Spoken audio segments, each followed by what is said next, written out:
I don't know.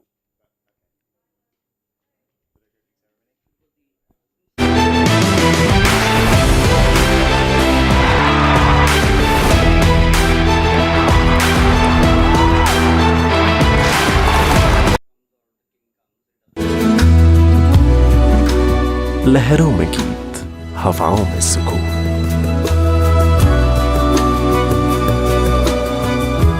Odisha, विरासत की शान, विकास की उड़ान।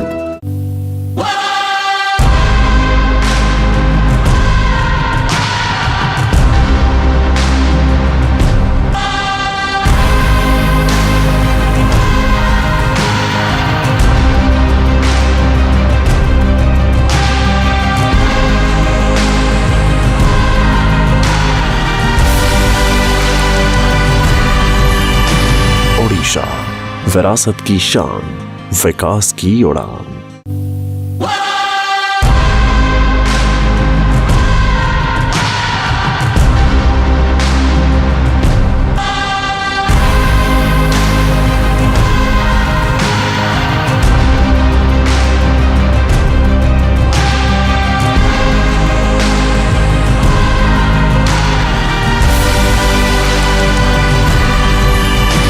ओडिशा, विरासत की शान, विकास की उड़ान। आत्मा तक जाती आस्था की यात्रा।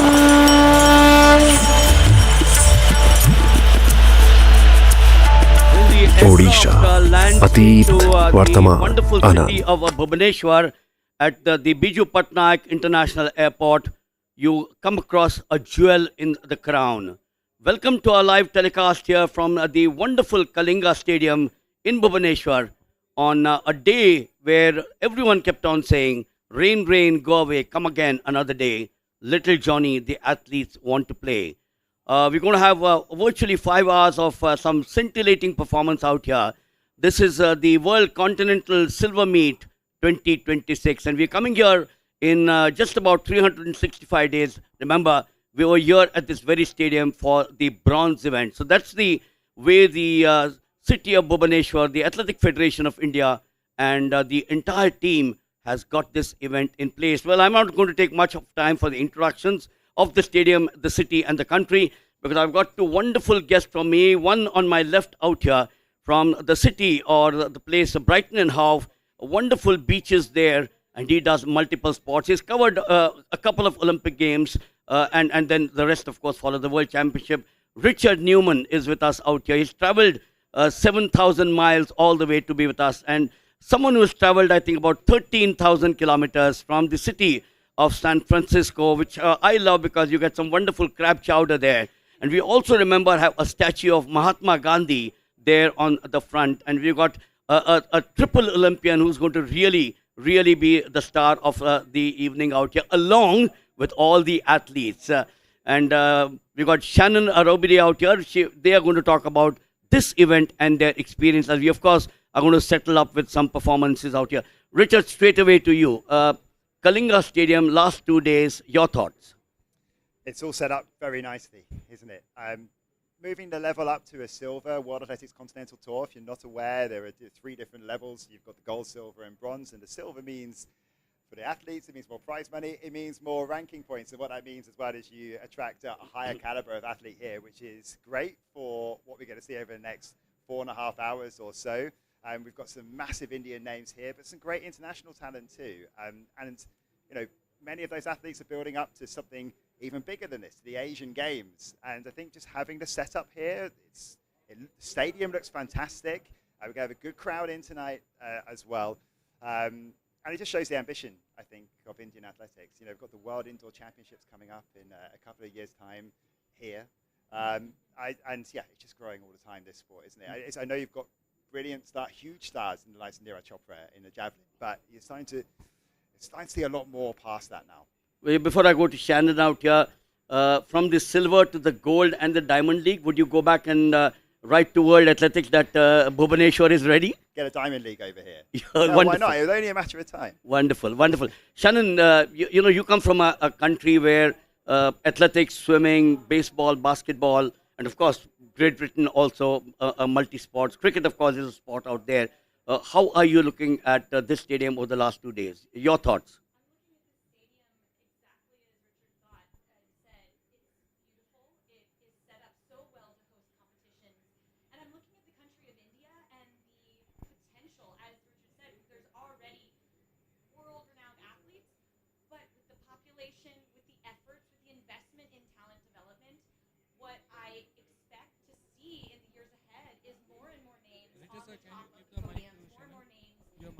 Books. And I am really excited to get to be a part of this Indian Open, this World Continental Tour silver event. And I will be your hype girl on the infield, really just trying to celebrate with the crowd and celebrate the athletes. 3 Olympic Games, a couple of World Championships, a medal in between. Your portfolio, 4th in 1 Olympic Games, missing the medals. Not many would remember that, sadly, because the world remembers 1, 2, and 3. Yes. And then I think you had a placing again in the first Olympic Games. What would be your message before we come to this event out here to the youth of this nation watching this live telecast and listening to you? Athletics is an incredible sport. There is an event for every person. There's 23 events in track and field. It races on the track, throws, jumps, long distance and vertical. There is something for every body type and for every person. And it's been really exciting for me to see the way that India is investing in its development of its athletes, the way that it is really trying to celebrate the events that are happening, drawing a global audience to the country, and bringing in, tonight we'll have, I think, 10,000 school children getting to watch what is possible. I didn't grow up in an athletic family, but when I began to understand the opportunities that athletics would provide me, both in scholarships, when I was studying, and then the opportunity to travel the world and compete in its biggest cities, in its biggest stadiums, and represent my country, I still get goosebumps at the thought of it. And I hope that there are many young children in the audience tonight that see this event, see what is possible, and go home and start practicing and begin their career as the next face of India. Richard, you come from a country where football and cricket and Indians, if they know Lords, Leeds, Headingley, and even the county grounds, one of yours, Sussex, Hove, obviously, where Tony Greig was the star out there. What do you think? Is it Neeraj Chopra who's made that huge impact on the youth of this nation? And we need many more in years to come. They're doing well.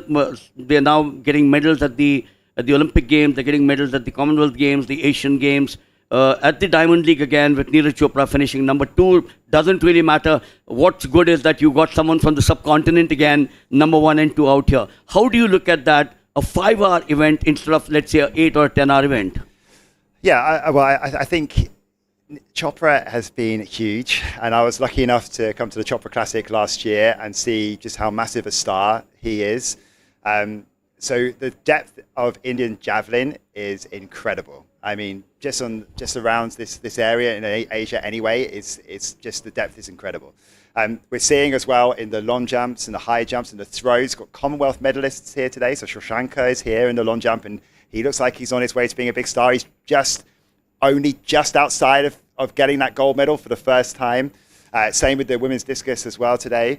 And I think it's just about the more you see from the younger people that are watching for the bigger audience, the more you're sort of inspired to take up that sport or to follow that sport a little bit more. And I know there's been Asian championships here, again, in this stadium before, but bringing this level up to a silver means you're starting to bring people outside of Asia as well to watch what's going on in India. So don't underestimate how big that is. And also the fact that you've got Commonwealth gold medalists here from outside of Asia. They're going to see them for the first time in India. And I just think that will be a big inspiration for people as well. It's not just what your own nation are doing, but all those bigger stars coming in as well. That will, I think, be quite inspirational. Well, 2 questions to 2 of you. The same question. One, take us through some of the events out here. You just mentioned a few. But let's say the Nigerian American or the American Nigerian in the short put, you got Samantha Hall out there. You got some of the others who've done well at the Commonwealth Games. So that's one part of the entire thing. India will now embark on the 72-member squad. Athletics would go to the Asian Games in Japan. Great opportunity, Richard, you and Shannon. Yeah, it's a fantastic opportunity. We met Chukwuebuka Enekwechi, the shot put Commonwealth gold medalist, a couple of days ago. Not sure I've ever met anyone quite as big as him. He's a huge man. I know you've met him as well. He's a big guy, very intimidating. They're so powerful. And I also think as well, athletics is, it's one of those easy sports to take up. Anyone can run. You can get down to an athletics club, hopefully, feel how heavy a shot put is, feel how hard it is to throw a javelin, see how high some of those pole vaulters get. You need that bit of perspective to really understand how superhuman, how great these athletes are. I mean, Shannon is an Olympic medalist. You try and keep up with the pace that she was running. It's so hard. And until you get that perspective, I don't think you really properly appreciate it. So you've got those international medalists coming here today. We've got a very super excited men's 100 meters. I mean, it's an exciting time for Indian men's 100 meter running. We've seen this back and forth with the national record recently. It's a thrilling watch. I mean, you don't see that sort of drama happen very often when you've got a national record holder, have it taken away, get it back again, have it taken away again within just, a day, basically, the space of a day. So there's some of the things to look forward to, I think, today. We're looking forward to seeing Gurindiravid Singh and Animesh Kujor. But yeah, there's a lot of international names here as well. Well, quickly for you, and then we'll, of course, have to get back to the opening ceremony. So for 1 minute, and just take us through what he said. I am really excited about some of the Indian talent that is breaking records that have stood for a long time. So long jump in the women's, Ansi Sojan, she broke Anju Bobby George's 22-year-old national record when she jumped 688. She's Asia's top-ranked long jumper.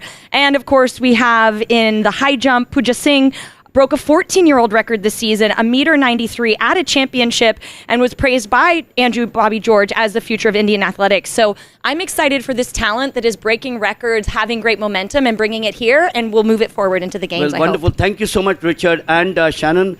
The nation is going to listen to you, the two of you, and I'm sure the nation will learn, the youth of this nation. We've got some very exciting guests coming up. We'll keep that in suspense for 30 seconds, and we'll of course join you in the comment box a little later. Yeah, there you are, thanking Richard Newman and Shannon out here. I'm going to request now our surprise guest. There you are.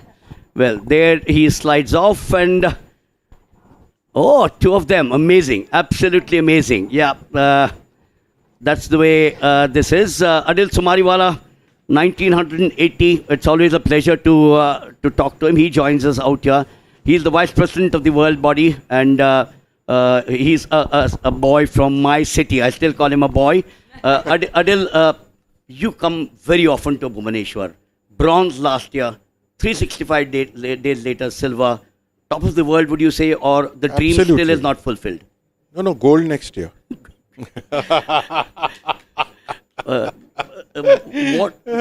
It's been an absolute team effort, isn't it? Absolutely. No, I think the way the systems are set up in Odisha, which was started sometime in 2017 during our Asian Athletics Championships, and then we built it over a period of time. We have now the Asian Indoor Championships 2028 in February. We have the World Indoor Championships 2028 in March. We're looking at gold. We're looking at lots of things. So I think things are slowly falling in place, and I believe that if you follow proper processes and systems, things will fall in place by itself. In a short period of time, although you've been there from 1980, and even before that, you would run the intercollegiate in Mumbai with some of the big names and some of the big hockey players like Prem, like Somaya, who played in 3 Olympic Games. This journey for you and the nation, as far as athletics is concerned, has seen from there now to there, isn't it? Yeah, but I think you have to change with the times as things change. I mean, when we ran on grass and mud. We didn't have a synthetic track. I ran the Olympics in 1980 on a synthetic track, but we got the first synthetic track in India in 82. But there's no point in talking about those things. The thing is to see how can we improve, how can we progress, how can we do development. We run the largest grassroots level program in the world. Absolutely. We have 40 plus national level events in a year. So, I mean, you need to keep building. We are producing the largest number of coaches in the world. We are producing the largest number of technical officials in the world. So what we are doing is We are creating a whole ecosystem. One athlete, one coach does not become a champion. You create an ecosystem, and then everything that happens out of that ecosystem. Adil, not many countries in the world would have what we have. The youth coming from the villages, from the rural areas, children of truck drivers, children of tea stall makers, car drivers, so on and so forth. Amazing nation, isn't it? And Yeah, but they are the guys who have the fire in the belly. All the rich kids don't have that. Though they can get 2 square meals or 3 square meals a day, they don't have the fire in the belly that these guys have. They want to prove themselves to the whole world that they are good, that they can do something. They're as good as anybody else or even better. Remember, we have 700 million youth below the age of 40. That is the population of the whole of Europe. The population of the whole of Europe outside of Russia. Now, if that's the youth power you have to utilize that youth power. And if you utilize that youth power, you'll get champions. It's simple. I don't know why everybody thinks it's so complex. wonderful. We look at some of the big nations of the world. You know, the Americas, the Europes, the Australias, and of course this side China, Japan, so on and so forth. Yesterday, a silver to Neeraj, continuing the glorious tradition that he started out here. And you know very well that there was a time when out of the 8, you could find only 6 javelin throwers. Today, there are 70 who want to take part in a javelin throw. Don't forget the last 2 world championships. There have been 3 in the top 8. Absolutely. So look at that. I think that is progress. If in the top 8 you can have 3 javelin throwers, you had a gold and silver a silver and a bronze in the Commonwealth Games. All 3 won the last 8. Which country can boast of something like that? So unless you have bench strength, you're not going to be able to produce champions. Absolutely. Then each of these guys will push you from the bottom. And that's how, and I'm sure you know these things because you've been through it. Unless you get pushed, you're not going to become better. Anju Bobby George's record broken, the high jump record broken, the decathlon boy, Tejaswin Shankar, 8,000 points. pushing Damian Warner there. These are signs which I think the nation should start recognizing. No, see, forget just those records broken. Between January and now, 28 national records have been broken 36 times. Wow. So some records have been broken twice. So that is the progress. Now, that is where we are. And that is how, but remember, we have to go step by step. It takes 3 Olympic cycles to reach wherever you want to reach. And if you have that, I'm sure if you have the patience, you will produce champions. Adil, but you need patience. Wonderful. You need patience, you need is the word. passion, you need patience. Absolutely. Patience and passion. Adil, the 100 meters in particular, tickets sold out, not weeks and months, perhaps 2 years before the Olympic Games out here. 3 records that you just mentioned, broken in a span of a day and a half. You've been a sprinter, 100 meters, 10 years you dominated. Emotional moment when you saw that? No, absolutely. See, my national record stood for 18 years. That's a shame. My university record stood for 36 years. That's a bigger shame. I mean, records are meant to be broken. Right. And especially with my record was set on mud and grass. You have synthetic tracks, you have fancy shoes. And if a record cannot be broken for that many years, it just shows we are not progressing, and what we want is progress. You have fancy shoes. Some of the shoes that have now come to world athletics to say whether we can allow them or not. Exactly. They're like something from a spacecraft. Just look at those shoes. They're unbelievable because we get them cut from the middle and you see all the fiber thing inside.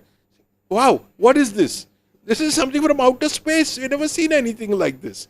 So I think, look at the tracks. The Mondo tracks are getting better and better. They're getting faster and faster.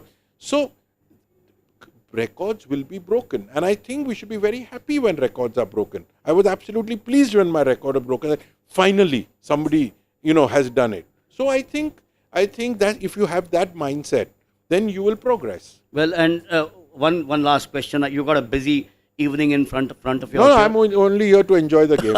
And I have no busy evening. You guys have a busy evening, I don't. Yeah, but you got an American Nigerian out here who won the gold medal in the shot put. You got Samantha Hall out here.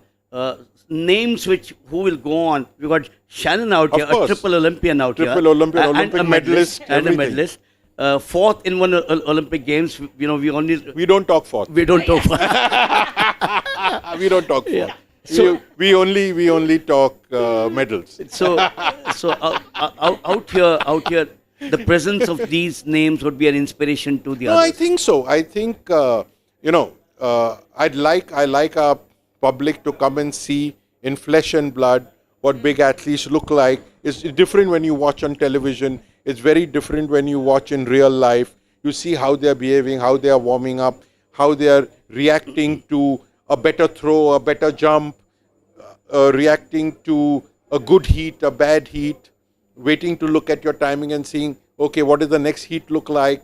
So I think when you look at them and you really study them, that's something that I used to keep doing, and that's how I kept learning, because we didn't have much in our days. So you have to just keep looking at big boys and big girls and see what they were doing in life, and that's how you learn, and that's how our youth should learn, and try to see how they can get not only replicate but get better than that. Wonderful. Shannon, I know you got to go down, but I'm going to ask you to take the mic from me for a minute and ask one Olympian to another on something that you've seen over the last 2 days. Something that I've seen?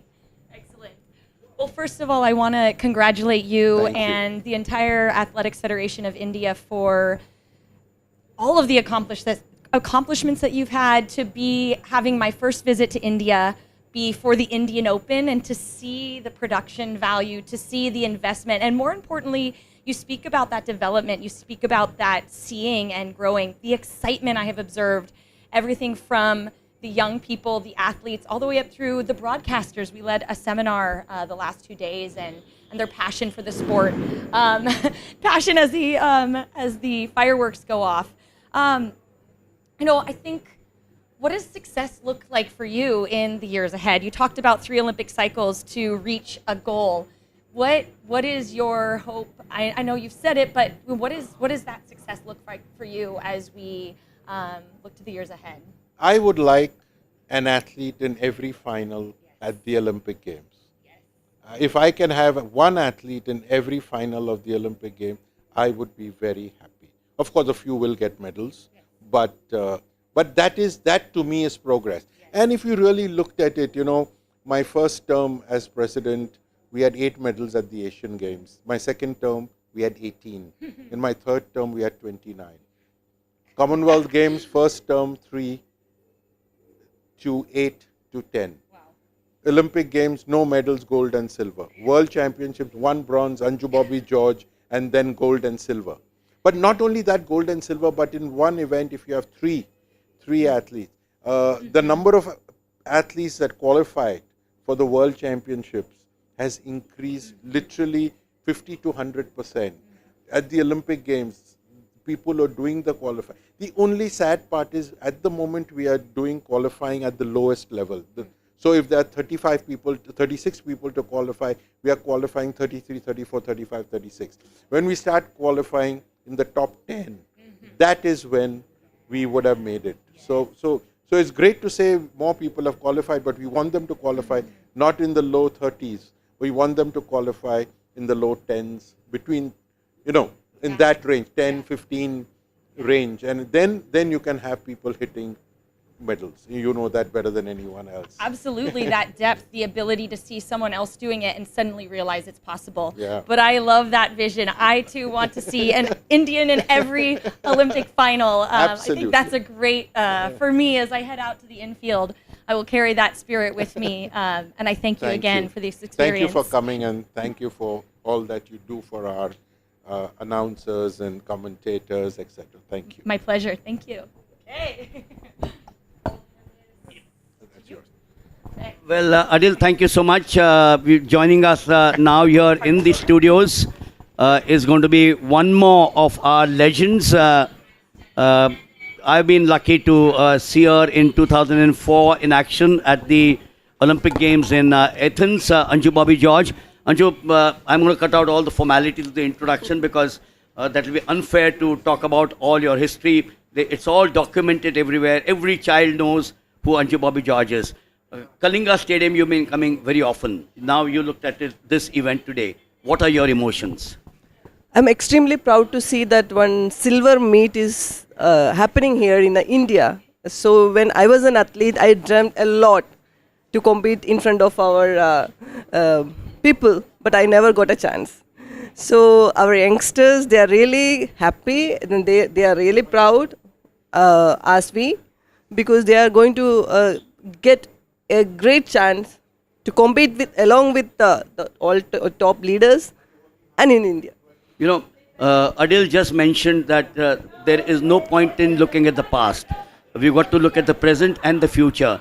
But I still am tempted to ask you that question. 2004 to 2026 now, the improvement in everything. Yes. The standard of athletics. If NC could break your record, I know it was emotional when you must have felt, oh, my name will no longer be there. Never. Then I will never start an academy for jumps. Wonderful, wonderful. This is what I like about Anju Bobby George and the other sportsmen, humility. But, you go back to 2004 and now you come to the present day. As I said, the performance of athletes, the training that's been happening. Adil mentioned about equipment which has changed now. And now, of course, the Athletic Federation of India, which is the most important, doing human service. The president of the body is a sports person, yes. An Olympian. The vice presidents of the body are, including you, Olympians. This is what augurs well for the sport. And I'm not going to be critical about that. I think federations in India must learn from the Athletic Federation of India, isn't it? Yeah, Athletic Federation of India is always number one. And we are always looking 10 years ahead. And whatever we are taking, whatever decision we are taking, it is actually, it's for the athletes. It's not for the federation or the people, those who are working in federation. And we as athletes, we know how much they are putting effort and how difficult it is for the athletes. So we are always, from an athlete point of view, we are taking decisions. And you can see last 10 years, the decisions what we have taken, it's always better for our better for the performance. And we can see the Olympic medal, Commonwealth medals, and multiple athletes are actually coming in front. So it's a big leap, big change in sports athletic ecosystem. I'm not going to talk only of the long jump, although I'm tempted to talk of the long jump. You take every event, and I did mention about Neeraj Chopra, and Adil mentioned that we need many more bench strength. Javelin is one case where 3 of them were there in the Commonwealth Games. The high jump today, you had 3 of them. I read somewhere today that Tejaswin Shankar says, my record is broken, but it will not stay for a long time. I'm going to come back and break again. Yes. Now, there was a time when in the 1940s and the 50s or little after independence, when wearing the India blazer was pride. Yes. I am on the plane to go to the Olympic Games or the Asian Games or the Commonwealth Games. Today, you and your children, when I mean children, the students are all saying it's no longer the blazer. Yes, pride. Yes, pride. But for me today, it's winning a medal that's important. Standing in the podium is Standing on the podium.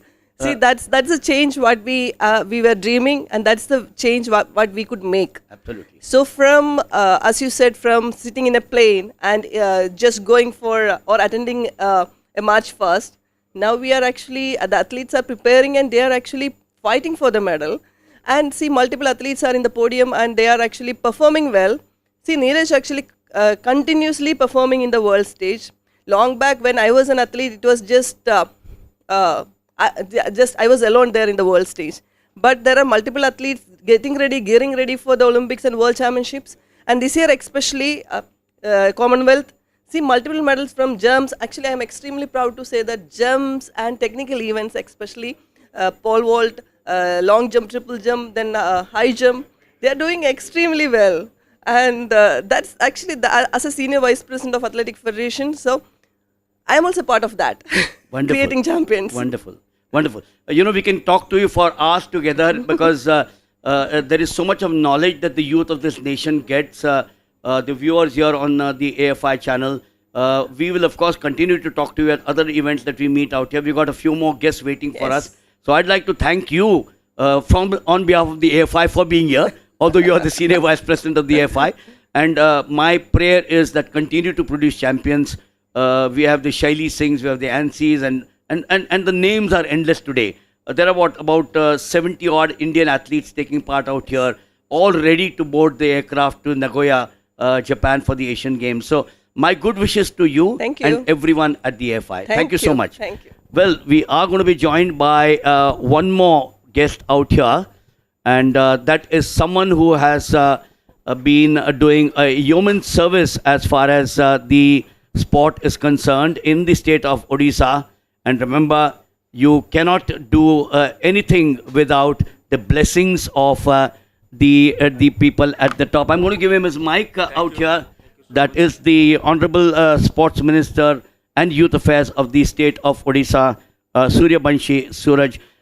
Sir, you were here last year, I remember, and you're here this year. Yeah. Bronze to silver. What are your emotions? Did you say with pride, Odisha is doing this? Exactly. Last time we have successfully organized the bronze level tournament, and last time we were hoping that someday we will going to be organizing partner of the Silver League. Wonderful. And it was very surprising for us that within a year we got selected to host Continental Tour Silver League. So indeed it's a very good experience, and Odisha is doing international events not only in athletics but also in hockey and other specific sports. So our state government, our chief minister, and also our prime minister now stepping boldly to furnish the sports ecosystem of Odisha as well as India, aiming 2030 Commonwealth Game and aiming 2036, if God helps us, then Olympic will happen in India. And one more thing, we are going to host 2028 World Athletics Indoor for the first time in India. And we are happy that World Athletics Continental Silver is being organized first time in India also. So it's a both happy, inspiring, encouraging, and to do more feeling. There are not many cities, not only in India but in the world, where within this entire complex, if you walk around, it's not only the athletic stadium, you got a wonderful indoor stadium now, the only one in India, and beautiful. It's I keep on saying it's a jewel in the crown. Then you go across, you have the hockey field, where I think numerous world championships have been played. You're swimming out here. There's a youth, there's a youth event going on here out here. There's a badminton arena. There are hostels for the children, the high performance center. I can talk to you for half an hour and we will still not finish the program. Tell me, in athletics, the partnership between the government of Odisha with you as the Honorable Minister for Sports and the Athletic Federation of India coming together is what has made this possible, isn't it? See, the Athletic Federation of India is quite phenomenal in its work, and they are very much cooperating to us. We have chalked out a very grassroots level talent identification program. These things will happen. Excellent. The international events will happen. Our budding athletes and students will get inspired by this. But the real thing, the real challenge, what we together will face, that to identify, to screen, to filter the real grassroots talents. Absolutely. From the in Odia, the field is called Podia. Right. So we have evolved a program that is called Podia to Podium. Right. Field to Podium. Right. That journey is quite full of struggle. That journey needs the support of association as well as government. So we are hopeful from the remote rural areas of Odisha, from the tribal pockets of Odisha, from the coastal lines of Odisha, we will bring the upcoming talents here only, and AFI will groom them like anything. Adil Sumariwala said exactly what you said. When I asked him this question, I said, the children today are children from the tribal belt. Animesh Kujur is a Yeah. classic case, Yeah, you know, yeah. and the others as well. I'm saying. Then you have children of tea stall owners, Exactly. children of people who pull carts, Pull people carts. who drive trucks, Trucks. small farmers. What and the big cities are no longer producing the champions today. Exactly. What do you think? Is this the program that you mentioned, which is driving them? They are saying, "हमको कुछ नहीं मिलता था एक ज़माने में, आज मिल रहा है," isn't it? Exactly. The people who are struggling in their life, who they stay in the below poverty line, who come from a marginal background, a humble background, we are identifying those talents, and with the help of association, with the supervision of Sumeriwala ji, we are doing a lot. We are doing good, and hopefully, what talent pool we have today, that will be very visible to the nation, to the international society in coming 2 to 3 years, because they are very raw. They are under 14, under 15. We will train them, and we are giving training to them with international standard of training, with international standard of coachings. And if a person who doesn't get thrice a day meal, Right. and we are giving opportunity to him in sports hostel or in high performance centers, and he will get a medal in some Asian game or in national game, then this is the we think our life, our purpose, and our work will be meaningful. You know, you are a young sports minister. Yeah. Would you say that when I was small, I had a dream? Maybe you had a dream to play some sport and excel at it. That did not happen. Yeah. You went in for education Yeah. and studied and have now come to this. We all need politicians to be educated so that this nation prospers and the others learn from you, which I'm learning from you today, honestly. Would you say that what you were not able to get in your childhood days, today you are saying, मैं अब हमारे ओडिशा और देश के बच्चे को दे दूंगा? Definitely. When we see the medal tally of Olympic, when we see the medal tally of World Athletics Championship, then we feel sorry that why we are not getting these kind of medals. But the thing is that whether we are supporting or encouraging our young mass, our student mass to that extent that they will keep their professional journey as sports, these things needs to be asked to everyone's self, and these things should be everyone should introspect these things and ask often these questions, that whether we are exactly encouraging them, inspiring them to get their professional life in sports discipline or not. So yes, indeed, we all have dreams, and some dreams have fulfilled, some dreams are not fulfilled. So if you have some dreams, if your state have some dreams, your district have some dreams, but it is not being fulfilled now, but the time has come, we have the opportunity, we have the infrastructure, and most importantly, we have that political willpower, and we have that support of that association. Combining these all factors, we will do better, and the world will not be surprised if miracle will happen. Wonderful. We've just got about 7 minutes to go Yeah, before yeah, the yeah, start, yeah. but I'm going to ask you one question. Yeah. We talk of sports, and now education is becoming important. yeah. You know, in the United States of America, you have the Olympians and even the ones who are below them taking to sports and also doing education, masters degrees, so Yeah. on and so forth. Yeah. Do you, as a sports minister, with your education background, do you also say that the youth of Odisha and this nation should have plan B, which is sports and education? Yeah, in fact, I am the higher education minister of the state. Oh, wonderful. Also. So, Wonderful. In National Education Policy 2020, there is a stanza, there is a opportunity that if a student spends 120 hours in classroom, Right. whatever credit he will get, if that student spends 120 hours in track and field, Right. that credit he will get. Wonderful. So nowadays, sports is not a co-curricular activity Right. or extracurricular activity. Sports is the sports is the core curricular activity. Wonderful. So parents are nowadays encouraging their kids to go in sports discipline, encouraging their kids to make their professional career as a sportsman. So the time has come, and this is the best time, as our Prime Minister always say, that यही समय सही समय है. So thank you. You know, you mentioned God willing, हमको Olympics मिलेगी, हमको ये मिलेगा, वो मिलेगा.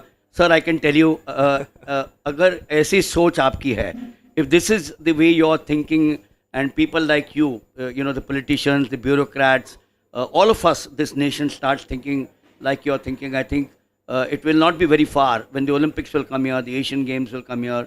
And not only that, I think your last sentence that you mentioned, that students will stop going to the United States or to Europe or to other parts. They will study here. Exactly. They'll have a plan A and a B. Exactly. And they'll become excellent citizens. And we are of the- curating curriculum like sports sciences, management in sports sciences, Wonderful. management in sports management. These new curriculum are coming. So we have opportunity, and the future is very bright for our sportsmen. Well, thank you so much, sir. Thank you, It's sir. been Thank you, a sir. pleasure to talk to you, and we'd like to wish you Thank the you, very, thank very you, sir. best. Thank you, thank you. And we would only say that we'd like to talk to you once again the next time that we are here and continue with this discussion. Pleasure talking to you, sir. Thank you so much, sir. So there you are. As we settle down, the activity will start in just about 5 minutes' time. Let me go across to my colleague commentator, Richard Newman, who is there in the comm box.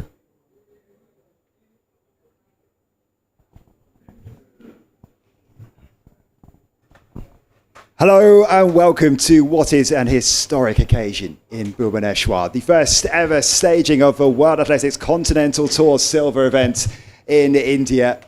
The tour came to this country for the first time last year as a bronze meet, and it was so successful it's been immediately upgraded, meaning more prize money and ranking points are on offer. And that sets up some world-class track and field for you throughout the coming hours. Stars from India include Shashanka, fresh for winning Commonwealth long jump silver in a competition stacked with young talent, and the emerging high jumper Pooja Singh is also here as well. But from an international perspective, two newly crowned Commonwealth champions are here. Chukwuebuka Enekwechi of Nigeria in the shot put, and we're about to see Jamaica's Samantha Hall in the discus. So there is the start list for the women's discus throw, which is just about to get going. We've just seen the athletes introduced to the crowd. I'm Richard Newman, and I'll be alongside Malin Waggle and Rupinder Singh. And Rupinder, this is a big moment for Bhubaneswar, for Indian athletics. Absolutely, and just to add that we have an Indian who was a bronze medal at Glasgow in this event, Seema Kaliraman, and she's a PhD student, a mother of a child of 4 years old, and coming back strongly and doing the country proud at Glasgow. So it's a packed schedule. We've got about over 4 hours of action. The first race on the track will be the men's 110 metres hurdles. That's in just over half an hour's time. You can see the shots focus here on the circle, the discus. I'll just quickly take you through the lineup for you. Just missed that just now. So throwing first will be Queenie Ting Kung Ni. And there you can see her. She is the Malaysian champion 6 times in her career. We also have Sanya Yadav, silver at the national championships, top 10 at the World University Games last year. She'll throw third from Thailand. Throwing it will be Subanrat Insang, 4-time Asian Championships medalist. No golds, but multiple World Championship and Olympic Games appearances as well. You can see her knee is just waiting to get into the circle there. They've got their first names on their bibs. Nidhi Rani, 4th at the Commonwealth Games in Glasgow recently. Rupinder mentioned just now, we've got Seema Kaliramna, who won bronze in Scotland just a couple of weeks ago. The conditions not dissimilar to this in terms of the rain that's falling, but I can tell you it's a lot warmer here. It's almost like, Rich, you bought the English weather here. But Odisha does experience a lot of this rain, and we hope it doesn't come down too strong to disturb the athletics that you can enjoy to the evening. Yeah, and the conditions aren't too bad. I mean, it's warm out there. It'd be good for the sprinters. It's a little bit slippy there for the discus throwers heading into the circle. It's not too windy either. We're watching the windsock on the outfield, and it looks okay to me. So into the circle to get this discus competition underway, and we'll bring you the other competitors in just a moment. Of course, headlining this is Samantha Hall, the Commonwealth Games champion from Jamaica. But it's Queenie Ting Kung Ni who will get us going.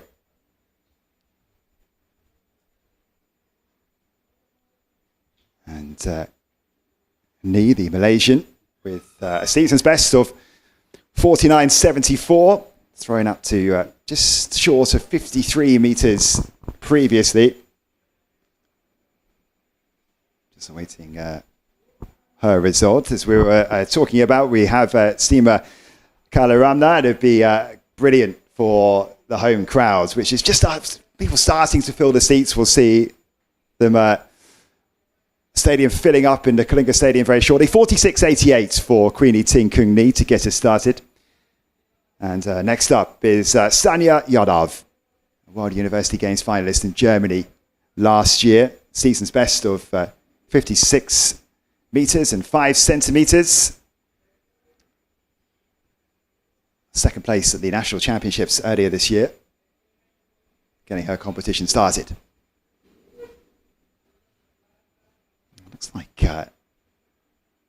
might be just around the 50-metre mark for Yadav. And it's season's best 56 metres. In fact, that's a lifetime best. So that could be a decent effort for Yadav.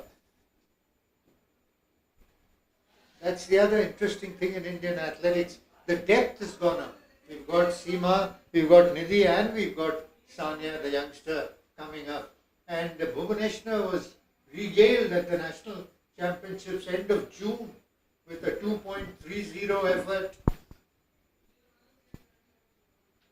With a 2.30 effort over the high jump by Sarvesh Kushare, who won a silver at Glasgow, and Nancy Sojan, a 688 22-year-old record-breaking long jump. But it was 49 metres and 70 centimetres for Yadav. This is Subanrad Insang from Thailand.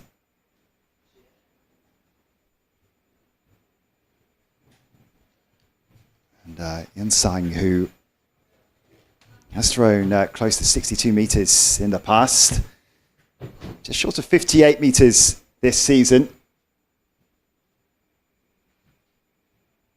This is the first event of the schedule. We've also got the women's high jump starting in around about 10 minutes time. I say the first event on the track will be the men's 110 metres hurdles in about half an hour. So next up is Nidhi Rani in lifetime best shape, just short of 59 metres this season.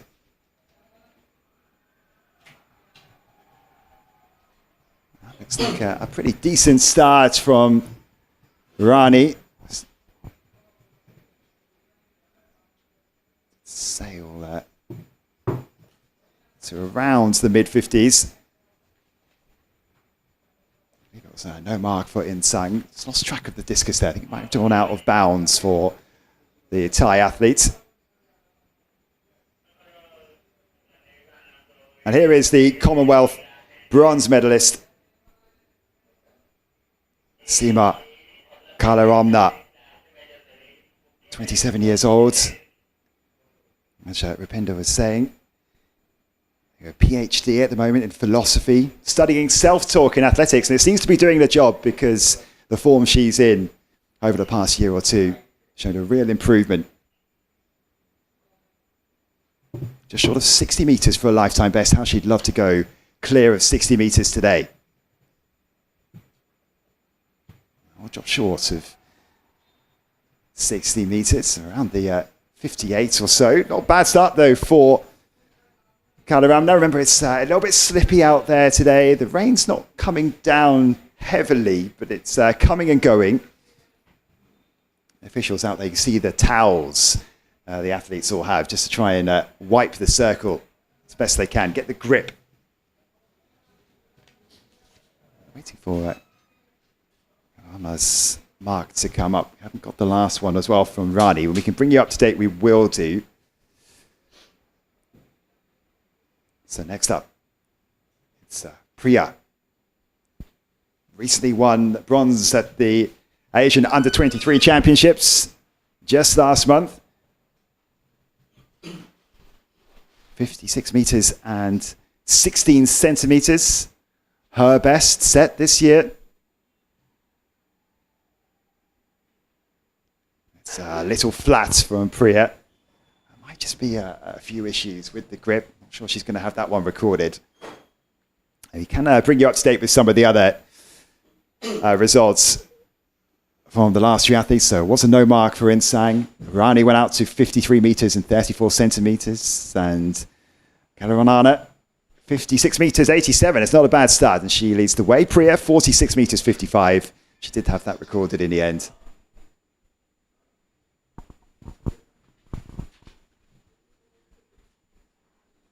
So next up from Brazil, Andressa Domorais. Yeah, 35-year-old. Lifetime best of just over 65 meters. Throwing just short of 61 meters this season. Multiple Olympic Games and World Championships. Silver medalist at the Pan American Games. And the South American record holder. Looking for a real statement of intent. Looks like it's around the same mark as we saw from Kalaramna. Maybe a little bit short of that.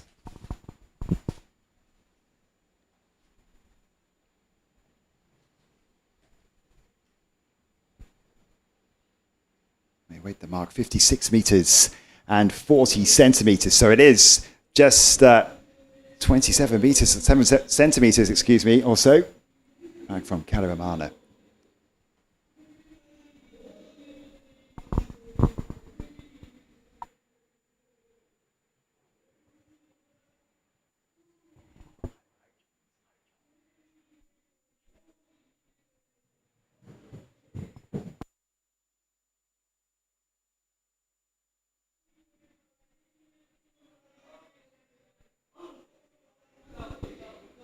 It's the start of the women's high jump.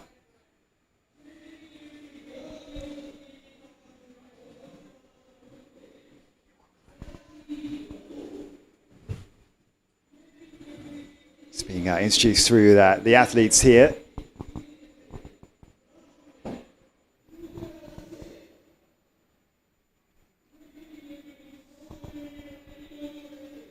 So that's about to get started, and we'll bring you up to date with that. I think we may have just missed Samantha Hall in the discus, the Commonwealth champion. She was due to throw after Andressa de Moraes. So instead, we are going to focus here on Yelani Abasara, Sri Lankan under-23 champion. At this point, can bring in Milind Wagle. It's great to have you alongside me, Milind. Great job just now with the pre-show. Well, 45 minutes of a marathon, and what a pleasure it was first to talk to the two of you, you and Shannon, and then we had the minister, we had Adil Sumariwala. We now look at this girl from Sri Lanka in the women's discus. There are going to be two events on at the same time. Well, good afternoon to you once again, Richard. Yelani Abasara of Sri Lanka, 41.46, her personal best, which is what is also a season's best. She is the 2025 Sri Lankan under-23 champion. Richard, you know, when you look at these Sri Lankans out here, with that name, who did that, in the Diamond League yesterday, and you know what I'm talking about, the javelin. Talking about the javelin, yep. These athletes from Sri Lanka would say, well, we are inspired, aren't we? Absolutely. I mean, what Umesh Talanga Patharage is doing at the moment, another victory, I'm afraid, over Niraj Chopra. But those two, we're going to see plenty of battles over the years to come. This is Amrito Mahato, a late entry from Nepal. A lifetime best around 40 metres for her. It's a little high, drops short.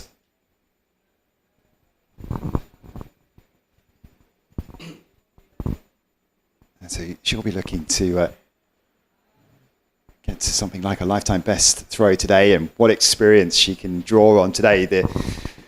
We talked about the fact that more international athletes can come here because it's now a World Athletics Continental Tour silver. It attracts the bigger names here. It's great. It's 32 metres 53 for Mahato. But it also means that the athletes, the less experienced athletes, can try and pick the brains of some of these more experienced athletes. That's vital too. Very true. Yes, we're now back to the beginning again as we move into the second round with Quinny Ting Kungani of Malaysia.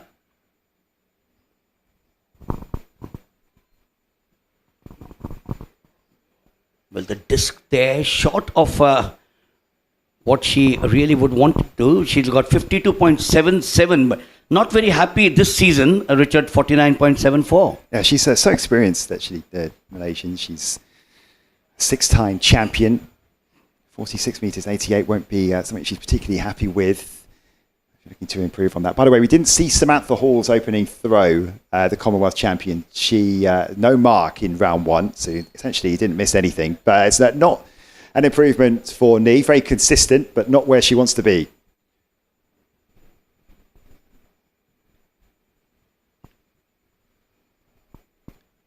That's the girl from the state of Haryana, Sanya Yadav, 49.71. She's capable, or she's done 56.05.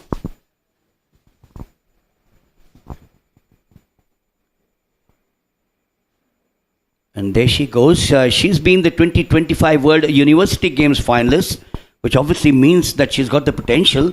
From there, she's got to go up now, university and beyond now. Yeah, it's a real mix of athletes you get at the World University Games. You get athletes who want to get that winning experience. They want to experience the multi-sport games for the first time as well. Not sure it's going to be an improvement for her. Maybe a little bit short. No, there we go. 30 centimetres or so short of that opening mark for Yadav. So next into the circle is Suparnamat Insang from Thailand. No mark in her first attempt. And reminder that after 3 throws at the halfway mark, we'll cut the athletes down to 8. So it's also about trying to get in that top 8 for now. Insang with her second attempt. And that is a lot better. Capable of throwing over 60 metres, 97, her best. That's back in 2018, but 58 metres this season. I'm not sure it's going to be that far off that here. The conditions, as I was saying, it gets a little bit slippy inside the circle, but it's not windy. In fact, they've got a little bit of a following wind behind them. 55 metres 40 for Insang. Nidhi 53.34. She's got 58.82. One more girl from the land of Neeraj Chopra, Haryana. 4th at the 2026 Commonwealth Games. So she should be looking at the podium.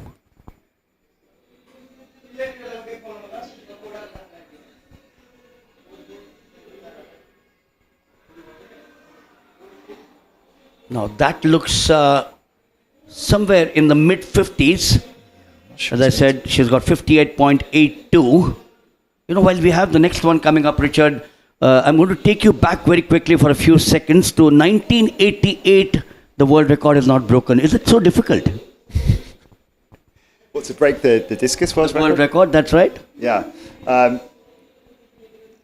In the discus, in the women's discus. Obviously, we've got obviously Valerie Sion leads the way at the moment with these throws that we see from Ramona.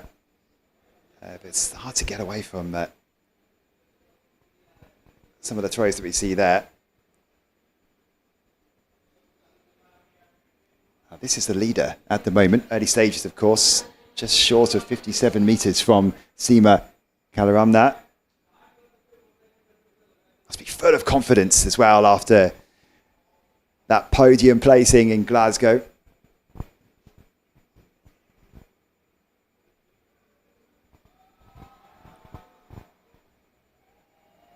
And that's sail over 60 meters. Come all the way out here. You want to put on a show as well.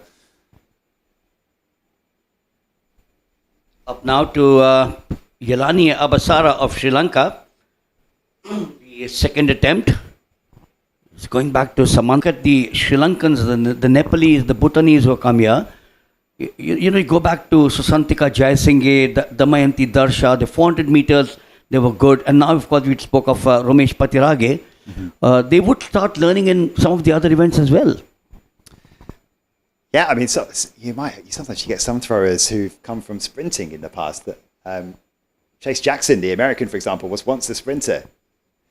And you can use some of that power. Rita Mahato from Nepal mentioned the data we have from her is she's thrown a best of just over 40 meters in the past.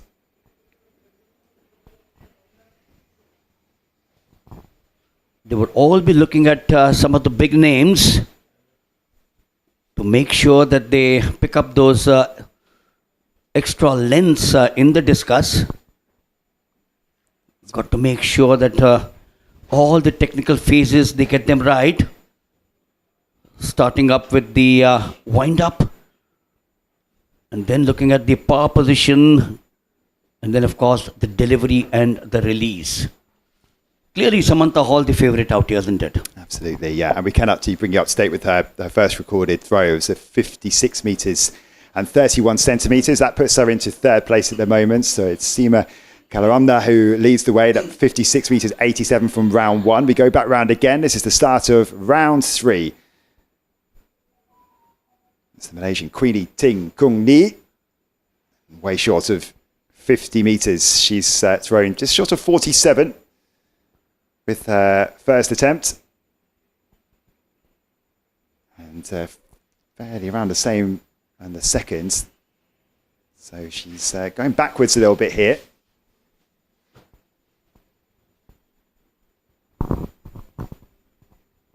One of the four Haryana girls, Sanya Yadav, the 2026 National Championship silver medalist. 2026, her season's best, also her personal best of 56.05. She's looking at that figure, but she's still hovering in that 49s. She'll be wanting to get her very quickly into the 50s. As you said, the athletes are struggling to really get to where we know they're capable of. I was concerned for a moment there that was going to head out of bounds from Yadav. Just land inside the zone. It is over 50 metres, so it is going to be an improvement, but the release wasn't quite there from Yadav. I'm sure she'd want an improvement on that from a technical point of view. It looks like at least the results of that's going to be better. 52 metres. So starting to edge the right way from her point of view. This girl holds the Thai national record, 61.97, 2018. So she's been around for a fair bit of time. She has a Mr. X against her name to start off with, and then moved to 55.40. The 2025 Southeast Asian gold medalist. Not a very strong girl, Richard. Tall, lanky. Gave me a feeling that she was a high jumper. It's not a bad throw though, is it? I mean, we haven't seen any over 60 metres yet, but that might just be enough to head into the lead. Reminder, the pace has been set by Seema Kalaramna, 56 metres 87. I wonder whether that might just threaten to go out in front. Make the results. So does she. The national record is 61.97. Maybe she's close enough now. She's an extremely experienced athlete. Insane. 7 metres 72, and it is enough to move her out in front, and it just ramps up the pressure a little bit. And remember, after this round we'll cut to 8, so that's important enough. We haven't seen the best yet from Samantha Hall, we haven't seen the best yet from Kalaramna. One of the 4 Haryana girls now coming up is Nidhi Rani. Improved a wee bit from 53.34 to 53.99. Surely capable of doing much more. 58.82 this year. She's currently lying in number 5. She's been 4th at the 2026 Commonwealth Games, so she's got all the experience in her kitty, in her bag. One of the slight challenges in terms of the conditions, and they're not that bad, but the rain is sort of coming and going a little bit as well. So once you think you've adjusted to it, it's just changing slightly. This was the former leader. She'll be looking to get back out in front now. Seema Kalaramna. As I was saying before, a great few weeks heading over to the UK, getting on the podium for the Commonwealth Games. She's improving all the time. 59 metres 73. She'll be very happy indeed if she can find 60 metres for the first time in competition. And here she goes for round 3. A bit too much height on that for Lina India. That's why it just dropped. So it's not going to be an improvement for Kalaramna. I don't know whether she's actually going to have that one recorded. Shake of the head, as she knows that wasn't quite her best, but she's safe. She's in the competition. She can still build through the rounds. It's not an improvement. So 53 metres 53. Still sits in second place. We're now going to get across for the introduction to the blue ribbon event, the 110 meters hurdles. The first of them was Madhavendra Shekhawat, representing Rajasthan here. He is studying at the University of Arizona. This is the next of them, is going down to Franco Lerui, 20 years old, Republic of South Africa. 13.44. Northwestern University, United States. That's the Indian out there. Manjunatha Krishak, or M. Krishak as he's known, represent Karnataka. 13.44. The next of them is the boy from Brazil, 30 years old, experience, Eduardo Rodriguez, the 2023 Pan American Games champion. Trains at the Orkampi Club. Now this is the guy who should be the favorite. We're missing, of course, Ashok Sirse out here today. Manav Rajanarayanan, or Manav R, and then completing the lineup. That's Manav for you. Tamil Nadu 13.66, the 2026 national champion, silver medalist. And Manu, remember, great comeback after injury. This boy, he leapfrogged the national record holders, Shirse Tingalaya, to take top spot in the Open Nationals in Bangalore. Richard, while we're looking at a few more minutes before they get onto the blocks there, an event which always gets the second ahead behind the 100 meters, doesn't it?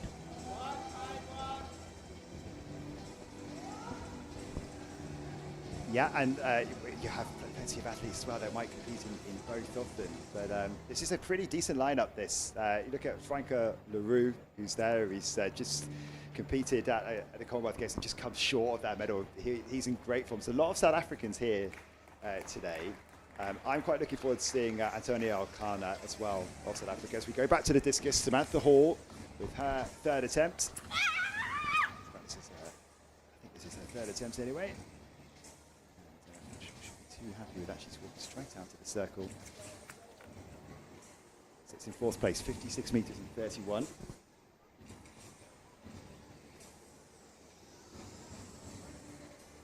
So, no mark. Heading back to the start of the men's 110 metres hurdle shortly. They're just going through their warm-ups. They've been introduced to the crowds. Not quite ready to go yet, not being called to their blocks. So look here at Yarraji Abasara. This is her third attempt. Now she's in the danger zone here, sits in ninth place, really needs something decent here. To move into the top 8, she needs to clear 47 metres 48 to drop Queenie Ting Kung Ni outside the top 8. Here she goes with her round 3 throw. She'll hope it's not her last. Afraid may well be close to that of the Malaysian. Good enough.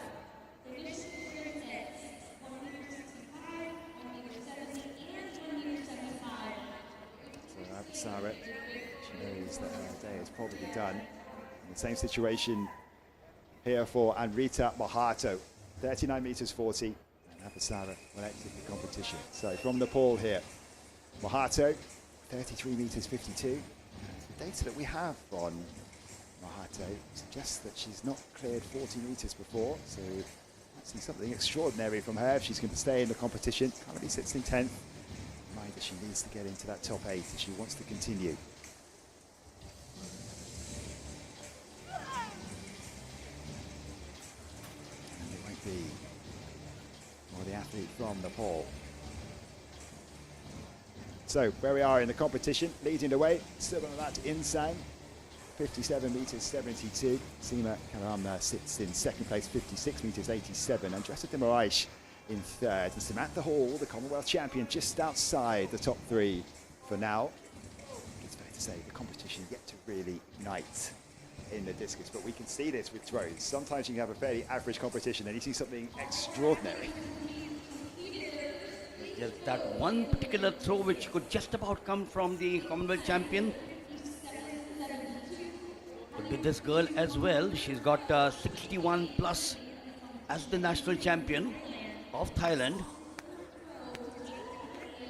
So very colorful evening. The lights have come up here at the Kalinga Stadium in Bhubaneswar, where you're watching live action in the World Athletic Continental Tour, moving up from the bronze of 2025. Plenty of action out here. The discus, the high jump as well.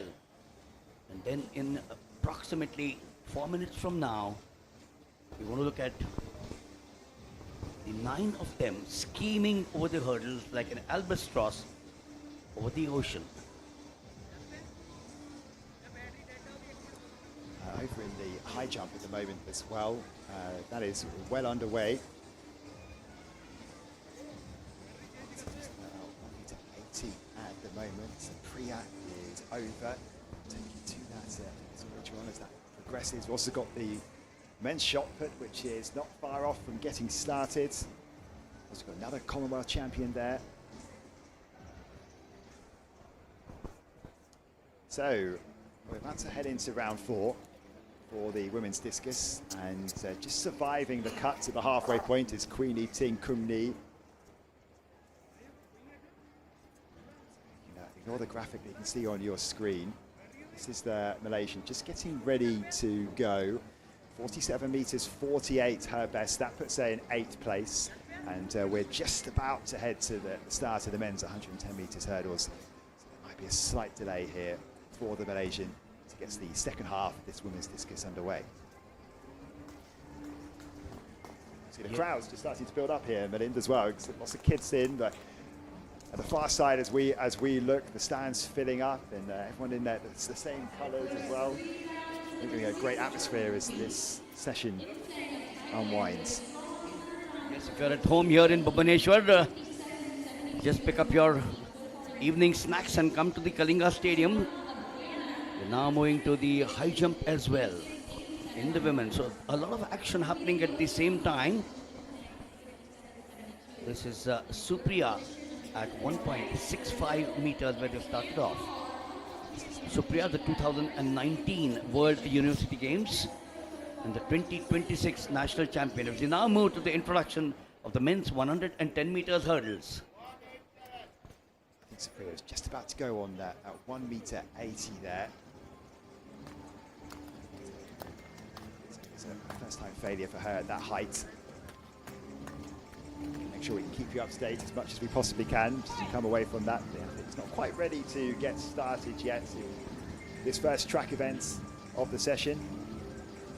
The fastest in this field, both this season and in terms of lifetime best, is Antonio Alcana, the South African, three-time African champion. Around a long time.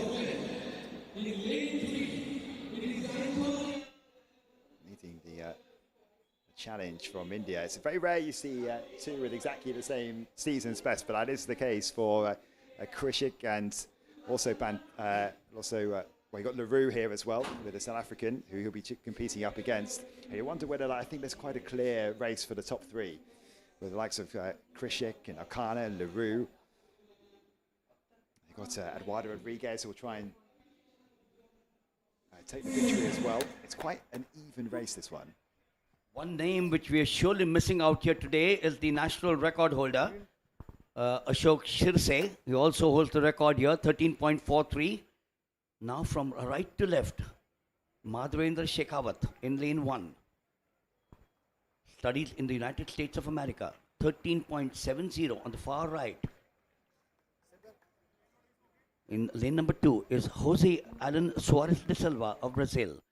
The next of them is Franco Leroux, 20 years, Republic of South Africa. Then with him is M. Krishak, 22 years old from Karnataka. 13.44, national indoor here, just about 50 meters behind the stadium last year. You then got Eduardo Rodriguez, 30 years old, aged, experienced, the 2023 Pan American Games champion and the 2025 Tokyo World Championship semi-finalist.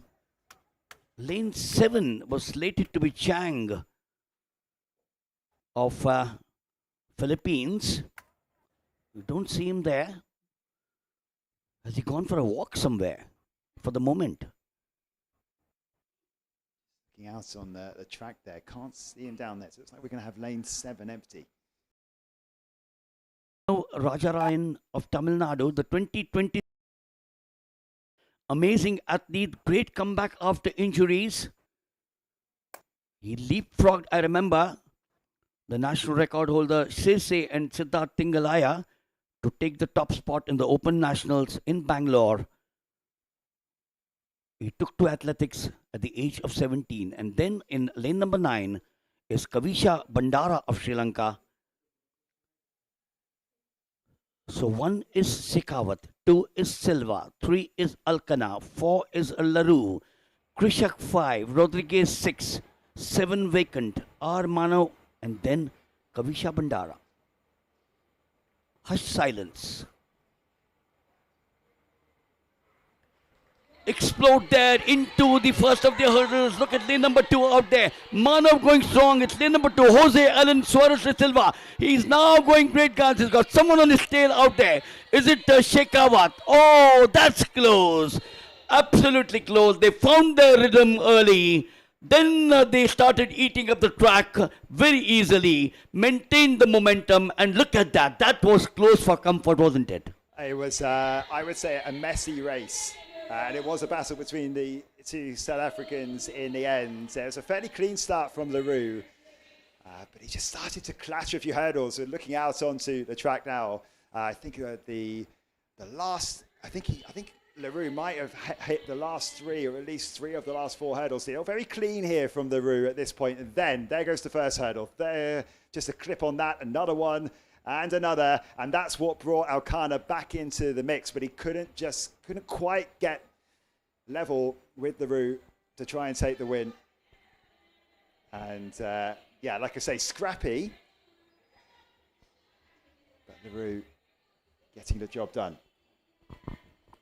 So 13.47, the Kalinga Stadium record stays intact with 13.45 in the name of Tejas Shirse of Maharashtra, set in 2026 at the Interstate Championships.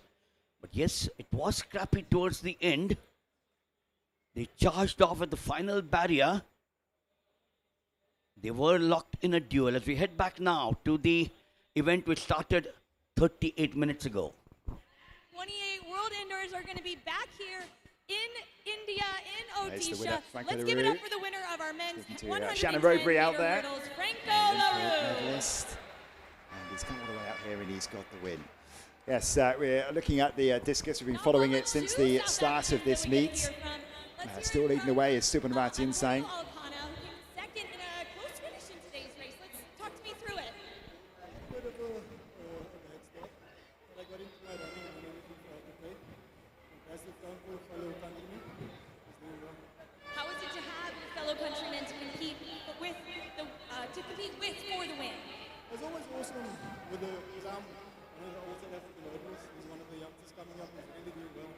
World Indoor finalists, World Games finalists. So he has a bright future here.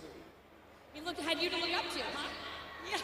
What's up next for you? Is this the end of the season? Or there's more to come? I'm going back home just for 2 days and I wait over to Europe.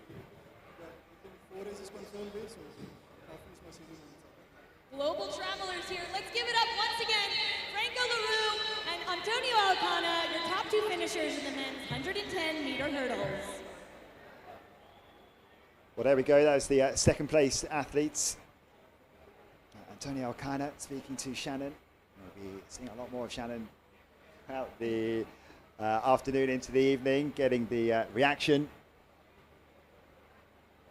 from the athletes. So back to the women's discus and Subanrat Insang. This is the fourth attempt for the Thai, who is leading the way still, 57 metres 72.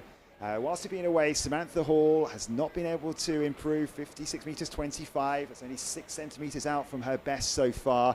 Andressa Dimaraish is in third and Seema Kalaramna is in second place. And can Insang make this lead a little bit more difficult to get past? She can't, not on this occasion anyway. It's out of bounds.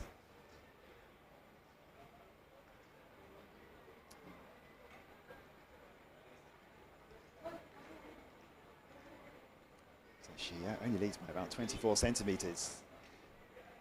There's Insang. So just 2 more rounds to go. It's Queenie Ting Kung Ni. Updates on our women's discus throw.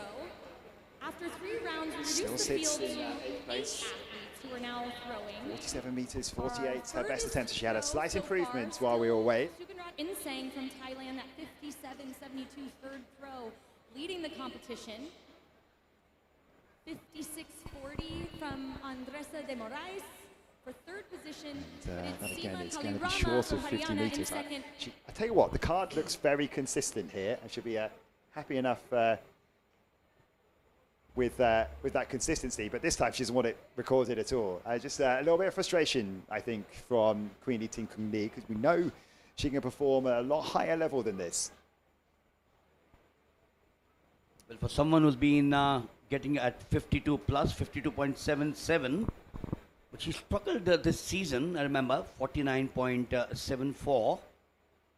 The 2025 South Asian Games silver medalist. As we're now back to the next of them, Priya,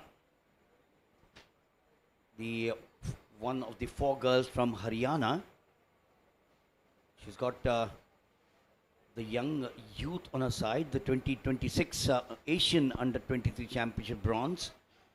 Not something that she's just got a little over 50. So she's got 56.16 in the season.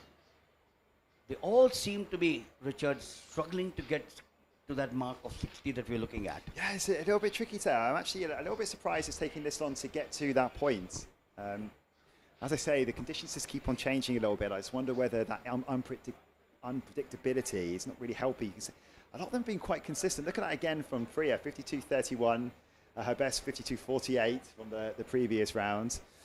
Some of them are starting to improve, and Sanya Yadav is one of those who can definitely do that and try and move up the leaderboard. Sits in 7th place at the moment with the best attempt of 52 meters. And just sizing things up into round 5 here, penultimate throw for one of the home athletes looking to impress in front of the crowd. One of the biggest crowds and the most prestigious occasions she's competed at home. Once again, I'd say it's not massively different to what we saw in round 3 from Yarraji, so she won't be too happy with that.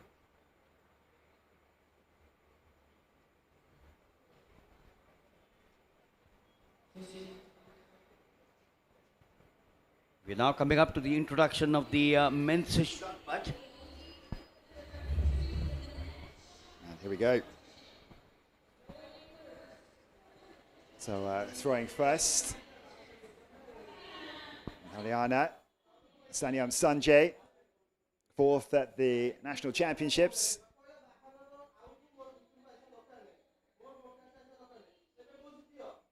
There's Bahodur. We'll throw second.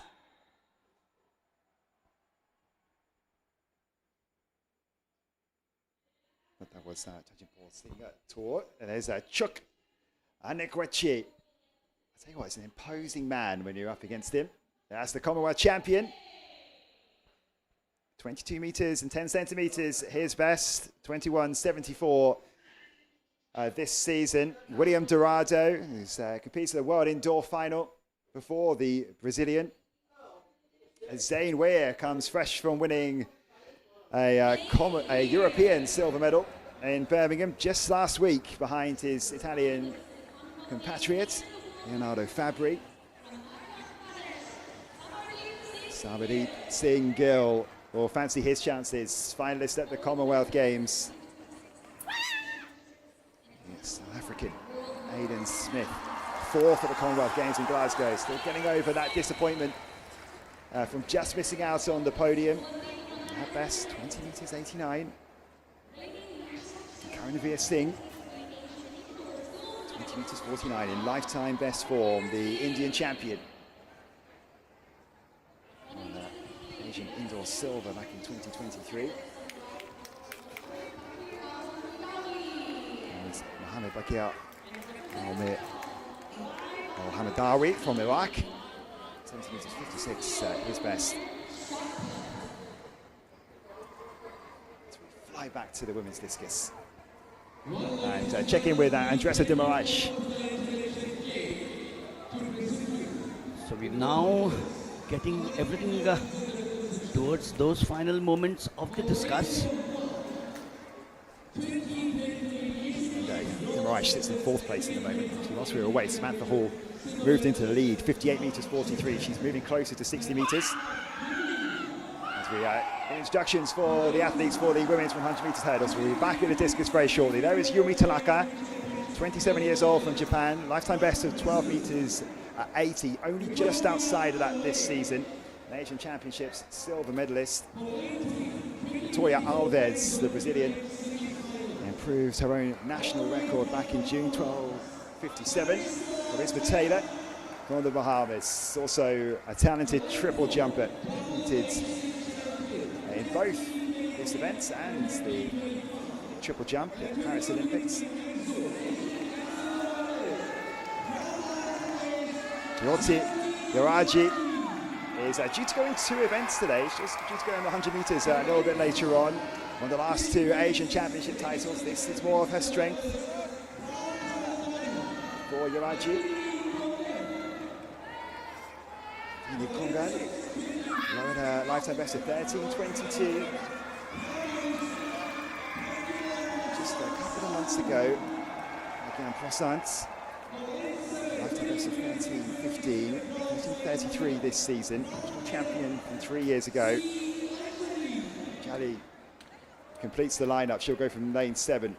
Also in the form of her life this season, 13:35. And the indoor Indian champion over 60 meters hurdles. Good starter. Jyothi Yarraji, Richard, is coming back after a layoff of virtually a year in injury.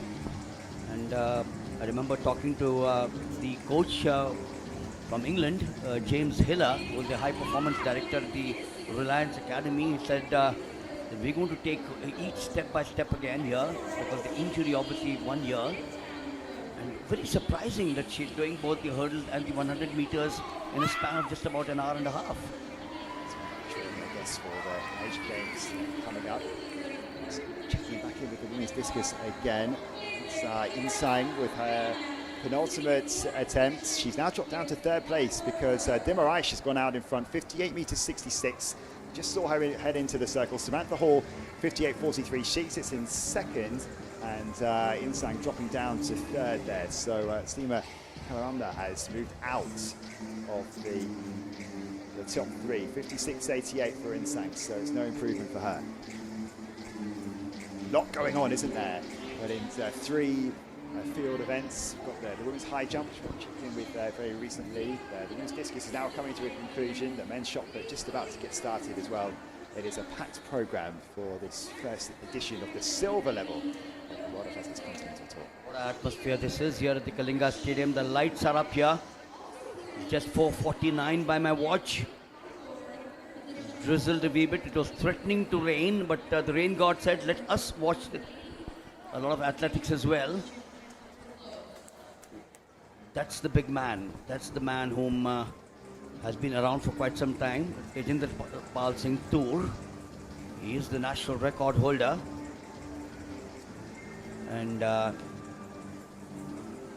21.77. So the lineup once again for you. Sanjay of Haryana. Tilak Bahadur of Nepal.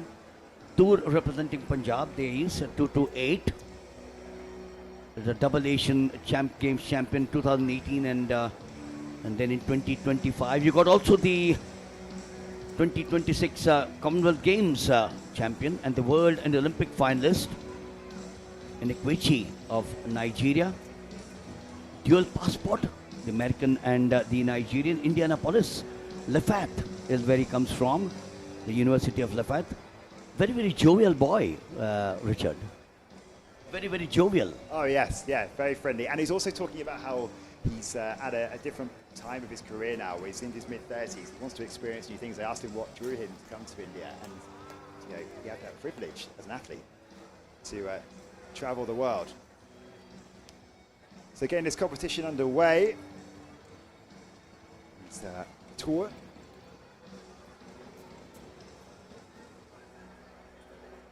Over 19 meters to start with.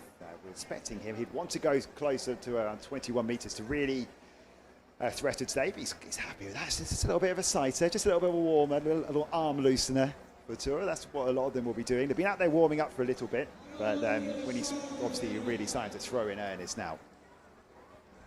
I think fast bowlers have all stopped doing that because they want a wicket of the very first ball.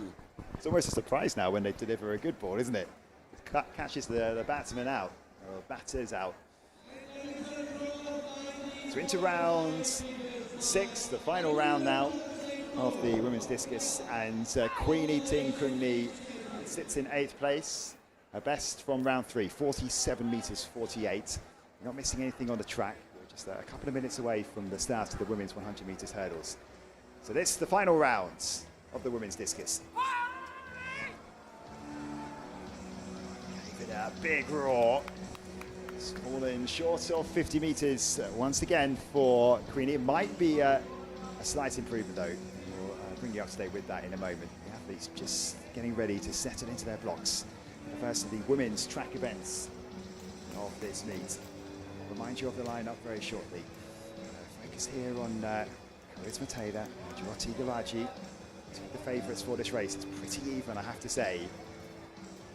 Tough to pick a favourite here. Yumi Tanaka will maybe not be that happy to be drawn out in lane 1 there. She will steam in on the inside.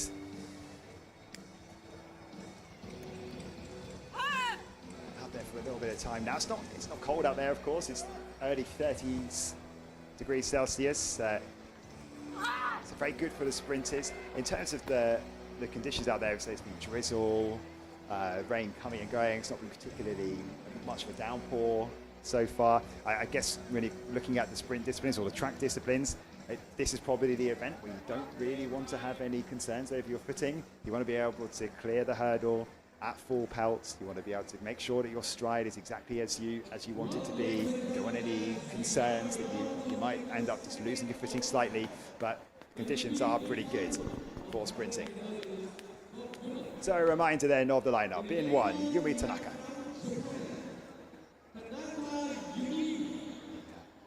Asian Championships silver medalist Vitória Alves of Brazil goes in lane 2. Lifetime best of 12:57 achieved this season. Charisma Taylor, one of the class athletes in this field. 12:63, her lifetime best. So back in 2024, also this distance this season. Jyothi Yarraji, season's best of 12:85, not far off that lifetime best for the two-time Asian champion. Dini Kongan looking to drop closer to around the low 13s. Constant is in the same boat, 13:33, her season's best, capable of going quicker than that, 13:15, her lifetime best, and Anjali is in a very similar position to Prasant Sahu there in terms of their season's best, almost identical times for them. The favourites from lane 1 to 4.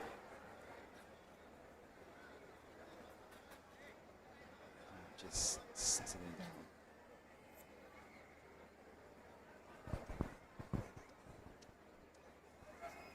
One picture I've always loved.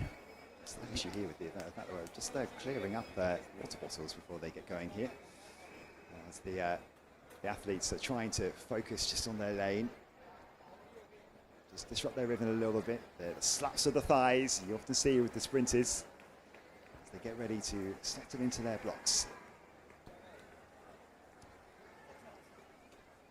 10 lane straight this. We're expecting to see a 10-lane final in one of the 100 meters a little bit later on. So get ready for this. Tanaka goes in 1, Alves in 2, Taylor in 3, Yarraji in 4, Kongan in 5, Sahu in 6, and Jali in lane 7. This is the women's 100 meters hurdles.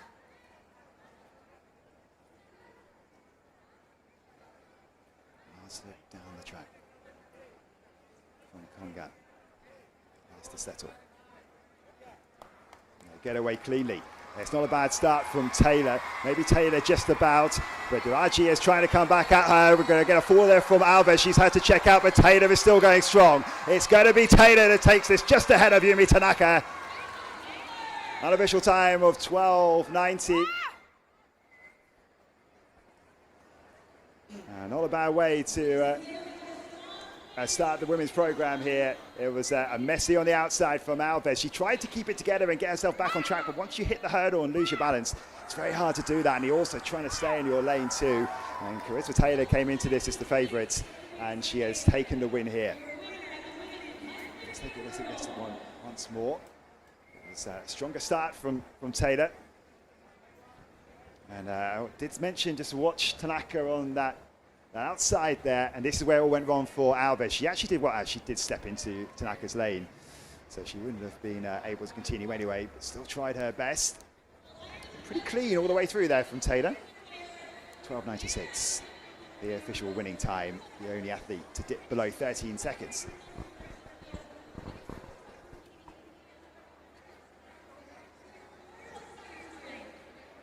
So far, it's my first time in India. I'm loving it. Hospitality is great. It's good. Glad to be here. What attracted you to coming to this competition? Well, it's somewhere I've never been before, and I'm someone who likes to venture out. So I thought it was a perfect opportunity. Well, congratulations on your race today. It was a strong finish, a dominant win, and it was really exciting to have you here at the Indian Open. Congratulations. Woo-hoo!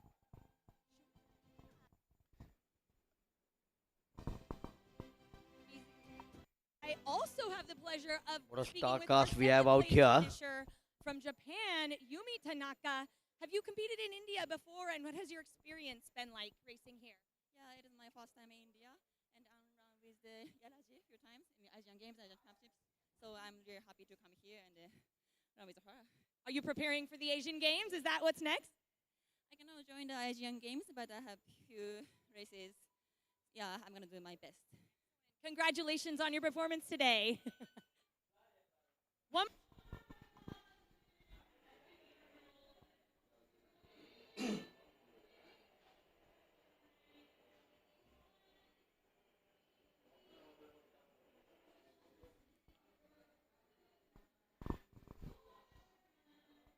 Well, just bring you up to date with what's happening out on the infield. I mean, watching the women's discus, we're going to go to shot put in just a moment, but it has been won by Andressa de Moraes.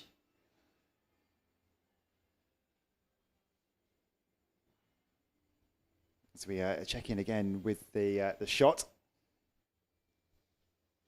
That is Tilak Bahadur. No, it might be actually Rai Bahadur Singh, excuse me, from Nepal. There's the big man, Chukwuebuka Enekwechi. Not being not particularly specific when you talk about a big man in shot put, is it, to be honest? Lots of big men throwing heavy things. 5 feet 11 inches when you look at him and look at the likes of Kovacs or Krauser, 6 feet 5, 6 feet 6 inches. I just saw, just in the background, Sanyam Sanjay, his attempt throwing his arms up in the air, red flag you can see just being raised there. So I'm not sure we're going to see the conclusion of that women's discus, but we've obviously focused a lot on it over the last hour or so. But Andressa de Moraes, throw of 58 meters 66, ends up being the best. Samantha Hall finishing in second, 58.43, was able to improve in round 5. And Siparet Insang improved as well to 58.33, just a little bit, to finish in third place. So no home athletes in terms of the top 3. The best of the Indian athletes here, Seema Kalaramna, who finished in 4th place. So where are we at with the shot put in terms of the opening attempts? It is this man, Chukwuebuka Enekwechi, who is leading the way in the opening stages. Just short of 20 meters. We're now going to get to the introduction of the next of the events. It's all happening out here. Yes, it's the men's 800 meters next. And in this, you might be familiar if you watch the World Athletics Continental Tour. You often see a couple of races where the best combined time is added together to find our winners. We have 2 races coming up for the men's 800 meters. Not necessarily seeded in terms of the stronger athletes in one and the other.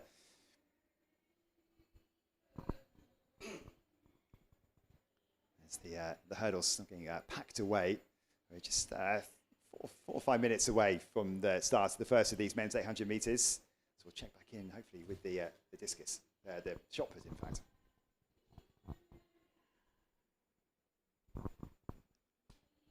It looks like we are ready to go. So anyway, Chukwuebuka Enekwechi leads the way in a shot put, 19 meters 96. Here we go then, the introductions for the men's 800 meters.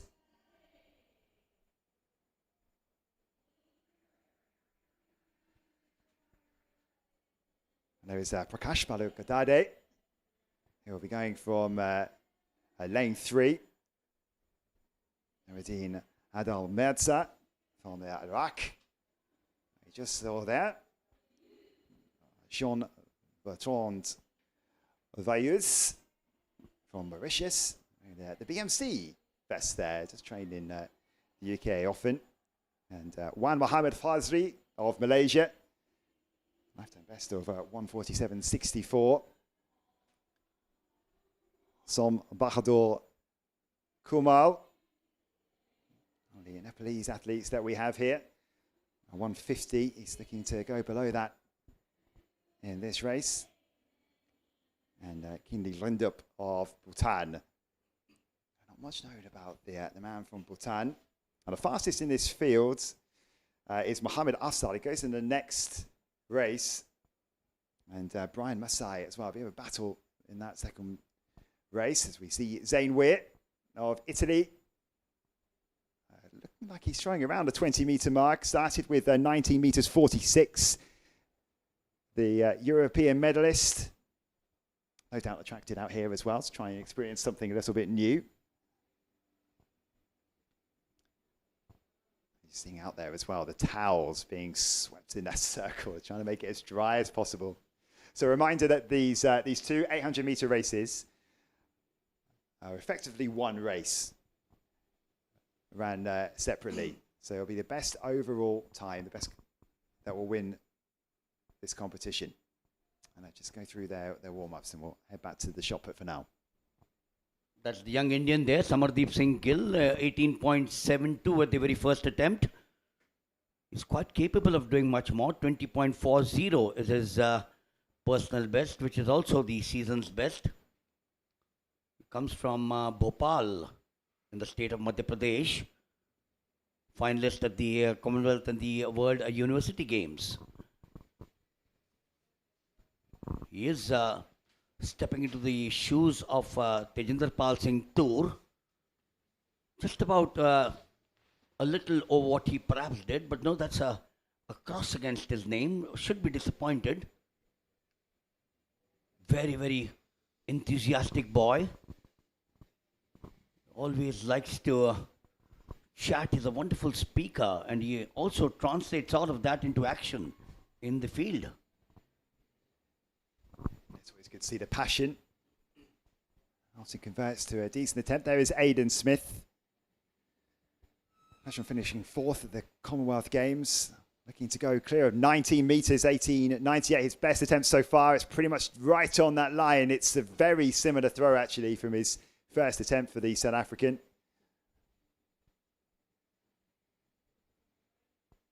Leading away, Chukwuebuka Enekwechi. 19 meters, 96.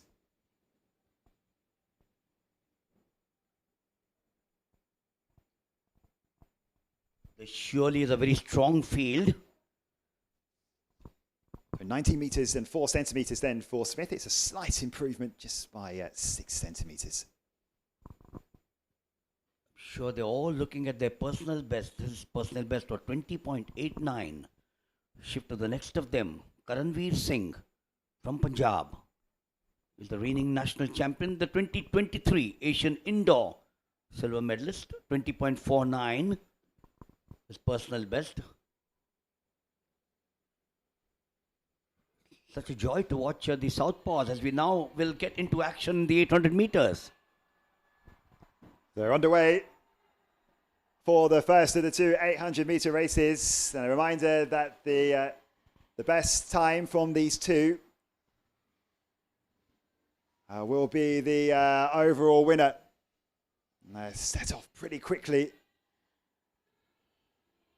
No real seedings. We've got the faster of the athletes in the second of the races.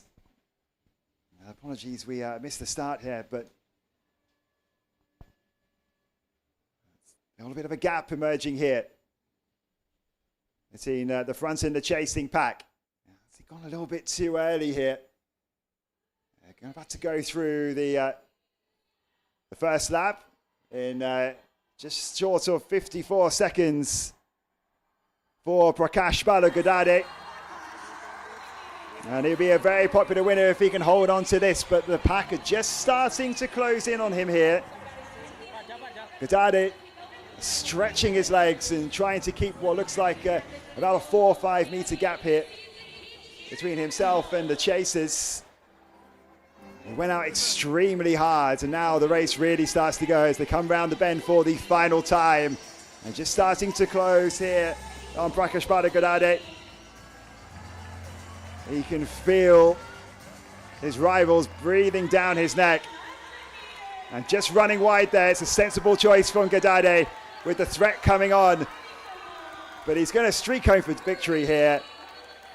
Start to finish, a win for Godade. Unofficial time, just outside 1:48.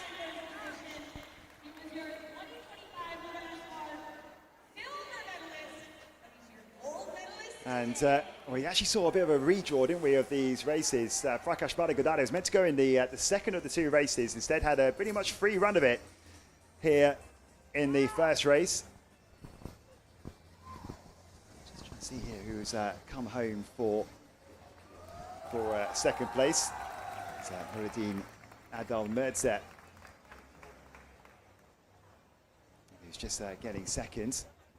And Kadade will come over and speak to Shannon in a few moments. But that was actually a very confident win from one of the home athletes. Trains at the Army Sports Institute, a sapper in the Indian Army. A very, very determined man. Here's the big man again, the second of the big men. But he's certainly a much bigger man, isn't he, Richard? An imposing figure. He leads the way. He's actually about to go. It's Tajinderpal Singh Toor, 19 meters 58, his best so far. That looks like an improvement. Oh no, he's actually stepped outside the circle, it would seem. Red flag. Well, he's found the distance that time. Maybe just couldn't quite keep his balance. So it's a little bit tricky out there with the rain. It's pretty much the first I've seen of the rain actually since I got here. Been here for it's the fourth day here actually. I think it's been raining overnight a little bit, but a little bit unfortunate for the conditions. But you have to challenge yourself in these.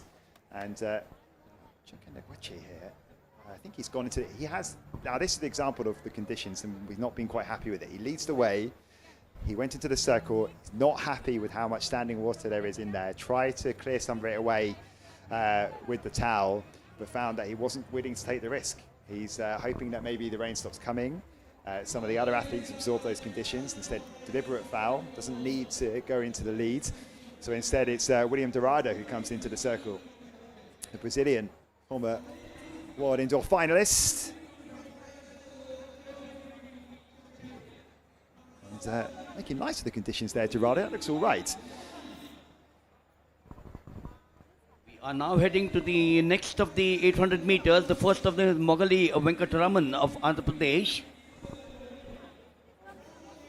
Molifi Moholomi of the Republic of South Africa, the reigning South African champion, 146.92. This is after the first of them which got through. Muhammad Afzal, and then of course down the order, Krishan Kumar of the Army. World Championship at Budapest, 145.88. He's going to be drawn in the outside there in the 800 meters, the silver at the Asian Championships in Bangkok in 2023. The second of them, as we still stay with the shot put for the moment. Yes, this is Zane Weir in third place, 90 meters 80. His best from round two. He's seen Enekwechi basically avoid his third round, so Weir looking to go out in front. Dumping into the turf around about the 20-meter mark. The turf just coming up there as well. The throw from Dorado we saw just now measured at 19 meters 56. It wasn't an improvement for the Brazilian. And to go out in front, Zane Weir will be needing to improve on the 19 meters 96. He is the first to go over 20 meters at this meet. And the European medalist from Birmingham just last week is the new leader. So how can Samandeep Singh Gill respond? Another who competed at the Commonwealth Games in Glasgow. You can see there he's got a towel in front of the circle. He's perfectly entitled to make sure that he enters that way. So a wipe of the feet. A wipe of the towel inside the circle. And Gill sitting in sixth, 80 meters 72. He's a lot better than this. Dropping just short of the 20 meters, I think. But it looks like it might be a little bit closer to the 19-meter mark for Gill, which is at least he's heading in the right direction. Quite capable of doing that. One thing is certain, Richard, that the laundry will have a lot of work with the towels coming in tomorrow morning for them. The towels. Yes, yeah, yeah. Quite a laundry bill that's going to be racking up here, isn't there? We've got the one end on with the shot put. We've had the women's discus as well. So look at the leaderboard then for the first time today, and Zane Weir leading the way 20 metres and 12 centimetres, the only athlete over 20 metres so far. So Aidan Smith next into the ring. The second of these men's 800 metre races is about to get underway. How can Smith respond to Weir? Just touching the tape there around the 19 metre mark once again.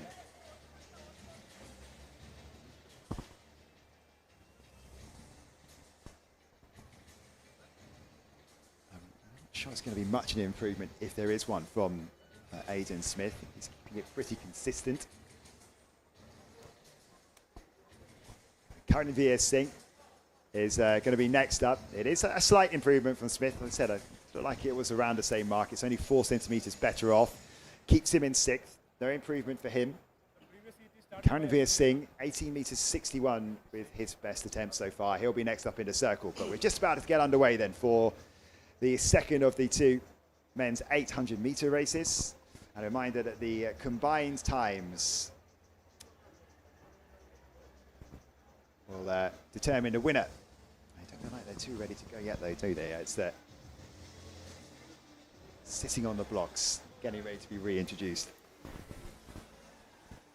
About a minute away from the scheduled start. So we are running, that's to say, the officials are doing a terrific job so far in keeping things running like clockwork. There was slated to be 7 of them in the original lineup, but I can see 1 and 2 vacant. Mogali Venkatraman of Andhra Pradesh was to run in lane number 2. We'll see lane number 3 is the boy from the Republic of South Africa, Molifi Molomi. He's a very focused person. 146.92 is the reigning South African champion. In 4 is the man who has been doing wonders. The man from the Indian Air Force. There he is to the left, Mohammad Afzal, a junior warrant officer, national record holder, 144.93. 5 and 6 are vacant again. That's Krishan there in the outside, a silver medalist at the Asian Championships in Bangkok. 145.88, a gold at the Federation Cup in Ranchi, as they all set now. They'll all make sure that this 800 meters, the timing would obviously want to get as better as earlier. The controlled positive split. The second lap is obviously going to be slightly slower than the first. They're sitting out now at the back straight. Afzal will now come in there. There are only 4 of them. From the outside, it's Krishan Kumar of the Indian Army, 2023 Asian Championship silver medalist. He takes the early lead. Afzal just behind there, breaking for the inside after the 100 meters at the far side now. He is controlling the race from the front, for sure. Is Krishan. It won't be far away before Mohammad Afzal starts breaking in there. And Richard, when you got only 4 of them, the pressure starts mounting, isn't it? Yeah, just wondering whether possibly Moglomi has just started to bide his time. In fact, there goes the Kumar is gone after the first lap. He was looking good. And instead, we're just down to 3 in race B. So, in fact, it was Bappi Hansta who was making from Odisha. In fact, the Odisha's supporters out here were all looking for him. Mohammad Afzal is now falling back. Krishan now takes the lead. Out there, he's got the South African Molifi Mohidi on his heels. Afzal seems to be not doing what he actually likes to do, sitting his shoulder, waiting perhaps for the final moment to come in there. It's all between the 2 of them. Afzal falling back now by quite a few meters. It seems to be that the South African, it is taking that lead. Krishan trying to catch up. Is he going to do that? So close, looks over his shoulder. But it is the South African, Richard. Yeah, I just thought maybe he was biding his time there, Morifi Modlomi, the South African. It's a strange race, that one, because we were due to have 7 runners in that race. We actually saw a slight redraw as well for all those 2 races. We were due to see Brian Masai go in that, the Kenyan, but he didn't turn up either. So in the end, when we had the dropout of, it was Bappi Hansta, you said, wasn't it, that dropped out after 400 metres. It looked like he was going well, and I just wonder whether he was actually almost doing a bit of a pacing job there instead, because nothing visible, but also with big events coming up, you don't want to take any risks. If you feel a little bit of a twinge somewhere in your legs, you want to make sure that you look after yourself. But Malome always looked very comfortable in that first 400 meters, and Krishna Kumar was there to be shot at. 147.45. We'll just double check on the results from the first one. 148.03 was the winning time from Prakash Balugadade. So it will be Malifi Malome who takes the overall win, and Krishna Kumar will get second place. I'm a bit surprised with Mohammad Afzal. Obviously, he has conserved his energy for the weeks to follow.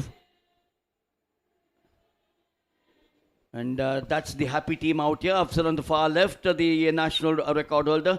Malifi from South Africa, now with Shannon. I have with me the winner of our men's 800, Molifi Mohami. Talk to us about that race. You were in the pack, you settled in, and then you made a hard push over the last 300 meters. Was that your strategy? How did you approach today? Actually, for today, I just went. I wanted to see what will the body be able to give me. And yeah, I didn't actually think I was going to win this one. He wanted to see what the body could give him, and it gave him a win at the World Athletics Continental Tour Silver competition. Have you competed in India before? No, this is actually my first time here in India, and it's a nice place, I must say. The people are nice as well, and it's just a nice environment to be around. Awesome. Well, congratulations to our winner of this men's 800-meter competition.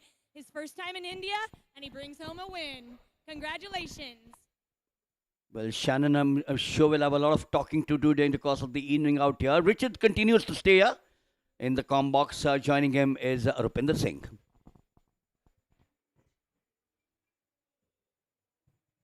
May just about to hear from our second place athlete. Shannon just trying to get the interviews there, doing a great job. Next up on the track will be the women's 1500 meters. Rupinder will take us through that in a moment. They'll be introduced to the crowd very shortly. The warm-up just underway as well for the women's javelin. That'll be one of the next field events to get started. We are deep into the men's shot put, which is still being led at the moment by the Italian Zane Weir. And I think Shannon is just about ready to speak here with Krishnan Kumar. Maybe not, just the poses with our mascot instead. For those that don't know, can you explain the reason for why we have a turtle as our mascot, Rupinder? Well, that's particularly the animal that is seen a lot in Odisha, which rains a lot, and I believe certain parts of Odisha are under floods, and there are turtles all over the place there.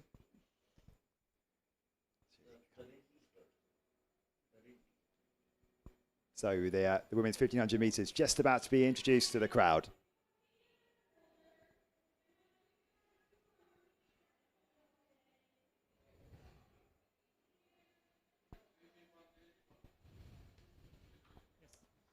Slight delay on that. Thank you. We've got a lot going on out there.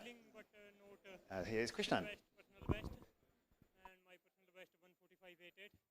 But again, Asian Games, personal best and gold medal.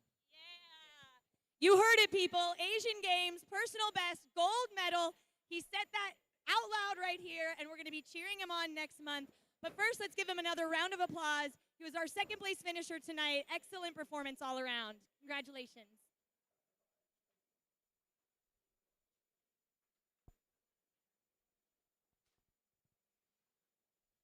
Shannon getting the post-race interviews for us. You see, there's the shots there of the women's javelin throwers just getting ready to get started their competition. That'll get going in around 10 minutes' time, so just going through their warm-ups. This is how the card looks. It's slightly confusing way it's been laid out there, but you can see that the person leading away is actually midway down that table. That's Zane Weir, the Italian, 20 meters and 12 centimeters. Chuck Enekwechi sits in second place, the Commonwealth champion, 19 meters 96. We saw him deliberately foul in round 3 just because of the conditions. There we go.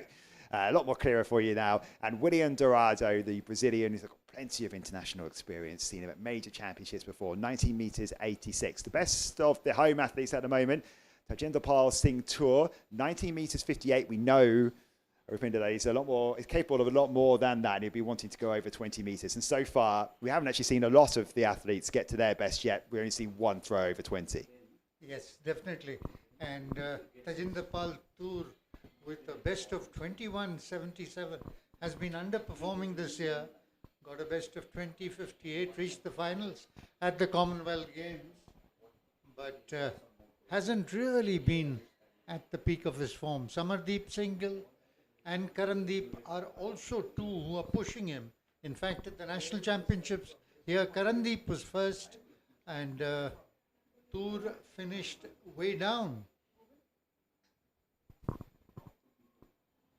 Well, here is Samardeep Singh Gill.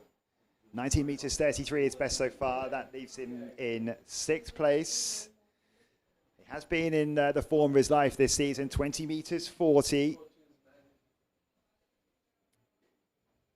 And if he can replicate that again here, then he'll move into the lead. Positive self-talk from Gill as we move into the second half of this competition. It's going to drop short of 19 metres, so not the improvement that he wanted. Maybe not quite getting the footwork. Doesn't want that recorded either, so steps outside the circle. Wanting to ignore that one. Now, we have lost, of course, 3 athletes. It's Alma Hadawi, who's gone. Also, the 2 Nepalese athletes, Tilak Bahadur and Rai Bahadur Shahi. They have both exited the competition. There's Karanveer Singh. Karanveer Singh actually upset both Toor and Samardeep in the interstate national championships held here end of June. Did not get the nod for the Commonwealth Games. You can see him there, Rupinder. He's applying plenty of the chalk to his hands, the slippy air conditions. Absolutely. Very tough for these field eventers when it rains. As you were describing earlier, the World Championships ended with that fabulous Daniel Stahl throwing over 70 meters in those conditions where people were slipping all over the place. Yeah, I was there for that, Rupinder, and it was just the most extraordinary night. We didn't even know if we were going to be able to have the competition at one point. It was touch and go. The unprecedented situation where it was right at the end of the schedule as well. Here is Toor, trying to move into the top 3. He's got a best so far of 19 metres 58. That's going to drop a little bit short of 20 metres. I wonder as well there whether that's actually going to be quite similar actually to that first round throw. But at least after the 2 fouls, moving back towards the right direction. Absolutely. And his body language seems to be saying, take it easy, I'll be there. And now the 1500 meters for women, in which the 2 favourites are the young girl running in front, Lily Das, the diminutive, versatile runner. She runs from 1500 up to the 25 kilometers. She's been a nation junior champion. She was 4th at the 2025 Asian Championships. Of course, the more favorite girl today, behind her, Pooja, who's a best of 4:09, who was the Asian Championship silver medalist. And then we've got the Mauritius girl, Sonia Sunoon, 2 Nepalese, 1 Sri Lankan. Lily in the lead. Gone through in 68 seconds for the first lap, 3 3/4 laps. It was changed at the Commonwealth Games to the more famous mile. And now we are back here on familiar territory. 1500 meters is what these girls will be aiming for at the Asian Games. Lily Das followed by Pooja. The 2 favourites in this event. India's top star Ankita Dhyani is training in the US with Scott Simmons. I think Pooja is just playing a very sensible race here, Rupinder, just sitting on the shoulders, waiting and letting Lily Das do all the work. She's the class athlete in this field, Pooja, the only athlete that's under 4 minutes and 10 seconds. And I think it's just about holding her nerve, waiting for the kick. At the moment, everything's very, very comfortable for her. They're strung out, but any one of these 4 are in contention. In contrast, Lily realizes her only chance of winning is in the earlier laps, and she's making an effort, a brave effort. It's always very difficult to start in the lead and finish in the lead, something which we saw phenomenally done by Daniel Rudisha at the 2012 Olympics, and still holding the record. Yeah. But Pooja doing the sensible thing. She knows she's the favorite. She's got a better kick than Lily, so she doesn't need to worry now. Looking very comfortable here. Pooja behind Lily Das, but don't count out. Das, lifetime best of 4:10 herself, of course, not been in that shape this season. 10 seconds or so the difference between these two this season. But now it's just down to 3. So Lily Das still leading the way. Pooja still very happy just to sit on the shoulder here, and those long legs, the long strides will really come to the fore now as we approach the final lap. Absolutely. And now the moot point is, when does Pooja go? Does she want a good timing, or is she happy with being the gold medal winner tonight? The time is 3:29 as they cross 1200. So she's not capable of doing a 40 seconds in the last. It's not going to be 300. not going to be a quick time, is it? But this is when Pooja can really start to take control. And has Lily Das got anything left as they approach the final 200 meters? Absolutely. It's almost a David and Goliath affair, with Lily inches shorter than Pooja. Not having the speed, having shifted a lot to half marathons and 25 kilometers, which are more paying events in India currently.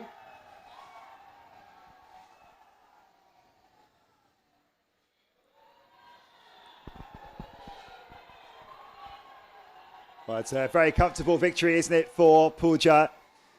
Let's everyone else do the work and bring it home for not a quick time, the unofficial time just outside 4 minutes and 17 seconds. So, I mean, well within her capability. She made it look easy as well. It's not about running a quick time today. It's all about the bigger goals you've got coming up, the Asian Games. You've got other big events too. And Pooja with a busy schedule to come out. Just a really good hit out in front of a home crowd here. But Lily Das, brave race by her, and looks like she's just gone below her season's best. 4:17.18 first. We'll await the timing. 4:19 was her best before today. I think you can look at that as a really honest race from Lily Das. I mean, she was absolutely gunning for that quick time, wasn't she? For Pooja, it was all about the win. Those are two very different mindsets you've got from two athletes there. Pooja just wanted to come here, get the W, whereas for Lily Das, it's all about trying to use the strength of the opponents you've got with you to try and drag you through. And you can see some of the athletes absolutely spent, still lying on the track, looking to try and get over a big physical exertion from them. But it just shows, I think, that the excitement you've got around Pooja. I mean, she'd love to edge closer to the 4 minutes. That's when you get to the world-class level, where you can sort of talk about yourself being a contender to get in some of those gold meetings, maybe beyond the sort of periphery of the Diamond Leagues. And, you know, to the age of just 24, I think Pooja, she's got plenty of time to dip below those 4 minutes. I mean, look at Georgia Hunter-Bell, for example. She's in her 30s, only just gone full-time, and she's now dominating the 1,500 meters at the moment, with Faith Kipyegon out injured. Back to the shot put then, and this is into round 5. Samardeep Singh Gill with his 5th attempt. Just about touching the tape at 19 meters. 19 meters 33, his best so far. That's put him in 6th place. I can tell you in 8th place is Sanyam Sanjay at the moment. Aidan Smith is in 7th. He's got 2 fouls of his last 2 rounds. Leading the way still is Zane Weir ahead of Enekwechi and Dorada. So no mark in the end for Gill.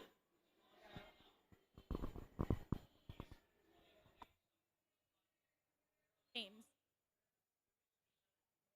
Now I feel good and good. How do you like it? She feels good. She's ready, guys. Next month, Asian Games in Japan. Let's give a round of applause for Pooja, your winner of the women's 1,500 meters. I love that from Shannon Robery there. 1,500 meters, Olympic medalist herself. Let's hear from you about this race and what your goal was coming in. I try my personal best, but this weather is very humid. But I will try my best. And that's all you can hope for, right? You try your best, you put yourself in it, you led most of that race. What's up next for you? Next Asian Games. Guys, this is such an exciting moment. We're seeing so much of the talent that we'll be watching at the Asian Championships next month. Let's give another round of applause for our women in this 1,500-meter race. Congratulations. No one understands the pain more of a 1,500 metres than Shannon Robury, and not often you see the interviewer crouch down to the level of the athletes who are still trying to get their breath back, but Shannon knows exactly how they feel, and it's not making them get up anytime soon. So great work. Good to hear from both Pooja and Lidas. Absolutely. Wonderful race. It was. Lily brave, taking the lead, making her effort. Pooja honest enough, waiting for the last lap to impose herself and win the gold medal. So back to the shot put. We're in round 5. This is William Dorado, who's now dropped out of the top 3, down to 5th place, 19 metres 86. So we've actually just missed that Tajinderpal Singh Toor go over 20 metres. And Dorado trying to join them. And that's not going to be far off 20 metres. So Zane Weir, whilst we've been away, has improved to 20 metres and 47 centimetres. Sitting in second place is Karanveer Singh, up to 20 metres and 6 centimetres in 5th place. And Toor in third place with 20 metres and 3 centimetres. So Enekwechi, the Commonwealth champion, here he is. Remember, he deliberately skipped round 3 because of the conditions, then came back for 19 metres 82, looking to improve here. And it might just be around the 20-metre mark, but touch and go. I'm not sure it's going to be enough to overtake Zane Weir, who will be next up in the circle, the European silver medalist. Interesting point you made, Rich. Even in shot put, you make tactical decisions. I thought it was all about 1,500, 5,000, 800. But yes, you do that even in the field events, high jumps, long jumps. And here today, we've seen a masterclass from the Nigerian, hopefully getting into the medals. Look at that. Yes, he's got 20.00. Not quite good enough yet, though, to move into the top 3. So the quality of this competition is really starting to ramp up, which is great to see. You often see this in the throws, don't you? Where it just they're going through the gears, it's ramping up. But here is the leader, Zane Weir. He's in good form. Only last week in Birmingham, he was stepping up onto the podium at the European Championships. He's made the long trip here. The South African-born Italian had to settle for second behind his Italian teammate, Leonardo Fabri, the world leader. But going well here and looking to improve on 20 metres 47. It's a decent lead he's got so far. And that's not going to be an improvement from the Italian. So 20.47 will continue to be the mark that leads the way as we head into the closing stages, as we head into the final round. This is exactly, Rich, what the Indians benefit from on a silver continental tour. They've got Enekwechi experience to learn from. They've got the Italian leading them, and they're pushing all the way through. Karandeep, Toor making the best of it, going above 20, and now looking to narrow the gap. Before we head into the final rounds, just to let you know about the results of the high jump. It was won by Supriya, 1 meter 75 ahead of Manshi and Ridra Toor. So I think the conditions playing a little bit of havoc with that one. As we head to the women's long jump, which is just getting started here. And this is the darling of the crowd. In June, she broke a 22-year-old record. Ansi Sojan beating the legendary Anju Bobby George, jumping 6.88, now looking well set to try and up her silver medal at the Asian Games in September. She gets a white flag. Ansi Sojan has been at the silver medal level at the Asian Championships last year, at the last Asian Games, and she's looking to up herself. It was unfortunate that her jump came a little bit too late to get a selection. Otherwise, she would have been a medalist at the Commonwealth Games in Glasgow. So this is the start of the women's javelin. So the long jump is underway. Anthony Sojan with 6 meters 51 to get started. And here is the lineup then for the women's javelin. The men's event to come near the back end of the program.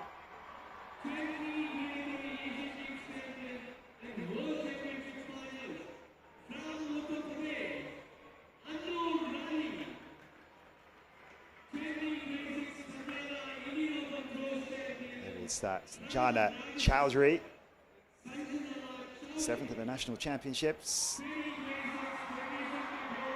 Rashmi, who's thrown a lifetime best of 56 meters 15 this season. And into the international athletes, Juscelini de Lima, the Brazilian, 62 meters 89 at best, 61.47 this season. World Championship finalist, an 8-time national champion. Deepika, the junior record holder for India. Nima Chowdhury is due to go at 8, just coming away from the lineup here. Hopefully we can bring you back to them. Just want to double check that we're not announcing people who are not here.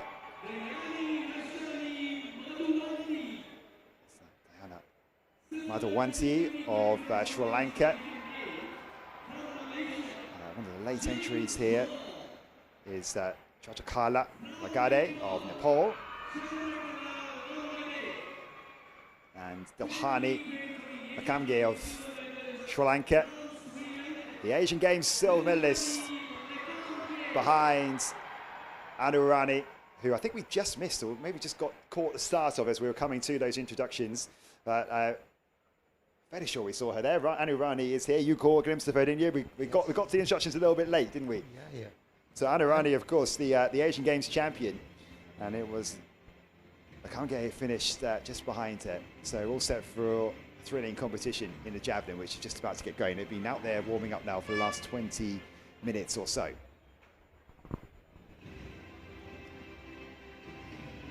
Next up on the track will be the women's 100 meters. Once again, we'll have an A and a B final. It doesn't mean better or worse, by the way, just that's how they've been seeded.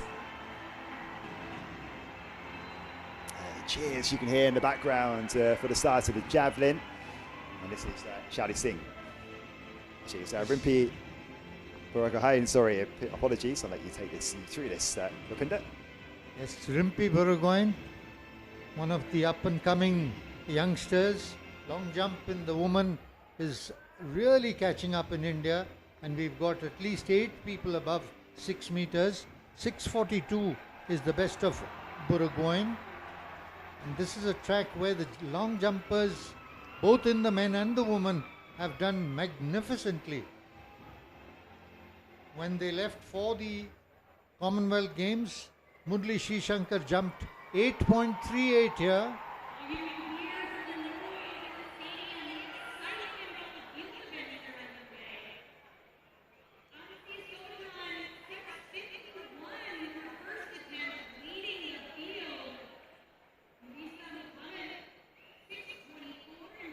Just to bring you up to date with what's going on so far, though, in this competition.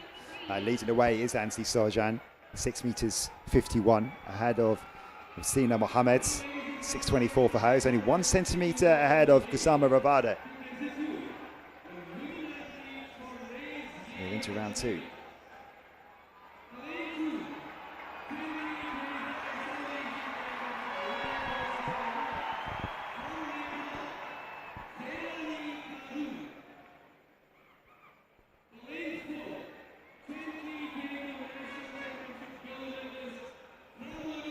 Red flag.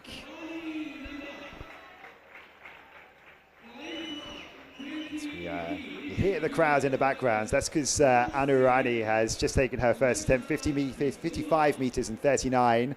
The Indian crowd so well educated in javelin. Just, you know, the prestige Indian javelin throwing has leading the world scene.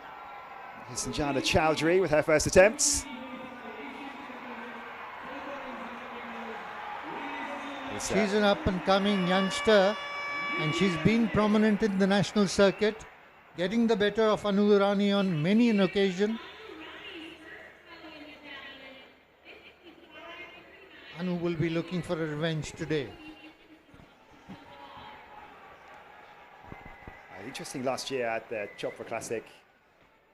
Opened there about, the conversation was about trying to take athletics beyond javelin, but you can hear that the crowds are most excited about seeing it. It's a spectacular sight, isn't it, watching the javelin fly through the air inside a stadium. Absolutely. And what a competition it was. And it started off the career of Pathirage, who came third there and now is the dominant force. The 100-meter runners are just starting to get their preparations going. 2 women's races to come.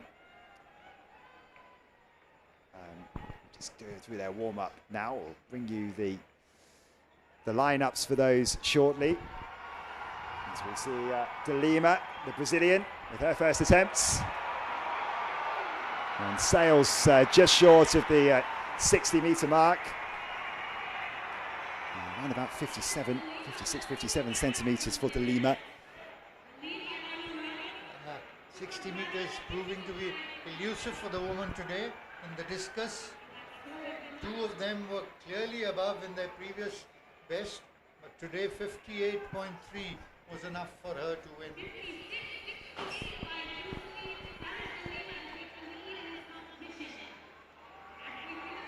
Deepika, the youngster from Haryana.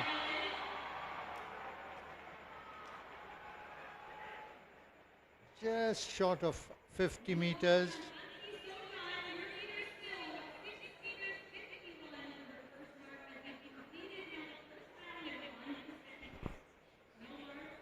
India's javelin factory is really on work.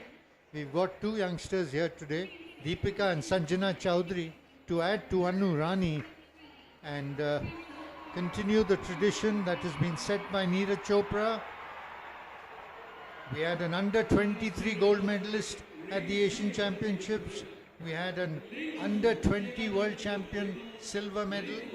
So it's all through that we are getting good results. And of course, we had the bronze medalist behind Neeraj, who will be in action later tonight.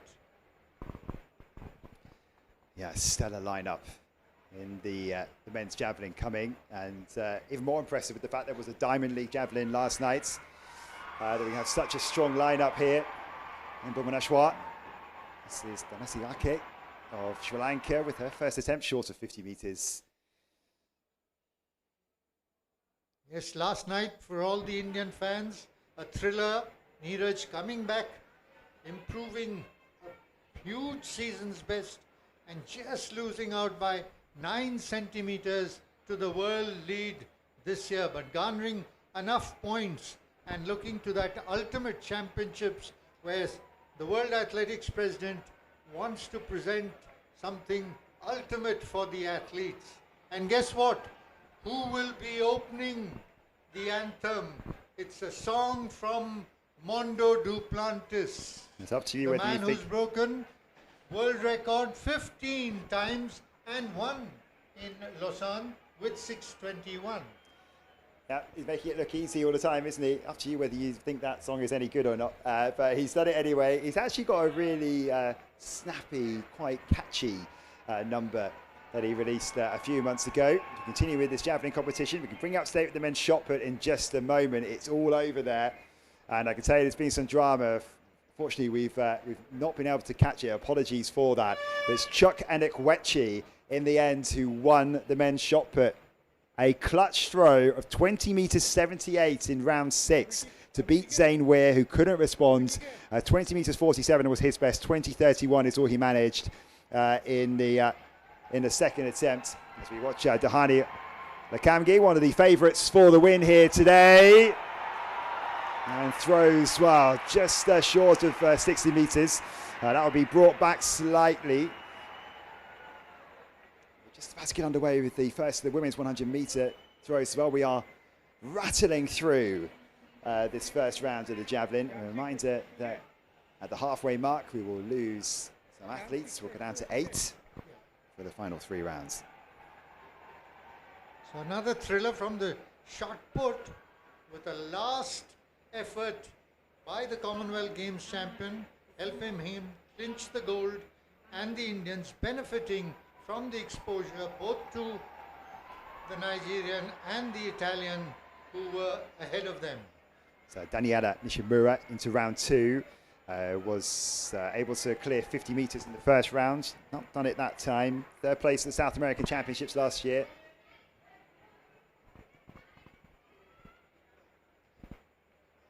We'll be heading very shortly to the first of these women's 100 metre races.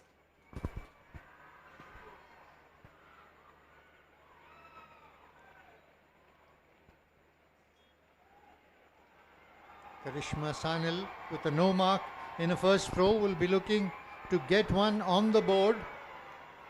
And she comes close to 50 metres, which should ensure that she gets into the top 8 for the final 3 throws. And here is the darling of the crowd.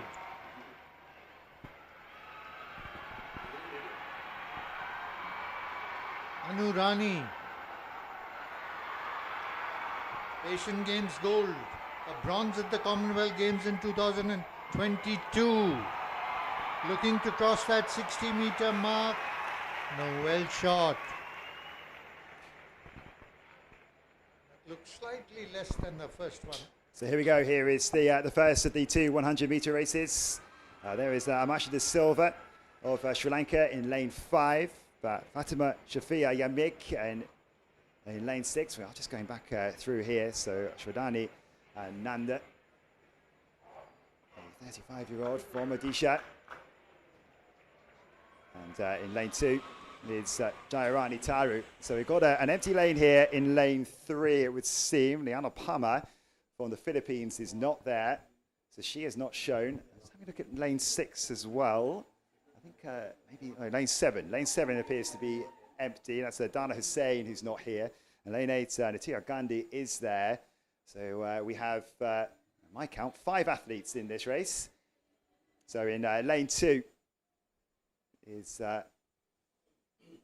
Taru.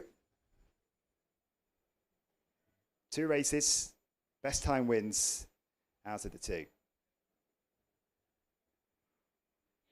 And they get away first time. It's a fairly even start. Look at Nanda streaking away, but they're coming back strongly and coming through into lane 6. It's Fatima Shafia Yannick, the Sri Lankan, who comes through in 11:70 unofficial time. We'll get that rounded up for an official time for you, and that will be the mark to beat. So our apologies, we weren't able to run through the full lineup for you and just get a real gauge as to who was there and who wasn't. But it's victory in the end for Yamik. 11:71 the official time in the end. Nanda, who made that great start, she flew out the blocks. But it was Yamik who came back strong. And Amashita Silva completing the top 3, 11:92 finish time. But a really impressive start from Nanda. But wasn't able to maintain that in that final 50. Well, she's the home favourite here. Born and brought up in Orissa at the stadium, training at the High Performance Centre, has been running for long. And she just loves her running, came out flying and really raised the hopes of the hometown, but pipped at the end. Back over to the long jump. And a foul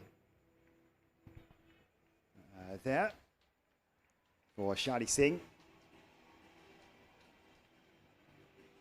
No mark in round 1 either. So she's under a bit of pressure here. Is Singh. The second of the 2 100-metre races will get started in just over 10 minutes' time.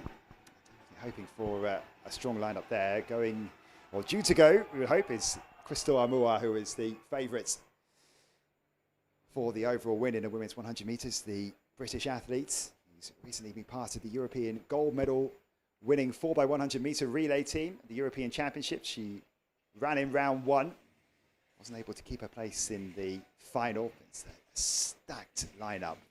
Great Britain had a wealth of options that comes here with a gold, having played her part in round 1. So we're just about ready to continue on with this long jump competition. Burgoyne with a good first jump of 5.86, looking to improve on that one. Lacks in inches, but stoutly built girl.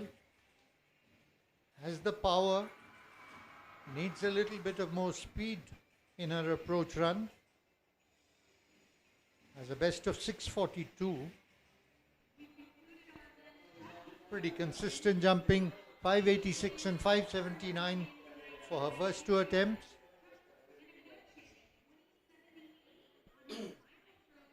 This is Ranatkala of Sri Lanka. As we switch back to the javelin.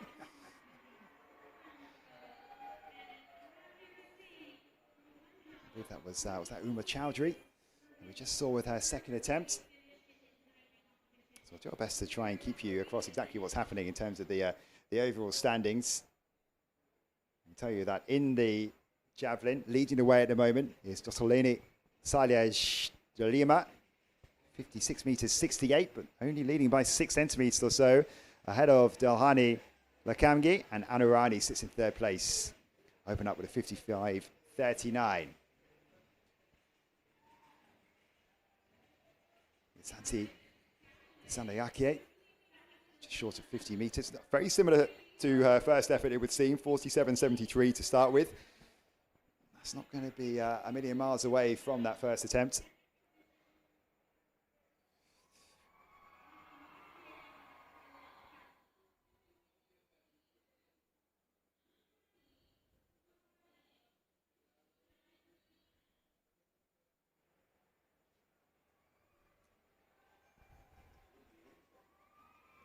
Harshani Madhuvant of Sri Lanka. First attempt a poor 44.05. Looking to improve. Getting closer. Looks like 46 plus this time.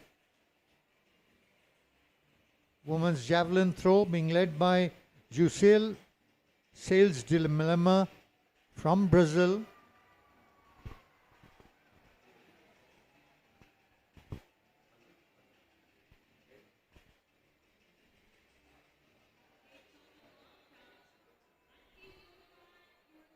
Chandrakala of Nepal.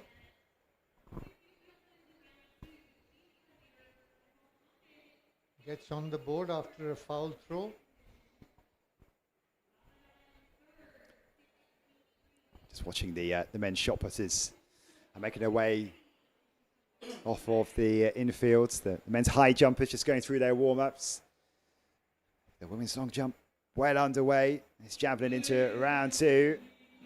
Dohani Lakamge.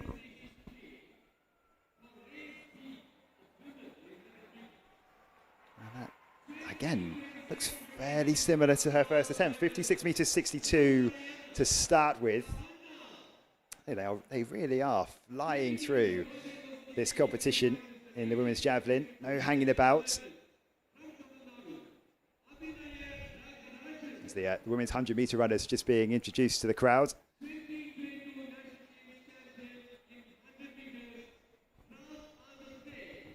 Current leader in the javelin from Brazil.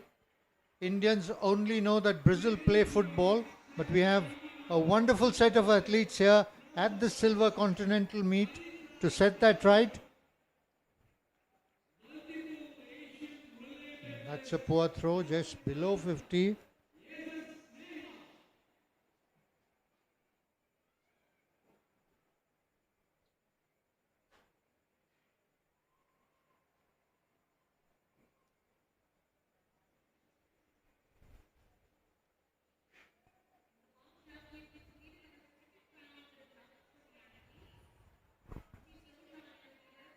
Karishma looking to break 50 meters, just falling short.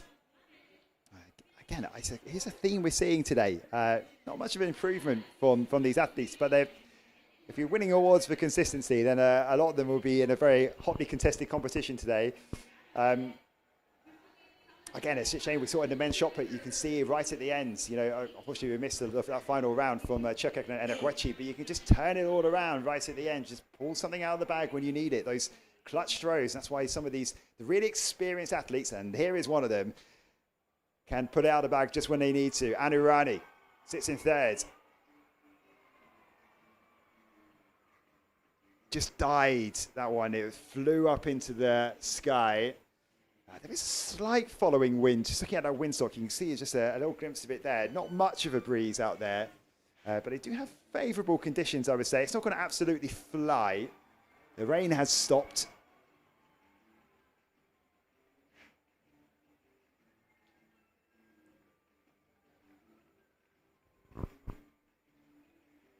Sanjana just behind Anu, fourth place. She's the youngster looking to take over from Anu Rani. This one just above 50 meters, so no improvement for her too.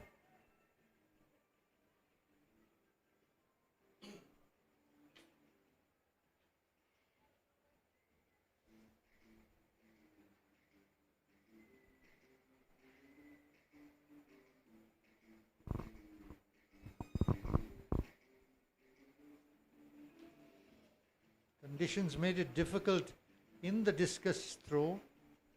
Javelin should be slightly better.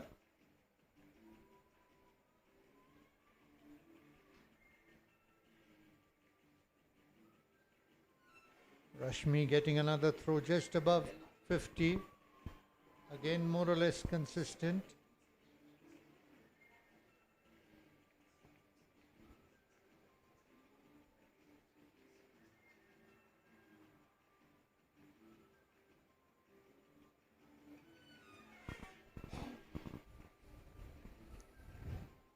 There is Javelin de Lima, the Brazilian, the leader. Oh, that flew. And that looks better from de Lima.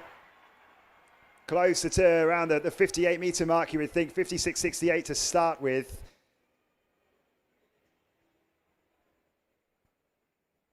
Finally, the throwers getting into their own. Yeah. That looks like the best throw of the evening. And it is 57.46. The youngster Deepika from Haryana, from the Javelin Academy based there, which produces most of the throwers, struggling today.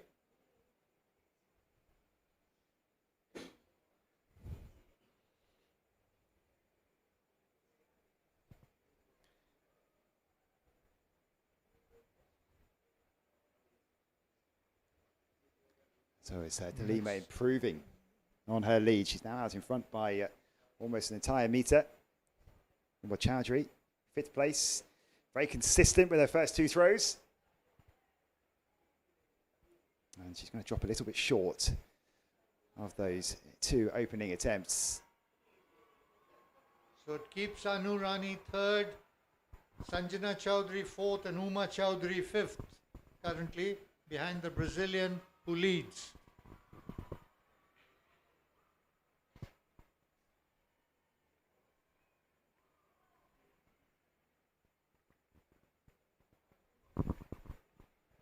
Asante Disanoyake looking to break 50 meters, not going to do it again.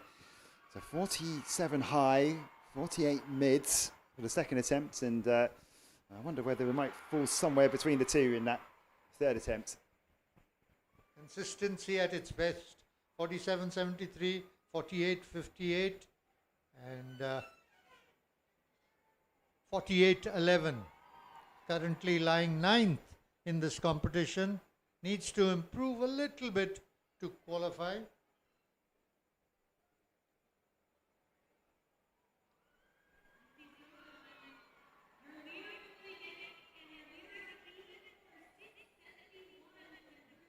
So that's Matawanti.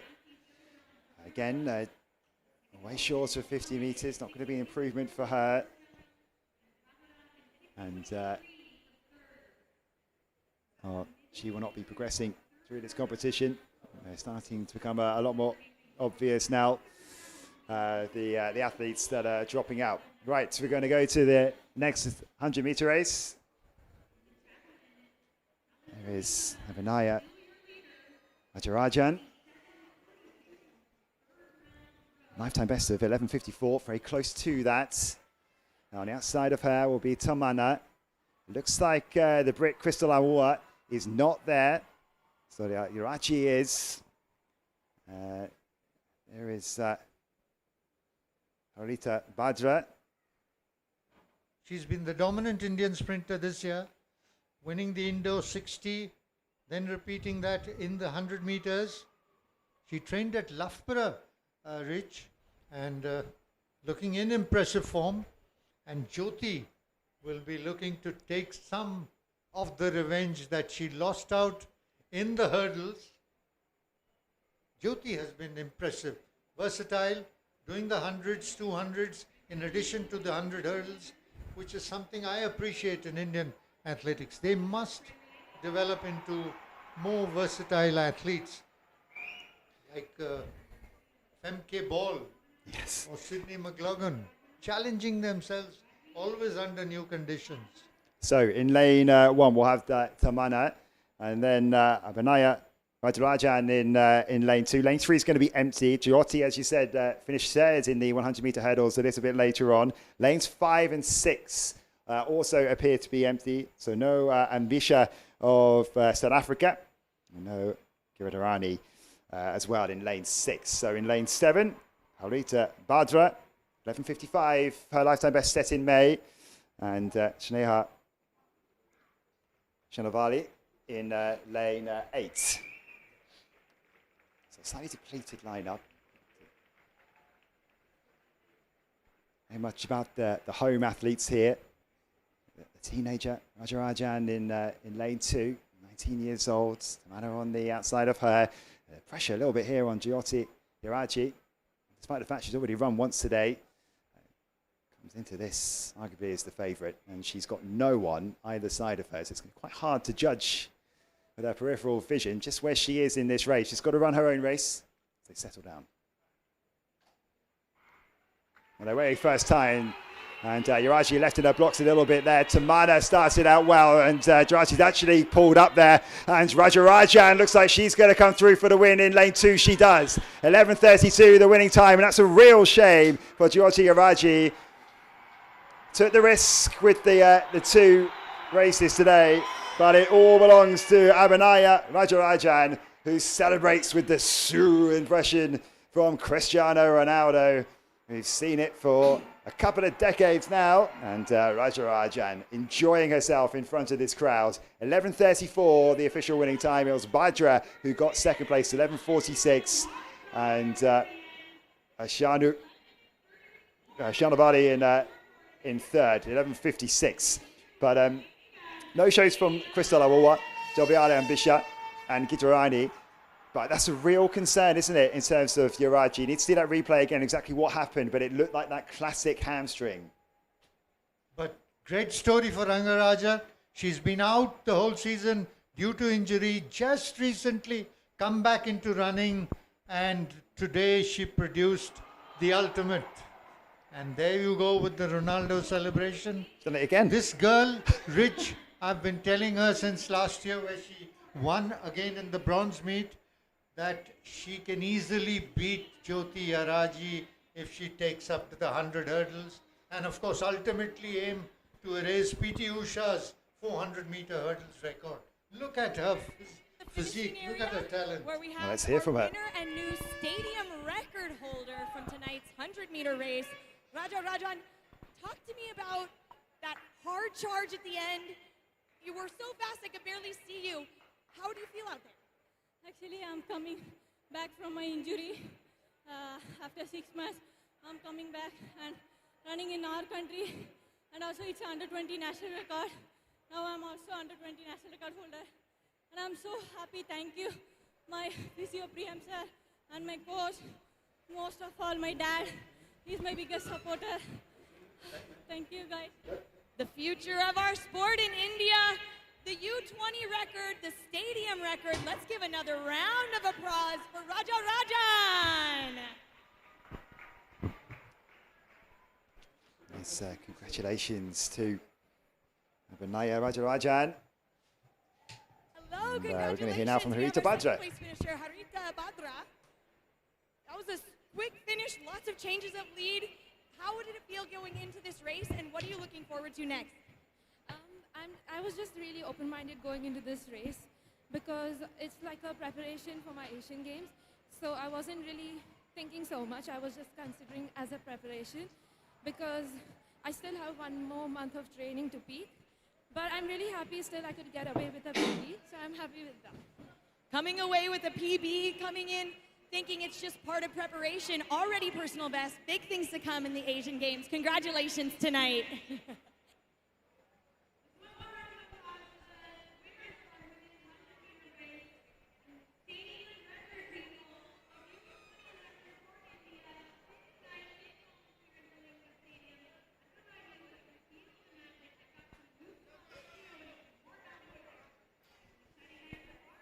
Very exciting with the stadium record. It's Omar Chowdhury.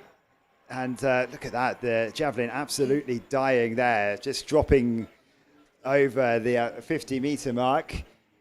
But Chowdhury, who sits in 6th place. This is into round 4, by the way. It's De Lima who's still leading the way, 57.46.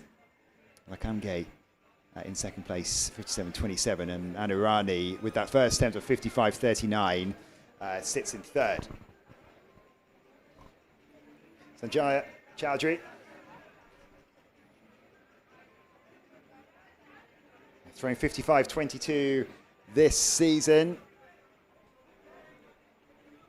53.89, her best so far. That's pretty much touched the tape on the 50-meter line. So it won't be an improvement for Chowdhury, who has managed 3 legal throws already today. Just needs to find that extra bit of distance. Here's the athlete that so many have come to see today. Anurani sits in 3rd place. That's not where she wants to be. 55.39, her best attempt so far, needs to be 57.46. And she just ducks out of that right at the last minute. And she stepped over a line as well, so it is a red flag. Doesn't have any time left. Completely fooled the camera. So just watching down on the... I also often quite likes just to watch down on the infield, then switch back to the screen. The camera was fooled, but she just stopped dead. And just something wasn't quite right with the run up there for Rani. So no mark in round 4. We're now shifting to, well, that's not Jyothi Anurani. We're now back to the Sri Lankan. 57.27. She's improved with every outing. Sri Lankans obviously, yes, 56.2. She's in 2nd place now. I did mention to Richard earlier on if the performance of Ramesh Patirage over the last few. He was here at Ranchi last year in the Federation Cup, in the South Asian Athletic Meet, where he won the gold. But surely the Sri Lankans, 56.62, down a wee bit, and once again to 56.77. But that 57.27 keeps her in position number 2 out here. So back to Jusceline De Lima, the Brazilian, who leads the way still. She's really getting into her stride. That looked like it could have gone big, but it just hung up in the air. Drops out of the night sky. It will be around a similar kind of distance that we've seen so far from De Lima, those 56, 57s. Yet to see anyone really threaten the 60s. Still plenty of time in this penultimate round. So we go back round again.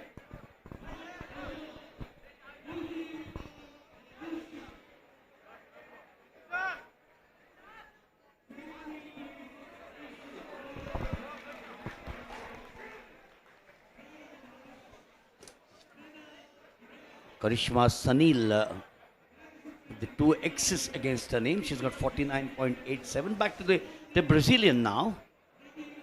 We've got two of them out here. Daniela Nishimura and the second of them from Brazil, Lima. A silver medalist at the 2026 Ibero-American Championship. 60.27 in 2025. She's looking to that figure right now. Into the skies. Taking the pace off. For a moment I thought it was going to be a monster of a throw. The way she got her shoulder there. The intensity, the visual and the explosion came about from her. That's Rashmi coming up now. Andhra Pradesh 2026 Fed Cup bronze medalist. 56.15 is her best. She's never close to that figure here. 50.95 at the fourth.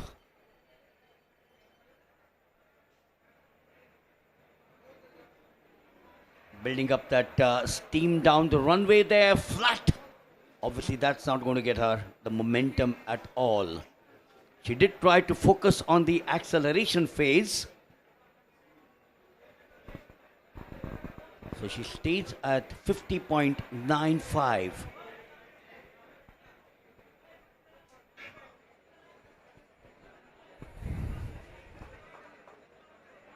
So Uma Chowdhury in the last round. Very consistent card in the fifth round, excuse me. And short of 50 meters again. Look at that 52, 52, 50, 50. She's going backwards and she's now dipped below the 50 meters. Not the direction she wants to be traveling in. It's penultimate round of the competition.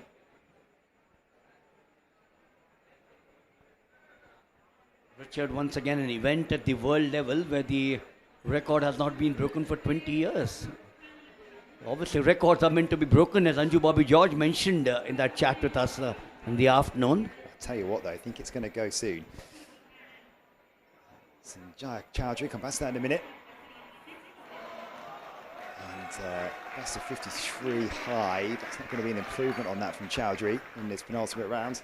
Yes, I don't know how much you've seen of Yan Zhiyi, the teenage Chinese athlete. She is a remarkable talent. In fact, she was throwing some of the best throws in the world last year, but wasn't actually old enough to compete in the World Championships, which is just crazy, really. She's throwing 71 meters 74 this season. It's only around 50 centimeters from that world record, which was set by Barbara Spotokova in 2008. And I just don't think it's going to last much longer the way she is going.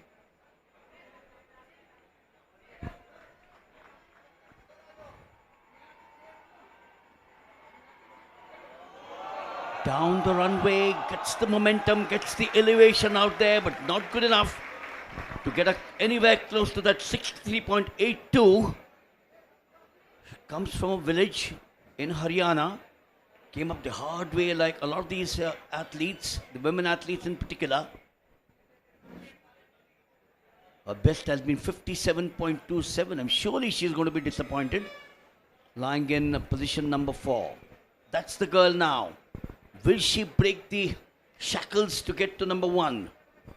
Will she get the better of 57.27? That's the big question.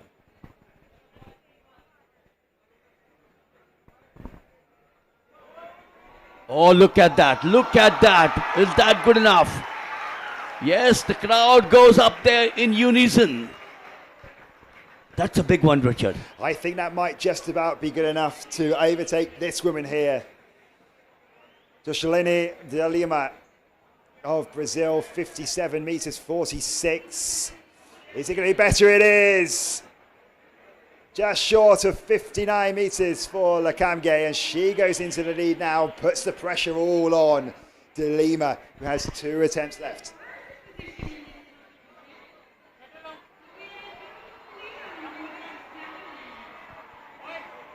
Relaxed posture, she goes into that, smooth.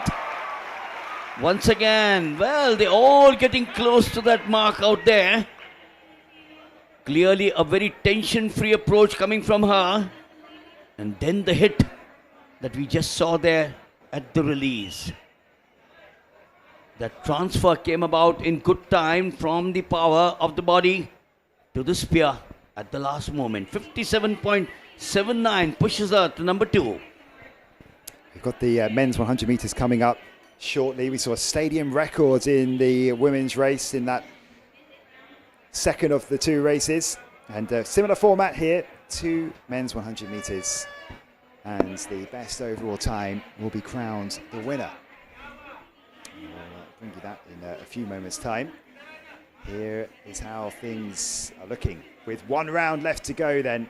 And at the top of the leaderboard, Dilhani Lakamge, the Sri Lankan, just ahead of Jasolini Dilima. Anurani has some work to do, 3 rounds with no mark. But can she pull something out of the bag right at the last moment to try and take top spot?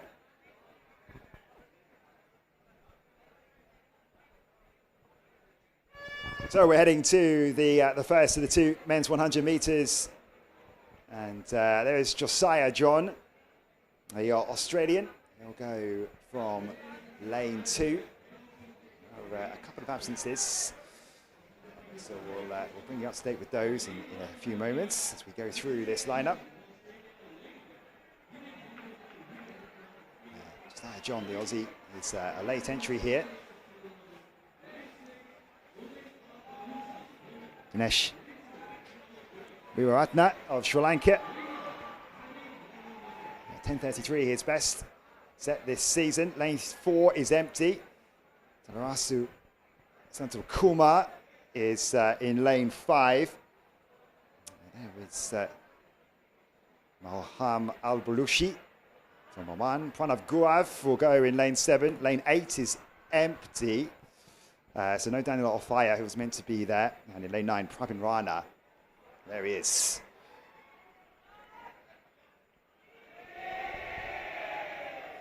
Rana on a 10.82.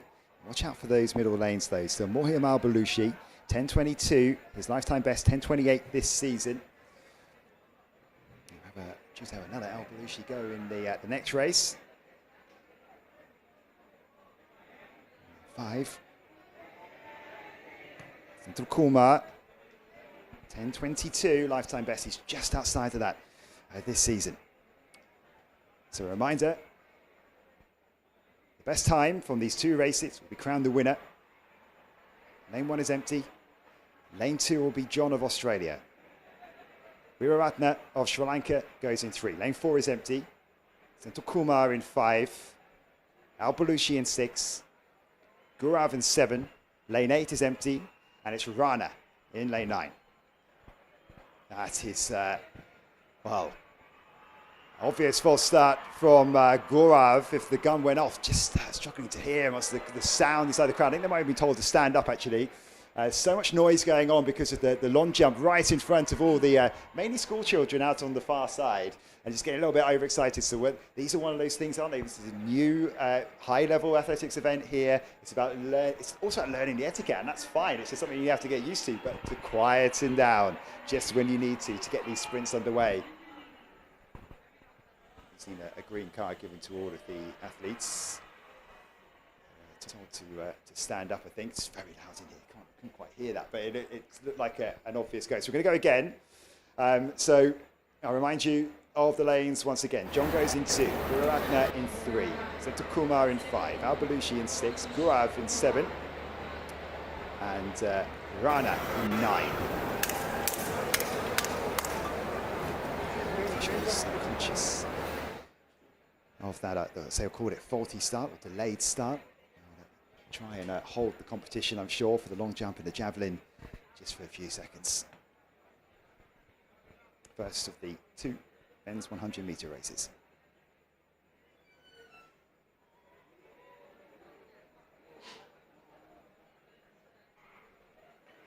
This time they don't get away cleanly here. Who was you see? Do you see? Is it again? Gulav? Very nervy. It's a big occasion, this. What were you seeing? Well, I know he's got loads of experience. He's going to be booking his ticket to Japan for the Asian Games, but it happens to the best of them, doesn't it? I remember Tim Montgomery having that. The great Usain Bolt has had that once. But yes, twice out here. Once, of course, was a bit of a technical issue. But this boy, is he the guy in trouble? Richard, can you imagine you practice for weeks together, months together, comes for a big occasion, and then, pack your bag. Well, as you say, it is a big occasion because we haven't seen a World Athletics Continental Tour silver in India before. But I guess as well, if you look at it in the positive side, and if he doesn't get away with this, we'll see in just a few moments' time. Let's have a look once again, just to get confirmation on where the twitch was. I'm not going to see it. Instead, we'll get the suspense of the officials coming over. You'd rather do it now than at the Asian Games, if you had to choose. Not ideal, but you'd rather get it out of the way now. Just about to see the officials come over. And what card would it be? The writing's on the wall for Pranav Gurav. And we already have too many empty lanes that we would have hoped for here. And Gurav, as this is right, will head over to this screen and take a look at this false start. And the others know that they are going to be delayed for a little bit longer here. So they're just coming along and getting a bit of water as well. But obviously you can run under protest if you like. It means that if you win the race and the officials still found that you were guilty of that false start, then the result won't stand. But I mean, the statistics tell you, we see the reaction times. It's quite hard to argue your case sometimes, but because of this rule that is now in place, you see it 9 times out of 10, most athletes, unless it's super, super obvious, will chance their luck.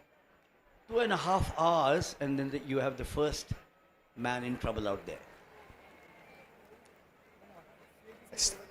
So I think Gaurav thinks he's won his case to continue to have to run under protest, but there's a little bit of a misunderstanding here between Gaurav and the officials who would rather he gets off the track. I can understand the emotions here for Pranav Gaurav.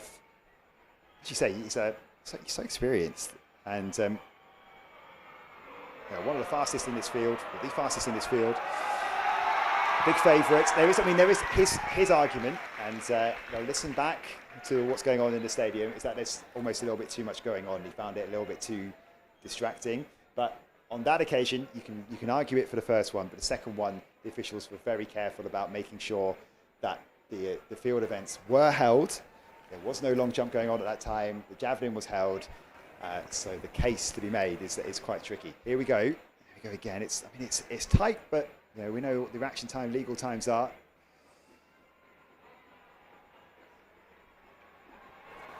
And the data will show how it was Gurav.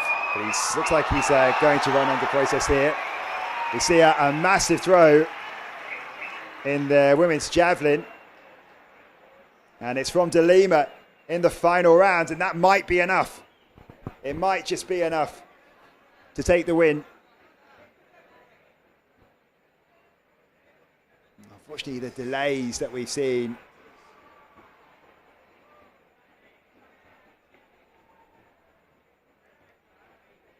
And I'm not sure we're going to go back to it. So I can tell you De Lima has won the competition.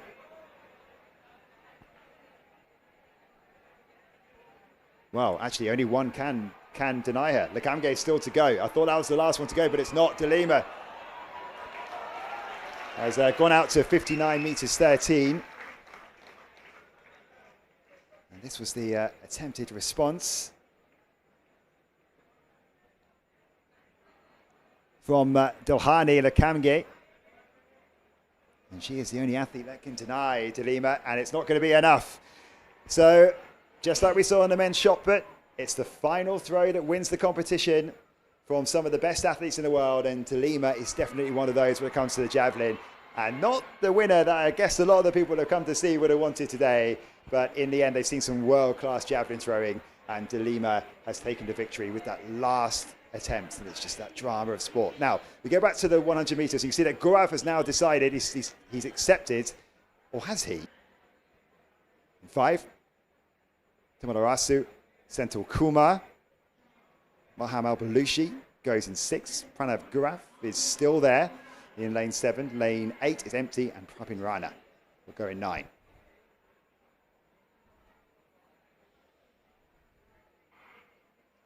This time they get away. No, they don't. They don't. Oh, this is taking a run. I'll win it. I'll win it on my own time. He'll be thinking.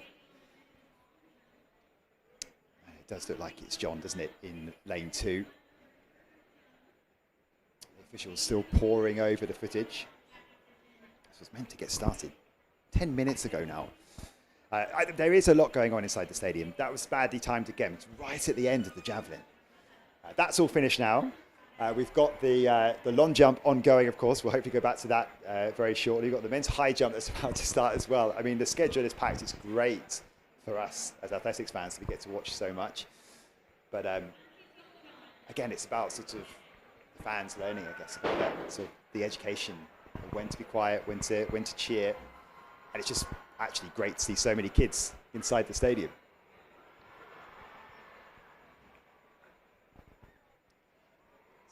The men's high jump is underway. It's Thiago Moura who leads the way there. Just at the top, some countback. In fact, it's a three-way tie. Jabub and Shankar all through in 2 meters 10. Very early stages of that competition. We've got the men's long jump coming up and the men's javelin as well. That is only about 40 minutes away. You might argue that is maybe the most stacked of all the finals in the field that we've got today.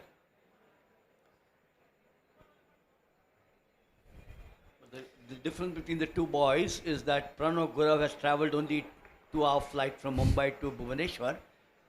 This boy out there on a picture frame has travelled, I think, a good 12, 13 hours from Australia. And he's still fighting his case here as well. And also, he wasn't on the original list, so he's a fairly late entry. So, you have to weigh up these decisions with your coach. Should I go? Should I stay? Should I put some more training in? Is this the right time to get another race under my belt?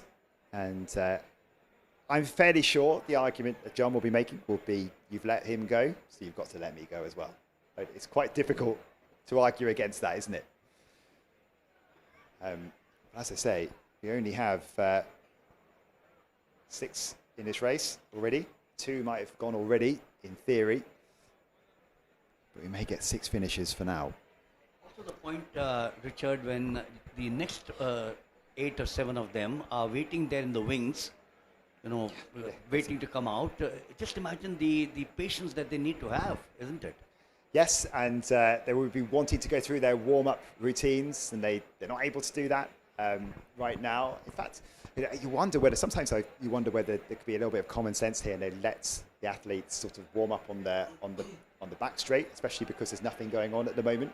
They might have just gone back out to the back, head out to around the warm-up area, and just going through that again. They'll come back in through to the cool room. But yes, you're absolutely right.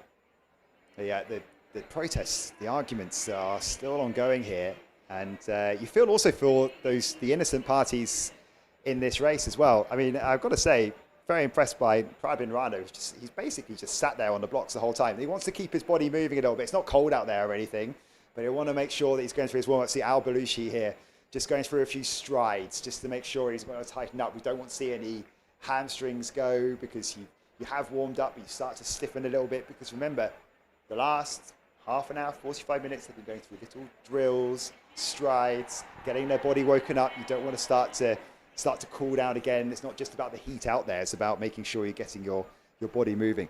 I remember the indoor stadium just behind us, 100 meters away. Last year in the 60 meters dash, there were 8 starters. 5 of them got disqualified over 17 minutes. Only 3 then were left in the end. Well, it looks like Josiah John has accepted his punishment. And that's a little bit of a surprise, actually. He's not going to take any further part. So we are getting settled ready again. We've seen the red and black cards shown to Gaurav already. He's still there running under protest. So we know that's been confirmed. Josiah John has gone. And again, you feel for him. So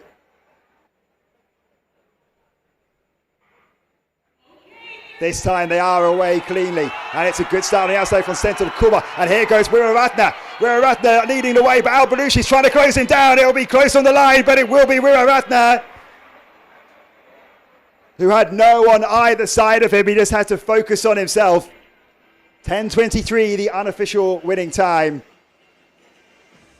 And that's the mark to beat. It's been Made official for 10.27. And Al Belushi coming through for 10.33. And we were right there, flew out of the blocks. I thought Al Belushi might be able to catch her at one point. Seto Kumar also started well, but faded fairly quickly. And it's Gaurav who gets the third place, but does he? And we'll find out very shortly when we get the official results, when they're all poured over. But from the original start list, we've got one disqualification. We may have another one through Pranav Gaurav. That argument will continue on. The coaches will be making their case to the officials. 3 didn't start the race. Josiah John, of course, went. But it is Dinath and Dwara Weeraratne of Sri Lanka who takes the win, 10.27, and that is the time to beat for the second of the two 100-meter races.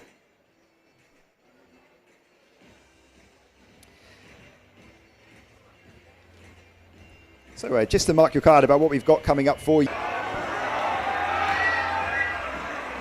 Silver medalist at the Asian Championships last year and at the last Asian Games. Looking to go one better this time in Japan.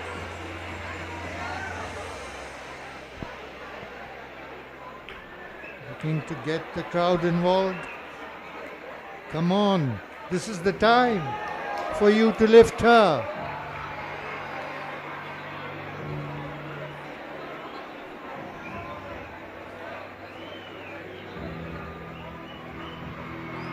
There goes Ansi, very strong sprinting, attacks the board. Is it a clean jump? Yes, it is. 665 has been her best. Is this better?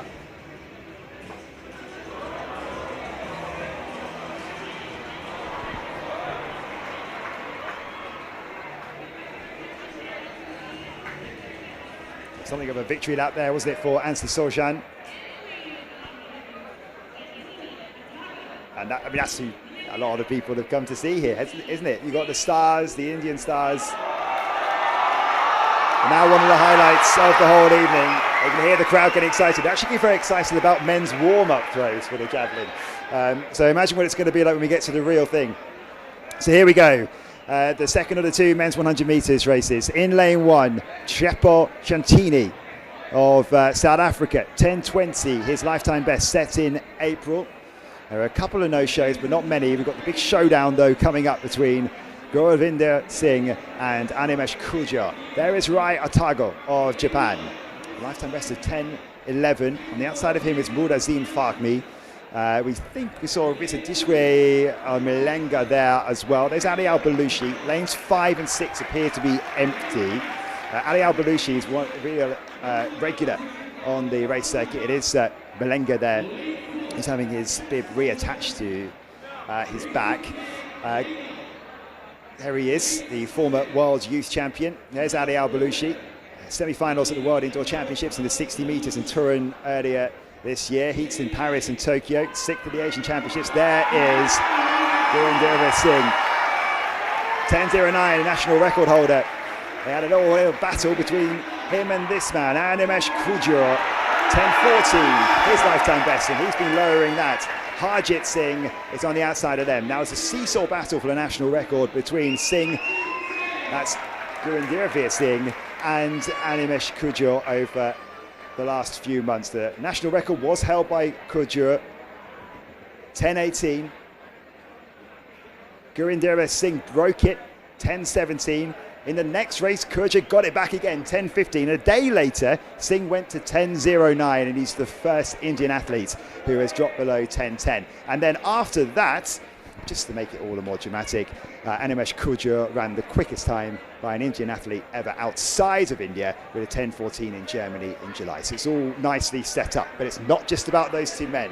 And the calibre of this field could mean that we see another national record potentially tonight. Just having a look at the wind, they might be heading just slightly into a headwind. You can see lanes 5 and 6 are empty. No Erasmus, no Koiki, who were due to be here. So it's Chantini in 1, Atago in 2, Fakhmi in 3, Melenga in 4. Al-Balushi goes in lane 7. It's Gurinder Singh in lane 8, Kujur in 9, Harjit Singh starts in 10. This stacked second race of the men's 100 metres after the relative chaos of the first race.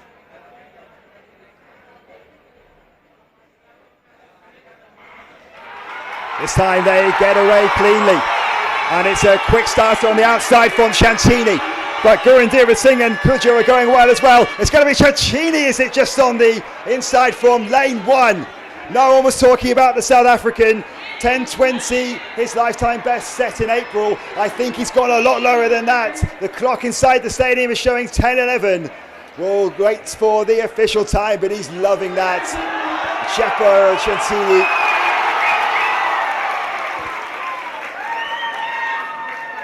He's celebrating. We're waiting for the official results to come up, but there will be a battle. A disappointment from the Indian viewpoint.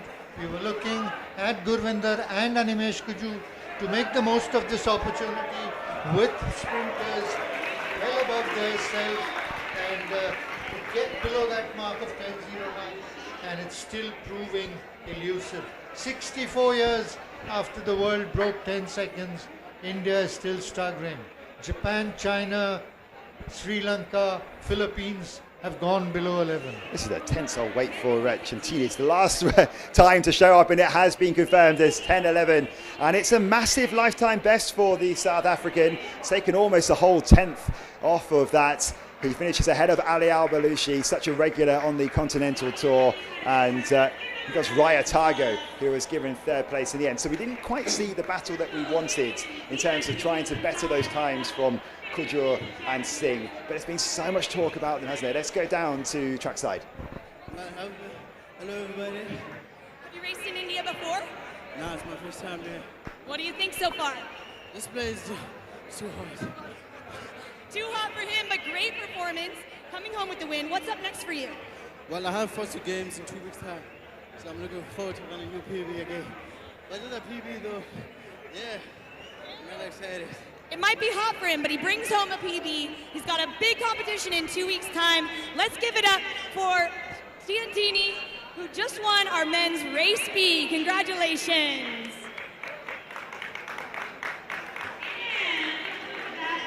A win then for Chepo Tiantini. There's confirmation of the final results. 10:11, the winning time ahead of Ali Al-Balushi and Raya Targo. Ali Al-Balushi is waiting to speak to Shannon down on the track.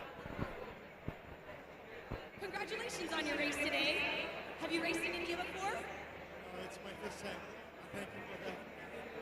Actually, I feel too good to race here. It's first time in my life, but the weather is too hot, to tell you. Overheating. I don't know how we managed that, but at least we did something good. The muscles were warm, the sweat was there, and the crowd, how were they? Did they bring you home? Some people from warm-up area feeling like cramps. Yeah, but the people here, we have too much people, and I feel like it's like Olympic Games. When I've been in Olympic Games 2024, it was something seems like that, but Olympic Games is different. 65,000 is very huge. Congratulations. Thank you for giving us a great show tonight.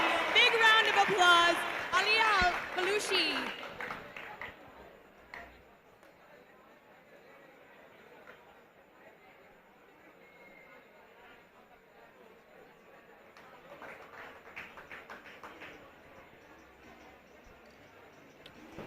So we've had a blistering 100 meters, not from the Indian perspective as Rupender Singh said, but nevertheless, yes, the time will come surely. Let's look at the positives. Remember Ranchi, as Richard just mentioned, drama over a day and a half. When first it was Gurinder Veer Singh, and then Animesh says, well, I'm going to get back to you. And then Gurinder Veer Singh said, it's my good day today. So we will, I'm sure, get those days once again as far as the sprints are concerned. We all live in hope, don't we, Rupinder? Definitely. But since then, Gurvinder has been a bit off. He never came for the national championships. He went to the Commonwealth. He was a poor second, 10.39 at Glasgow. And today, once again, a disappointment. But they must compete more and more often with quality sprinters like they did today. So it's a learning curve, and they will learn that there are shades of 10.09. 10.09 when you're winning is easy, but when you're running behind someone who is slightly better, even if it's 10.10, you look like you're struggling. So always difficult to run from behind.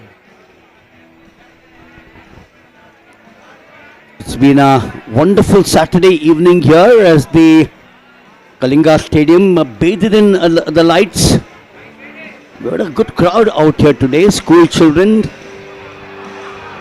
who are willing to learn, willing to take up to track and field. When you start off with, we all know of the struggles. Some of them reading about and talking to Pooja a few months ago. Started off using a bamboo as a pole for the high jump, and then with the sacks of husk in the village. Anu Rani, for example, would go into the fields to train at 3 o'clock in the morning or 4 o'clock in the morning because the villagers wouldn't like to see her in the athlete's attire. Very difficult for girls to grow up in Uttar Pradesh. Remember, the first Tunisian, Hasiba Bulmaraka, had to train in Italy before she won the Olympics. So much the same in some of the states of India. Although Haryana has done well to encourage their girls, they dominate the wrestling, they dominate the throwing events, and they are coming up also in boxing in a big way.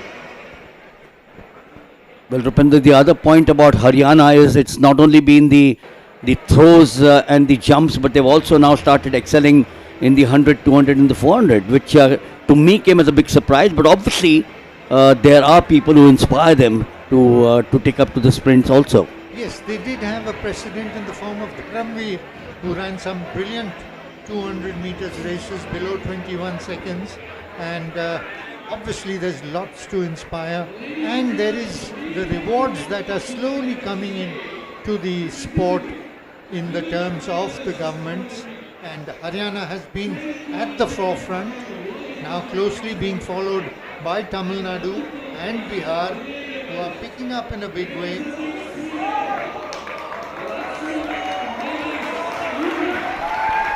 We are about 7 minutes away from the women's 400 meters. That's the introduction for them. The high jumpers to the far right of a picture frame. This is the second of them, Lakshmi Mendes Sayuri of Sri Lanka. From an Indian perspective, that's the girl to watch out for. MR Puama, 36 years old.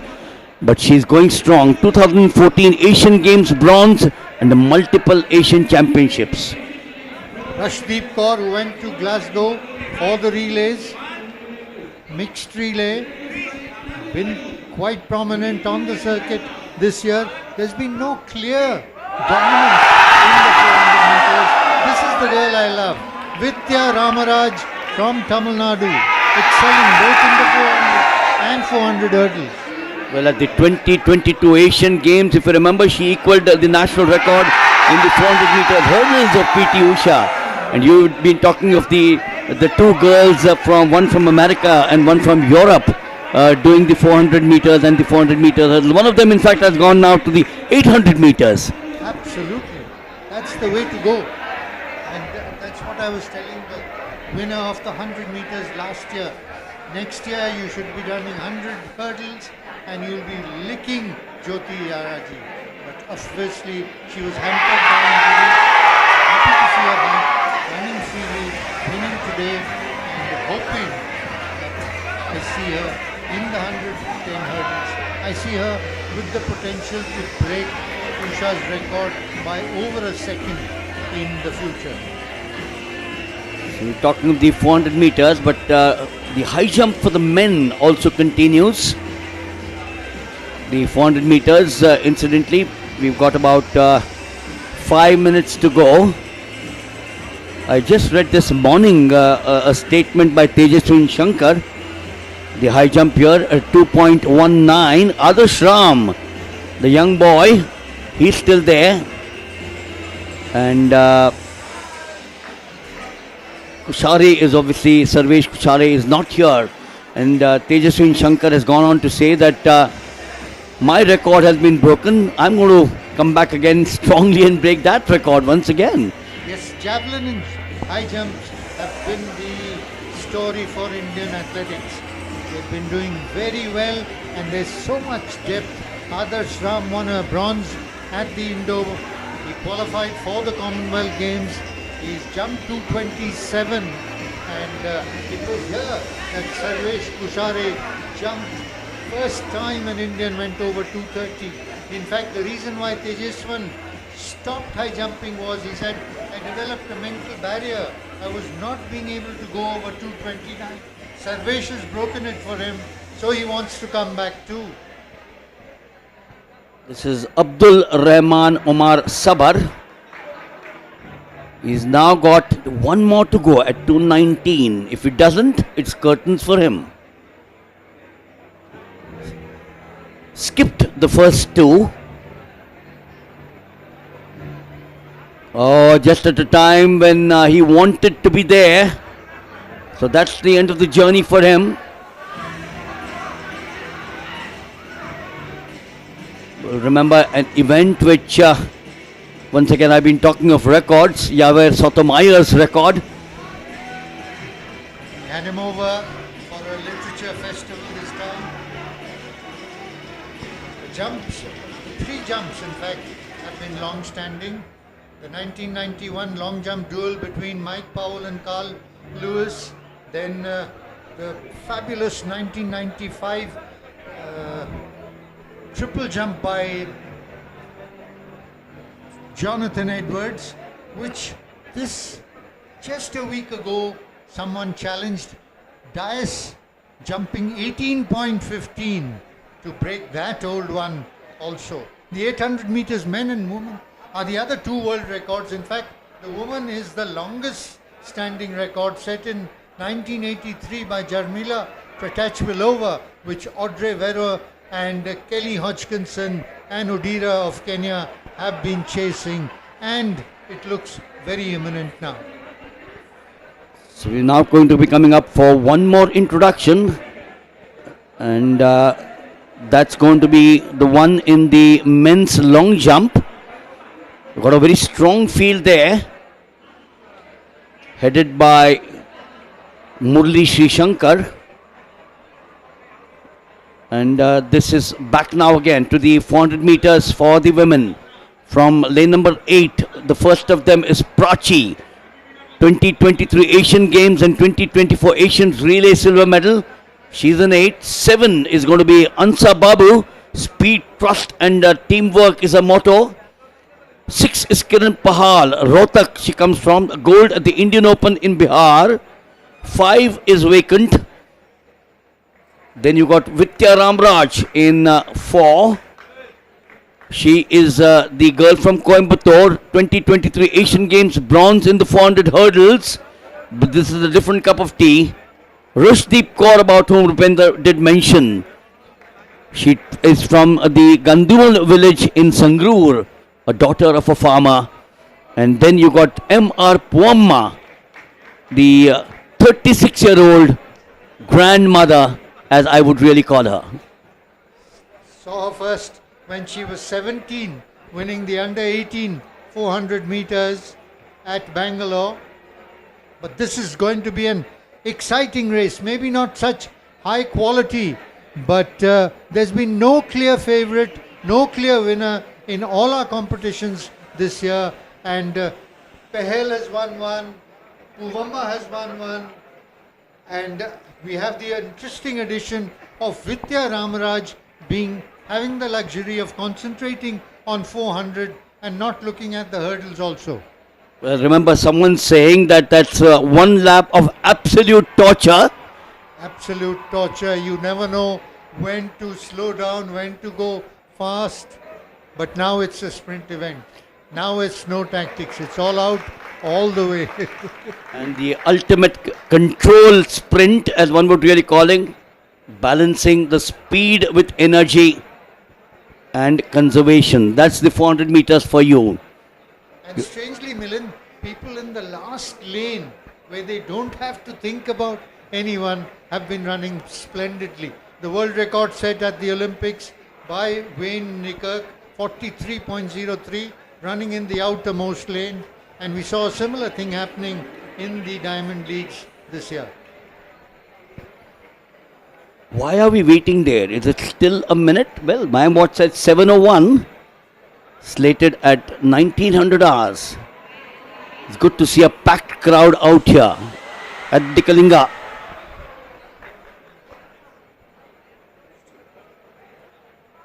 Well, Richard, I just mentioned that this is one lap of absolute torture. It really is.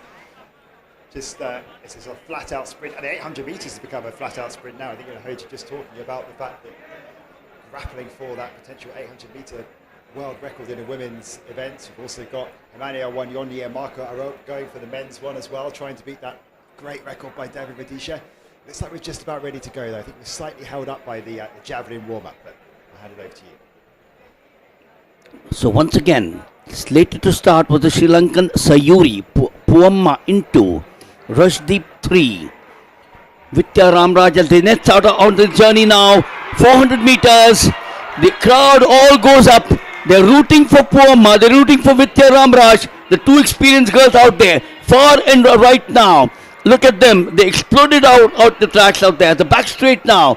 It's very difficult to judge at this point of time. You got on the far outside. It's the girl Prachi from Uttar Pradesh. But this is where it will all start happening at the bend. At the 200 meters. As they would now come up with a controlled aggression. They're making the final bend now, about to start out here. But the experienced girl right in the center, Richard, is coming into the view.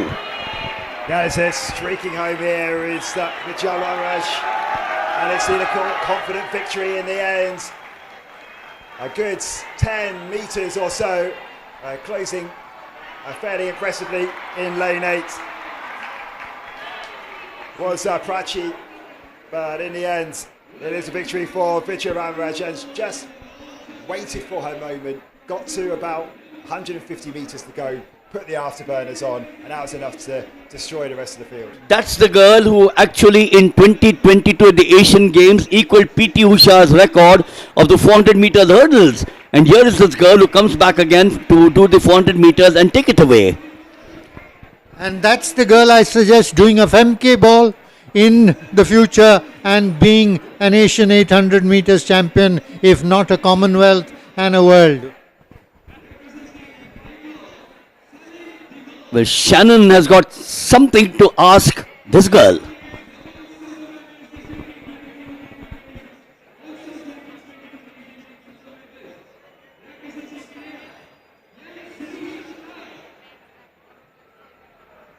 Yeah, just holding on that for now. We're just about to be introduced to all of the javelin throwers for tonight. It's going to be, we think, a stunning competition. There's confirmation of the results from the women's 400 metres. Vidya Raj with the victory by over half a second in the end over Prachi. But, one of the highlights of the evening is the men's javelin. We are due to have 12 going in this. Can't quite see 12 of them down there, so we're just going to go through and just confirm who is here and who isn't. The athletes being introduced to the crowd. So Yashvir Singh. We saw Rohit there.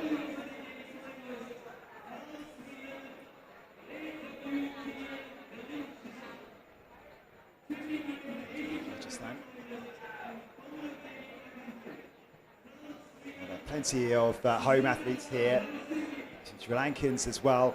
We've got Dosh Schmidt as well from South Africa. There's Anand Singh. So short of what we're expecting, I think, of the full 12, unless some of them have skipped off already. There's the South African Dosh Schmidt, African bronze medalist in May. Just missed out on a medal at the Commonwealth Games in Glasgow. Ravi Rajasthan is right there. 77.24 is lifetime best, 75.36 this season. There's Rohit Chowdhury. Just need to confirm that the athletes who, do you see anyone else missing there?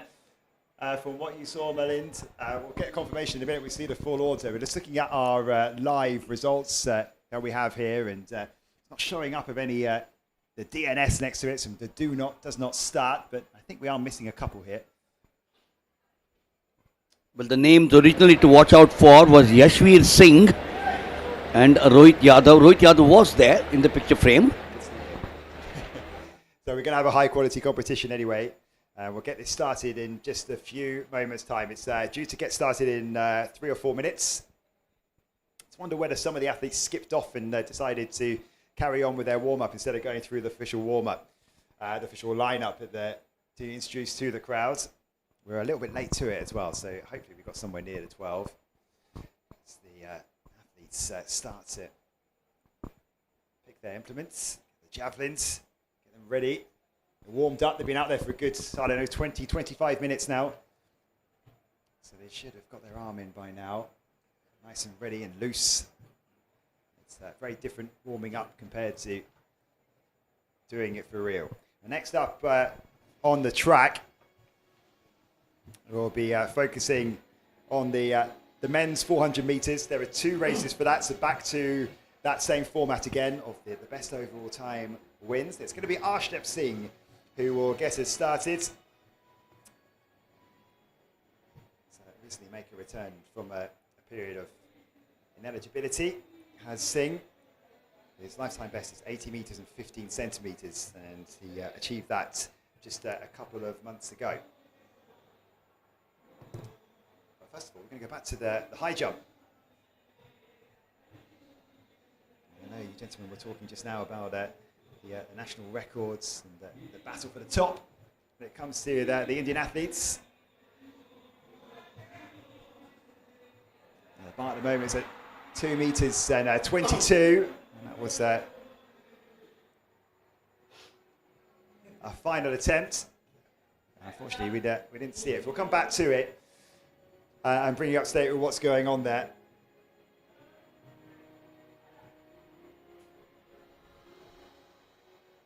In fact, that is the final result for you. So that was Fatak Bakjabub, who was giving his third and final efforts up at 2:22. And the winner is Adash Jyothi Shankar, 2:22. Needed 3 attempts to get over 2:22, and now we see whether he will continue on and try and improve on that mark. He's won the competition. Doesn't have to carry on if he doesn't want to. And here is one of the big stars of the night. So there is Murli Sri Shankar. Real big comeback for this boy. Yes, he certainly is the man to watch out for, or the boy to watch out for. The doctors had given up on him, Richard. Everyone had given up on him. He and his physio said, I can do it, and they have done it.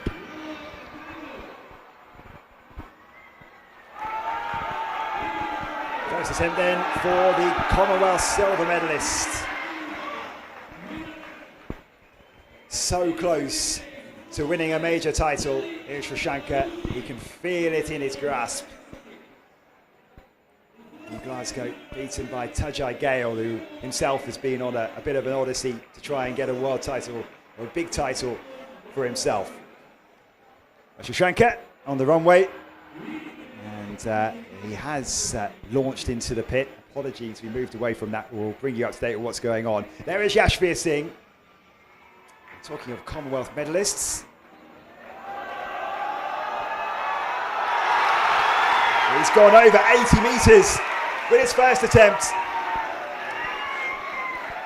That's what we like to see. Gets the white flag as well. It's going to count. Men's javelin especially, just the length that you can get in with those throws. It's just magnificent to watch when they get it right. You get those 90-metre throws, it looks like it's almost going to launch outside the stadium at one point, and of course it comes down very quickly. But it's just magnificent to see. There's not really a sight like that in athletics. There's the other when you see a pack with a distance race and they suddenly go, and you visibly see the acceleration.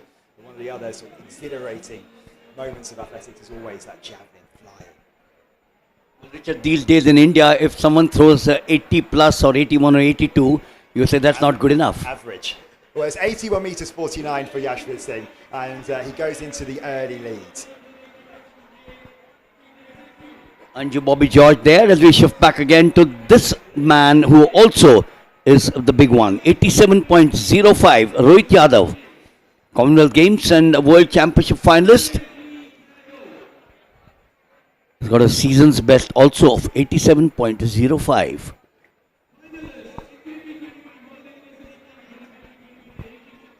The javelin just about starting.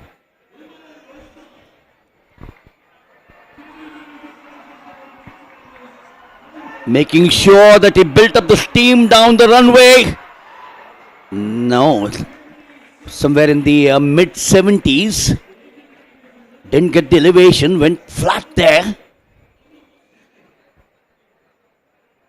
He did focus on the acceleration, but didn't get it the way he wanted it to be.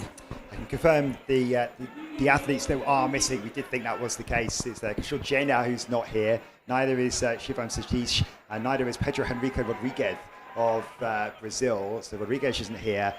Neither is Satish and neither is Jena. So they are all missing. Here is Dhananjaya. Lifetime best of 75 metres 98. That's not going to be a million miles off that. He needs some serious luck and a big improvement to feature among the medals today. We're due to have 12 athletes competing, so we've missed 3. Reminds that the top 8 will only carry on through the whole competition, so we only have 1 to lose. It's going to be an unlucky situation for one athlete.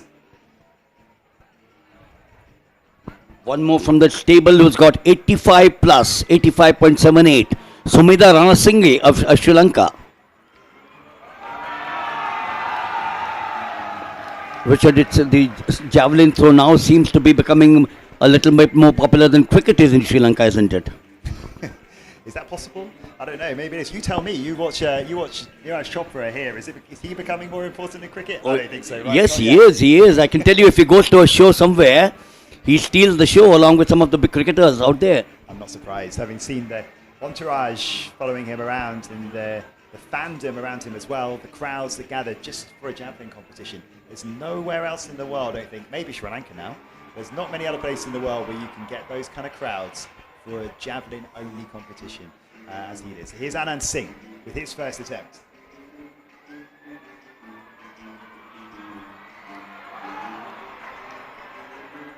Has thrown over 80 metres previously. That's going to be around the 72, 73 metre mark. He'll take it. Got to take all the legal throws that you can get at the moment, just because of the fact as well that, you know, as I say, you don't want to be missing out, not going through the whole competition.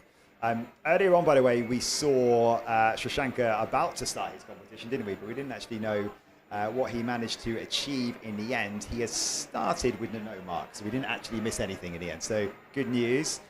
Leading the way is David with 7 metres 70. So early stage of the competition. We're only into the second round at the moment. Do Schmitz, African bronze medalist, regularly competes in the mid-80s. And well, that's one short of that.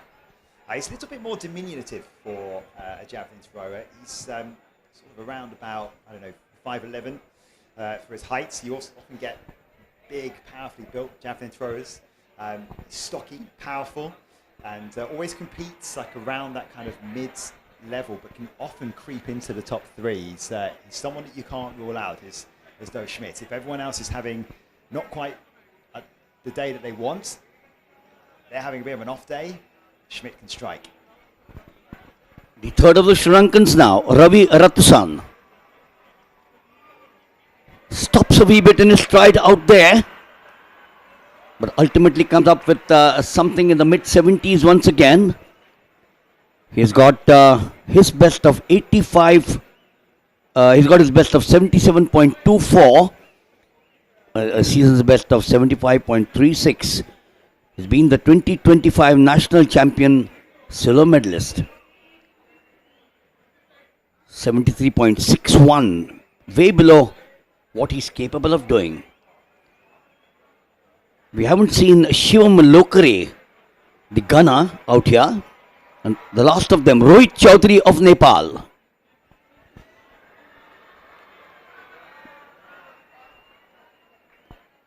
So after this, let's go across to the 400 meters, the fresh one. Just bring you up to date though with how things look before we do head away to the next track event. So Yashvir Singh is leading away after round one. He's the only athlete over 80 meters so far, ahead of Arshdeep Singh, and Dol Schmidt is in third place for now. And this is the first of the men's 400 meters. He's going to talk you through this one. A couple of lanes empty. You see lane 3 is absent.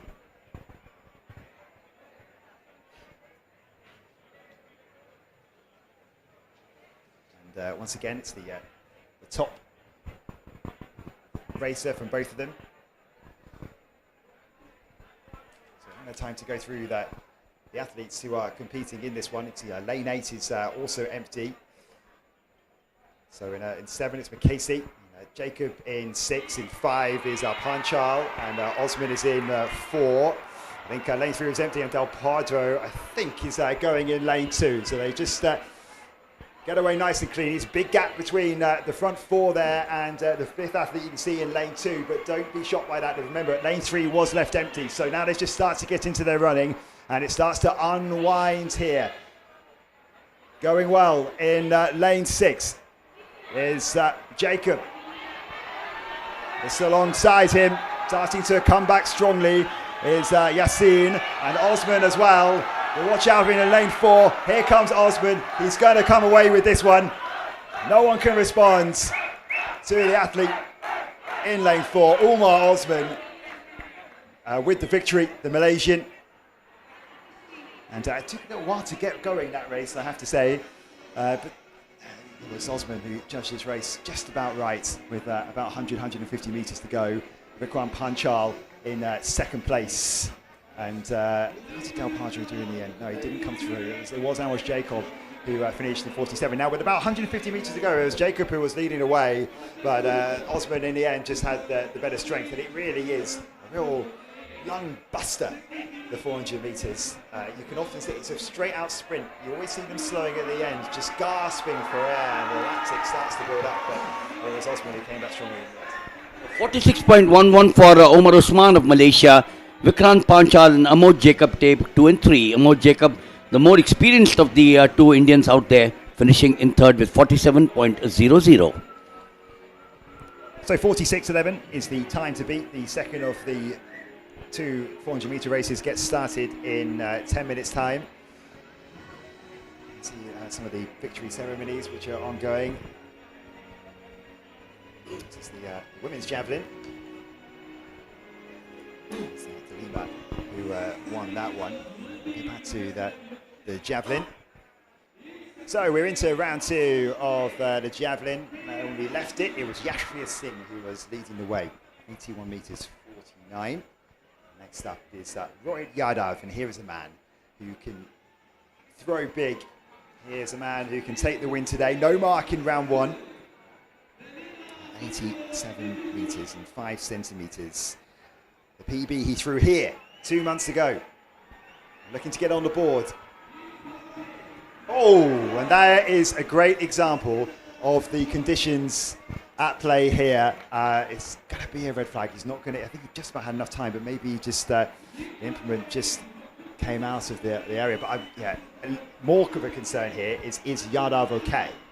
Because that was a nasty slip. It could have been a lot more dangerous. It could have been a lot worse for Rohit Yadav. Maybe just a bump and a bruise. You don't actually see that very often. Absolutely. I think the conditions, yes, I thought it had stopped raining, although the runway there must be quite slippery. I guess the issue here is, just from my own personal experience, not living in a country which is quite so humid, but when the rain comes down, because it's so humid, the track doesn't dry, so it just gets slippy. It's just that constant moisture on top of it. Once it's there, it's very hard to clear. You know, try and put some wet clothes on outside to dry it. It's rarely going to do so. Dhananjaya then, 72.22 his first attempt. And that looks very similar. It may be a little bit short actually. That's going to be a red flag. Doesn't want that recorded. He's just lost his balance. What you usually see in those situations, in these conditions, is you'll see the athletes give everything and plant their foot, and that's when they'll lose their balance, when it's quite so slippy as it is. But I'm surprised where Yadav actually, it was just about when he was starting to execute his action. He should be one of the favorites out here.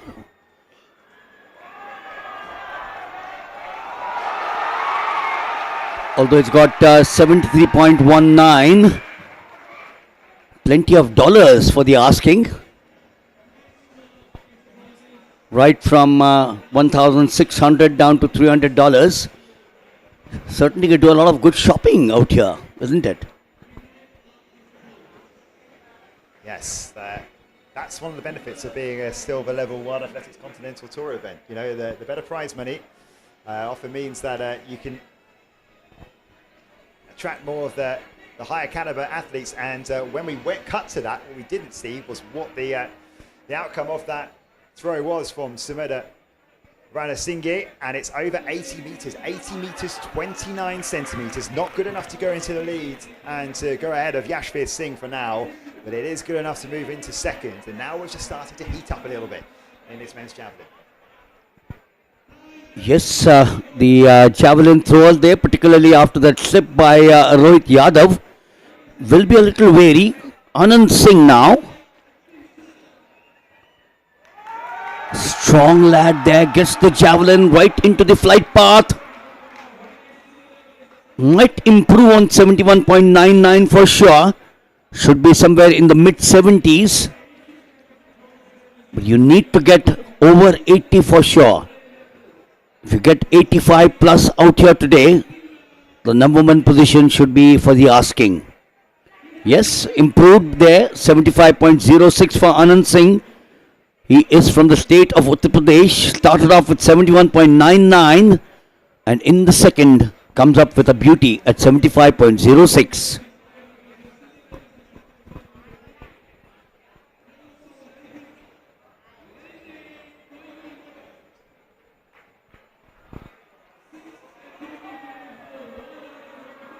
So hitting the crossover there, the sideways, the rhythmic leg over leg strides coming from this man from the Republic of South Africa, Duo Smith, the 2026 African Championship bronze medalist. He's got 84.79 as his best, but he's now just struggling around 75. The third of the Sri Lankans, Ravi Ratusan.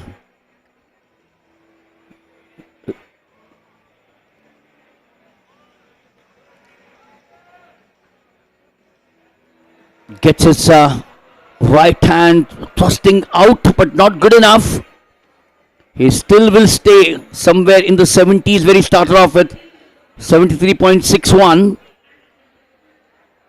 We all felt that the explosive part of the action from him and the speed and the posture perhaps might get him something better.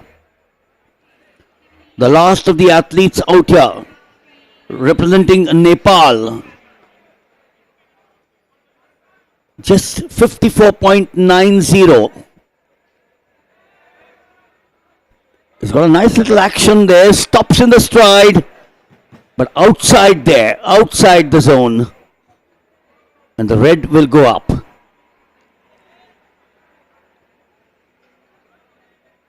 Perhaps tried to put in too much into that one, and that is a no-show. Arshdeep comes back again. 80.15 is his best.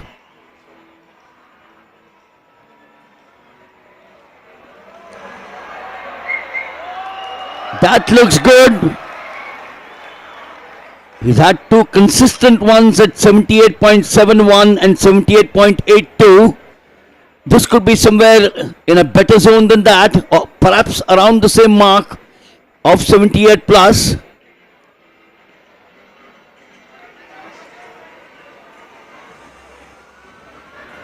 Up now to the second of the big ones from India, Yashveer Singh, Rajasthan, the 2026 Commonwealth Games bronze medalist.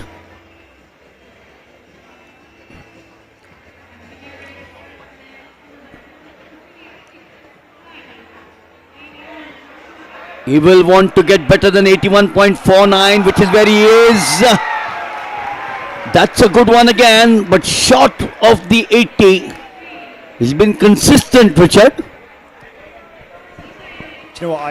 I'm really enjoying just how much the crowds are loving Javelin. And what it shows to me, and again, coming here last year for the Chocolate Classic, the passion that Indian athletics fans have for this event because they've seen most success in this event. And so if you can sort of translate that to every one of the disciplines, then you sort of feel like India could be a superpower in terms of the fan support you get behind.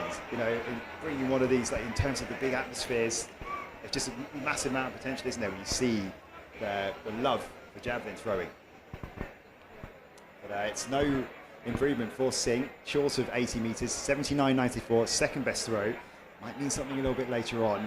But here is a man that needs to deliver because Rohit Yadav currently sits in 9th position. He has to record something here or he's going out.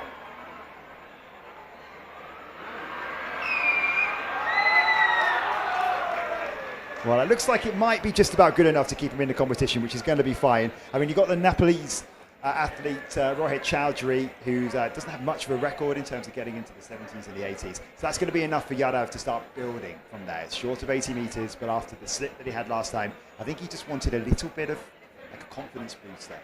That he was going to find that the footing was going to be all right, that he can get something solid. 75 metres 92 for Rohit Yadav. It's good enough to move him into 4th place. We are now going to be coming up to the second of the 400 meters flat coming up. That's very much you see that. This thing from Dhananjaya sits in 8th, but he's probably going to be okay.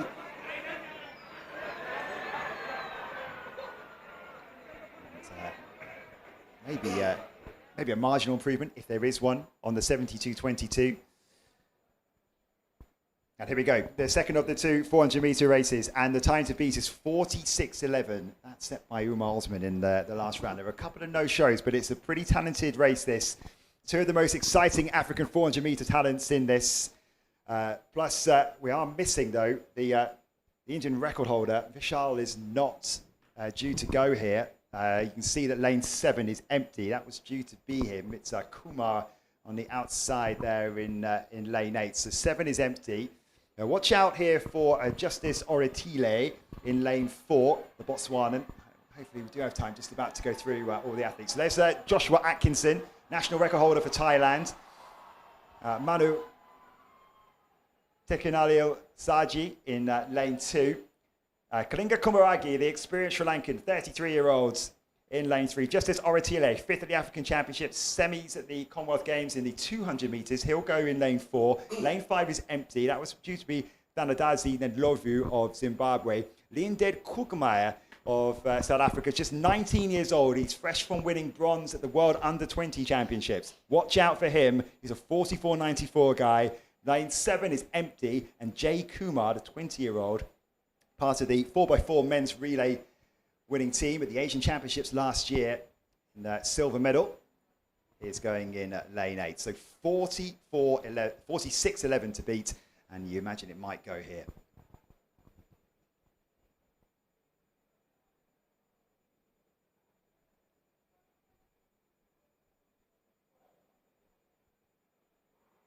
Nice and quiet for the starts. And the beginning of this might be a little bit deceptive. That gap between lanes 8 and 6 and 4 due to the no-shows there. But going out quickly is Leonded Kukumaya, the 19-year-old South African, already starting to get up on Kumar. But watch out as well for Justice Oretile as they come through the 200-metre mark. Fairly even here between Oretile and Kukumaya, and Oretile maybe just about starting to move into the lead, but don't count out Kumaragi, the experienced Sri Lankan. Atkinson going okay as well in lane 1, but Oretile in the lead. They come into the final straight. Kukumaya though Still has energy to burn. He's looking aside to Oratile, just toying with him, but Oratile is not having it. He's coming back, and Oratile will take the win. We just wonder whether Oratile there was just saying, Kukamai was looking inside him and saying, I've got this one. And Oratile thought, do you know what? No, you haven't. I'm going to take this. The Botswanan wins it, the 20-year-old. Such talent in Botswanan 400-meter running. Colin Kabina-Chippy, of course, looking like he's going to turn into an absolute world beater. But here it is, Oratile, 45.35, easily the winner. Leondet Kukamai getting second place, and we've just confirmed third. It is Kalinga Kumurage who takes that. Interesting race how that unfolded in the final straight. I think Kukamai looked like he had it won, or we thought he did. That was close. He's got a triple Nelson there, the number which not many people like to wear on their bib numbers. Triple Nelson, as we all know, is what is unlucky in the game of cricket. But out here for justice. Interesting name, isn't it? Yes. He might feel there's justice done there, because I just wonder, sometimes it's a confidence thing. I'd like to see the replay of it actually. Kukamaya, with about 50 metres, 60 metres to go, was looking across to Oratile, almost toying with him, a little bit of bravado. Sometimes that can also be a sign that maybe you haven't got it won, you're trying to get in ahead of someone else instead. But Oratile just found something in the last 60 metres or so. Turning to the Javelin. So we are back to the Javelin now once again. We are in round number 3. We would be looking at the numbers going up from here on in 4, 5 and 6. Weeding out that one from the boys who started out here, Rohit Chaudhary of Nepal. Surely would not be there. He's got 54.90. Wonder whether he's going to get anywhere close to that mark which will get him into the finale.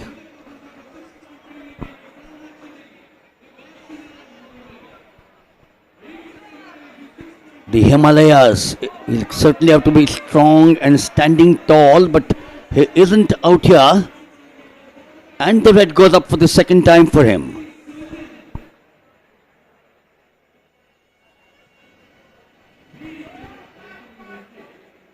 So he started off with 54.90 and then the 2 crosses against him. So he should be surely out of the competition. Yeah, that's it for Rohit Chaudhary. 54.90 his best. Back to the long jump. I haven't checked in with this for a little while. We have 2 more events left on the track. The men's and the women's 5,000 metres. The women's race will get us started. Leading the way, as you can see here, Shashanka. We are into round 4. 3 athletes that didn't start, so no one's been cut at this halfway mark with Shashanka. 8 metres and 7 centimetres. Look at that for consistency as well. We're talking about that today. No mark in round 1, but then just a 1 centimetre difference between his second and third, and it's still well short of what we know he can do. Divan Manuel sits in second place. Now there is a guy you will see on the tour all the time, it seems. Almost every single silver or bronze event, Divan Manuel seems to turn up, and he's always a consistent performer, so watch out for him. At 7.93, so it's those 2 who are at the top of the leaderboard for now, as we see more of the victory ceremonies. And this is the women's long jump from earlier on. And some handsome prizes for the top 6. For some of them come this way, won't quite repay the airfare. For others, it's a good night's work. It's now all finished. Ansi Sorjan winning 6.71. We expected that to be the case, but Shali Singh was always going to be the main challenger. Couldn't go ahead of her national teammate. You've seen that Mohammed's finishing in 3rd place. And how's it all going to end up in the men's long jump? Still rounds left. Richard, to me, the third name there, Mubasina Mohammed, really strikes up because she comes from a far distance place called the Lakshadweep Islands, from where no athlete ever came before, and she's now there, an inspiration. And just for context then, how far away is that for those that won't know? It's in the Indian Ocean. And I'm one of those. Well, that's remarkable, really, without the necessary infrastructure as well. And that just shows, again, you can find athletes with just sort of raw talent, and they just need to find the opportunities. You see that around the world. And here's a very established man. Shashanka, this is attempt number 4. He leads the way. He's the only man over 8 meters so far. Maybe just starting to go through the gears a little bit here. Shashanka, he'll be looking to improve on that. Settling into his processes. He's got a bit of star quality about him.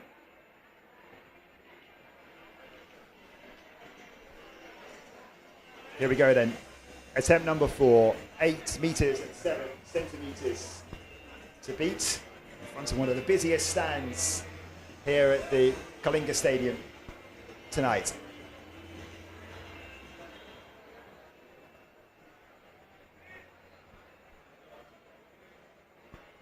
He's just about to set off on his way. Clock runs down.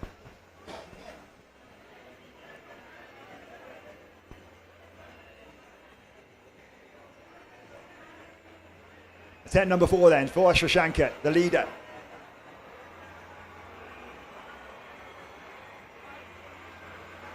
It's hard to see from that angle, but looking to see if he gets the white flag. He does. So it's going to count. You see the athletes in the foreground there, just going through their warm-up routines for the women's 5,000 meters.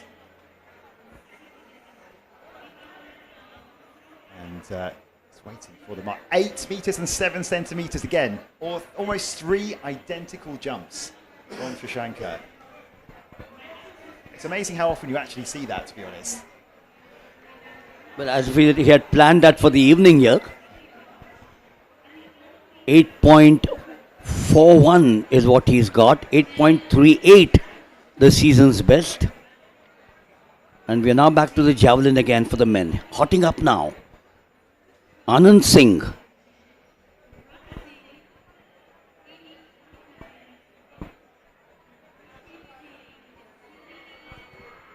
.51 was his best so far, but the red is going to be the one which is going to put him back for a moment.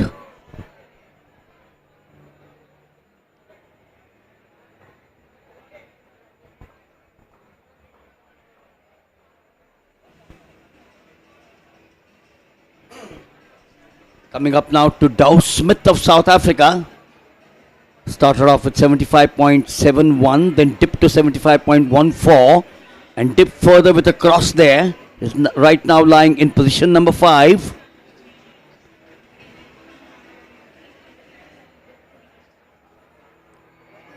Heaves and puts in it. Looks better than that 75 twice that he's achieved. Should be close to 76 or 77 for Smith of South Africa.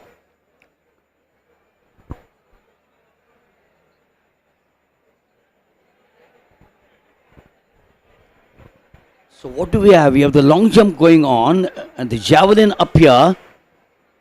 And we now got Rohit Yadav. 76-79 for Smith, so no improvement for him. He's finally been amongst the numbers now after that fall. Yeah, and he might just taken confidence from that one. Expect him to go a little bit bigger here, perhaps.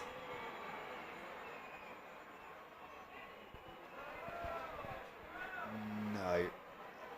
Maybe a little bit short of 80 metres. Not going to be enough to challenge the top 2, but he is just creeping closer to that 80-metre line. It's the just looking at, I was more watching his approach there instead of the actual technique, and it's kind of that everyone has their different style, but it's this sort of stuttered run that we see. The women's 5,000 metres is underway. Apologies, we weren't able to bring you the lineup for that just before we got started. There is a couple of starters who've not got underway in this one. Due to lead it was Diana Wanzer. I believe that is who we've got at the front there. So we'll come back to that in just a few moments' time as we return to the javelin competition. So obviously the 5,000 meters and it's a very first lap, so we got plenty of time. Virtually close to about 15 odd minutes to go out here. Slated originally were at least a dozen names, but we've dropped down only to 5 now. At the back straight here in the second of the laps, which is coming up now. So we will stick to the javelin for some time. Arshdeep Singh will now come up to his 5th throw. He's got 78 point...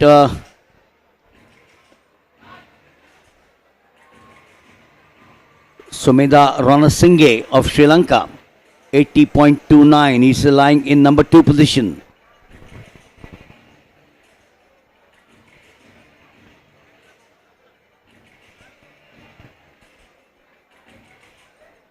Yashveer Singh, a no cause against the earlier throw of the Sri Lankan. Yashveer now comes up.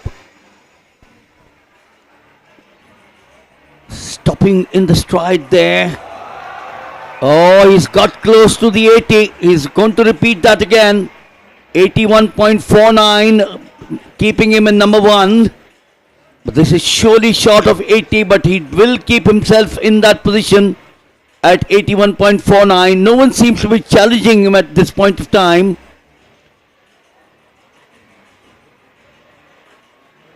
He's been consistent all the way through, creeping him up all the time. See the women's 5,000 metres going on in the background, just trying to give you an update of what's going on there. There's just 5 athletes that started this race.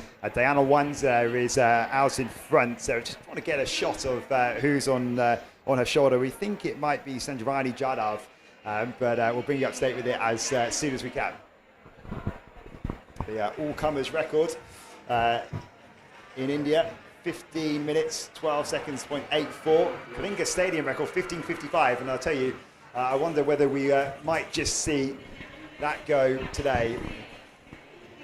One's especially is well within her capabilities, so it is for Jadhav. We're just looking at our computer system here as well. I'm looking at the start list, showing 8 athletes. We know there's only 5 down there, so we will bring you up to date with that. But we'll, for now, keep you up to date with what's going on in the javelin. So in the background, they continue to gain the momentum out here. Dhananjaya comes back, the Sri Lankan.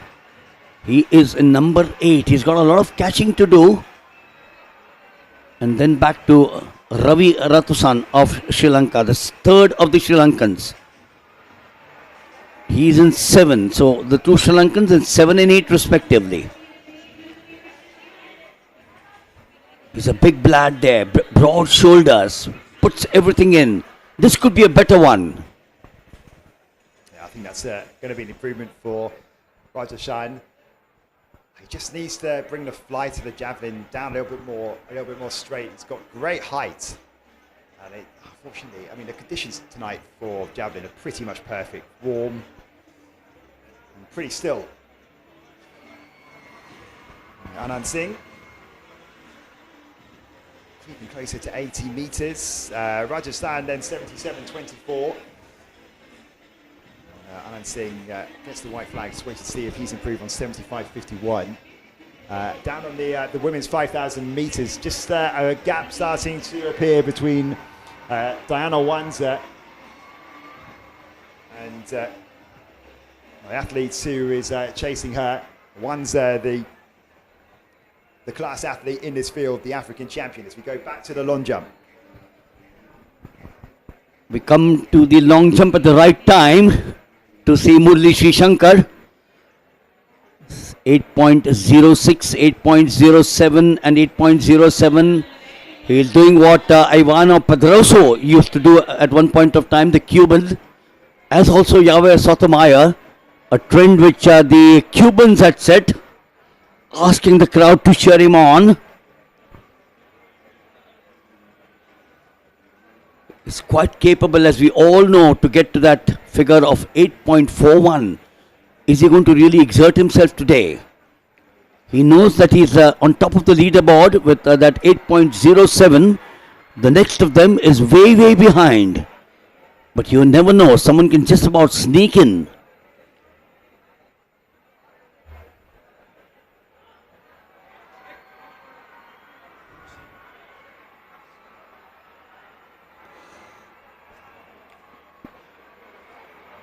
in that big one out there. Is that good enough? The red goes up.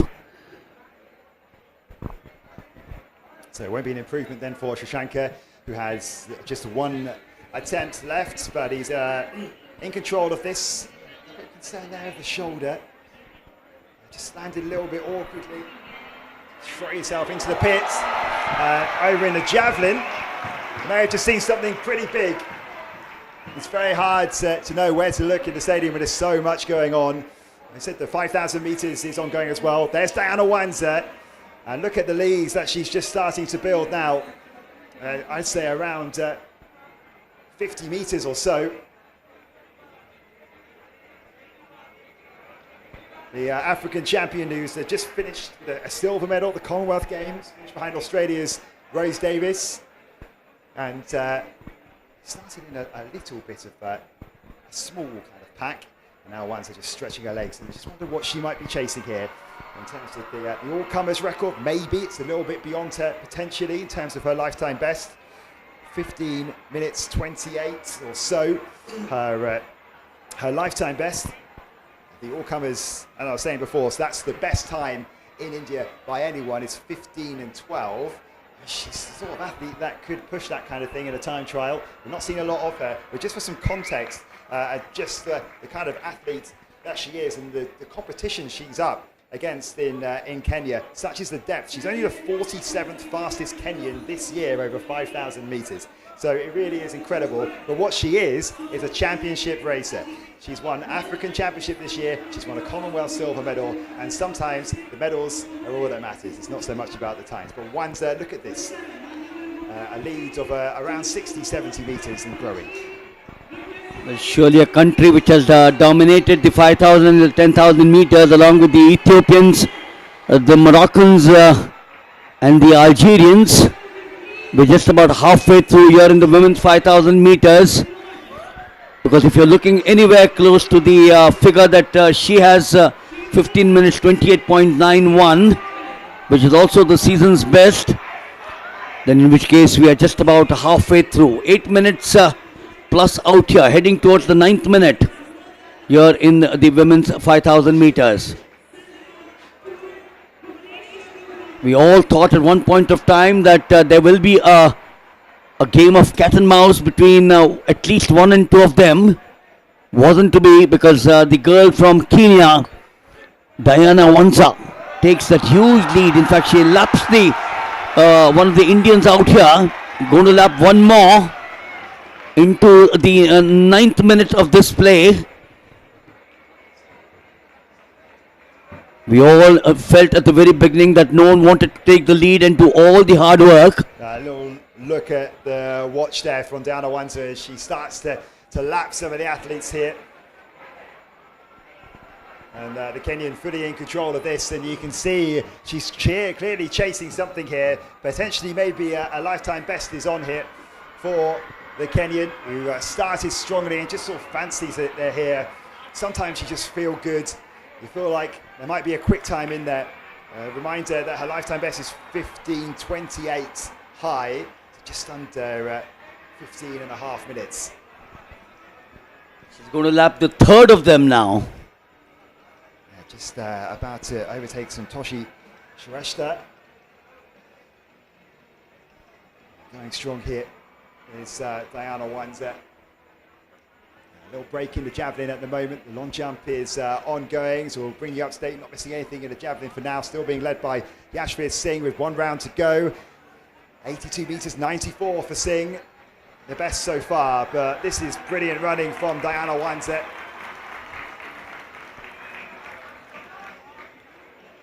It is remarkable, isn't it, the talent in Kenya, that you can be that far ranked down in terms of the year times. We're talking 47th best this year, which is extraordinary. In fact, Rich, you'll be happy to know she's been coached by a UK athletics endurance coach, Idris Hamoud, who coaches Mohammed, who was 6th in the London Marathon and 9th or your best finisher at the European Championships. She won the Kip Kleino Classic, 5,000 meters, 10,000 meters, Commonwealth, silver, and she's looking to improve upon her road racing with events in Valencia, over 10K and half marathon. Well, it's brilliant knowledge, Rapinda. Thank you very much. And so it's often quite hard, isn't it, when you try and rush. You just try and rush some of the Kenyans to get through to the road racing. And actually, Diana Wanza has had to wait a very long time to wait for opportunity to put a Kenya vest on. She's taken her opportunity this year, 27 years old. Often, when it hasn't worked for you on the track, you have gone to the roads by now. You have gone to the half marathons and the marathons. But here is Wanza. She's waited for her chance. She's taken her chance. And here she is potentially heading towards a pretty fast time. Just 3 laps to go. Look at her face out there. There is absolutely no grimace of pain in the 5,000 meters. I think she's heading towards a time of around 15:24, 15:25. That would be lifetime best for Diana Wanza with just around 2.5 laps to go. That'd be a little bit distracting for Wanza, I think, with the fireworks going over the background. It's really spectacular. But Wanza very much has a target in her sights now. And with just a little over 2 laps to go, the Kenya may be closing in on something pretty special. We're going to get the stadium record, it would seem. Are we going to get close to the all-comers record? Don't think it's going to be that, but it is going to be, you would think, at least, you would think a lifetime best for Wanza. Wanza, the standard of the 5K, the happy face that we can see there. I did mention, in fact, she's got a smile on the face now. Just trying to trick the body, trick the mind, that nothing's hurting, but I can tell you it definitely much is. And I tell you what, the all-comers record is on. She's just outside that at the moment. The all-comers record is 15:12, just under 15:13, and she's hovering around a 15:13, 15:14 time. She knows what's on here. She knows what she could have gone for. That's why you're seeing the looks of the watches. And Wanza, we could possibly be about to see the fastest 5,000 meters time by a woman ever in India. Yes, absolutely. I think the way she's going, poetry in motion, as one would really call it, gliding away, scheming away, all by herself. She's got no one chasing her. And sometimes, Rupi, when you have no one chasing you, it can start becoming difficult. But look at the ease that she's pacing herself. That's the loneliness of a long distance runner, but she's managing brilliantly. No competition. And like Rich points out, it may be an all-comers record, but definitely a PB4. Now it's starting to hurt. Now you can see the pain on Diana Wanza's face as she maybe gets that little bit of a boost with the athletes that she's picking off along the way. She takes the bell at 14:03. She's well inside. You would think the all-comers record, she can just give this last lap a big old go. It's going to be a lifetime best for Diana Wanza. It's going to be a stadium record. Is it going to be an all-comers record? It might be very tight. She just has to work hard this last 300 meters or so through that back straight for just the last time. She can see another athlete in her sights. It's just about targeting that. Can you pick them off? Is there someone to chase?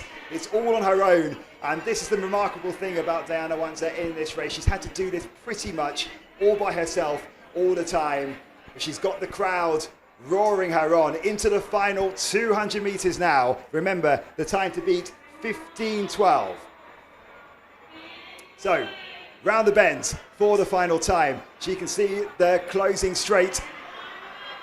And in she comes. It's going to be just outside of it, I think. She's going to miss it. Diana Wanza just slowed a little bit over this last few laps, but it's been a magnificent effort from Diana Wanza, who's going to take a significant chunk out of her lifetime best. It won't be an all-comers record. It will be one of the fastest times we've ever seen in India by a woman in the 5,000 meters. Stops the clock at around 15:16 or so and gets the appreciation of the crowd as well. And so she should. It's a lifetime best of around 12 seconds, maybe even close to 13 really for Wanza. And now she starts to show that she really does belong among those top Kenyan athletes. And remember, she did that pretty much all on her own from start to finish. Finishing in second place. And a decent finish. In fact, it's one more lap to go. Well, here comes Shati. The second of them to come in is Bharti from Haryana once again. So who did go with Wanza in the first 2 laps or 3 laps or so. It's always going to be tough to maintain that. The official time for Diana Wanza, 15:16.11. A special night for her, and we talked about where she is in the standings of the Kenyan athletes, and now really feels like she will belong. You know, Richard, Shannon will have to wait for some more time because the others are just about taking another minute or two.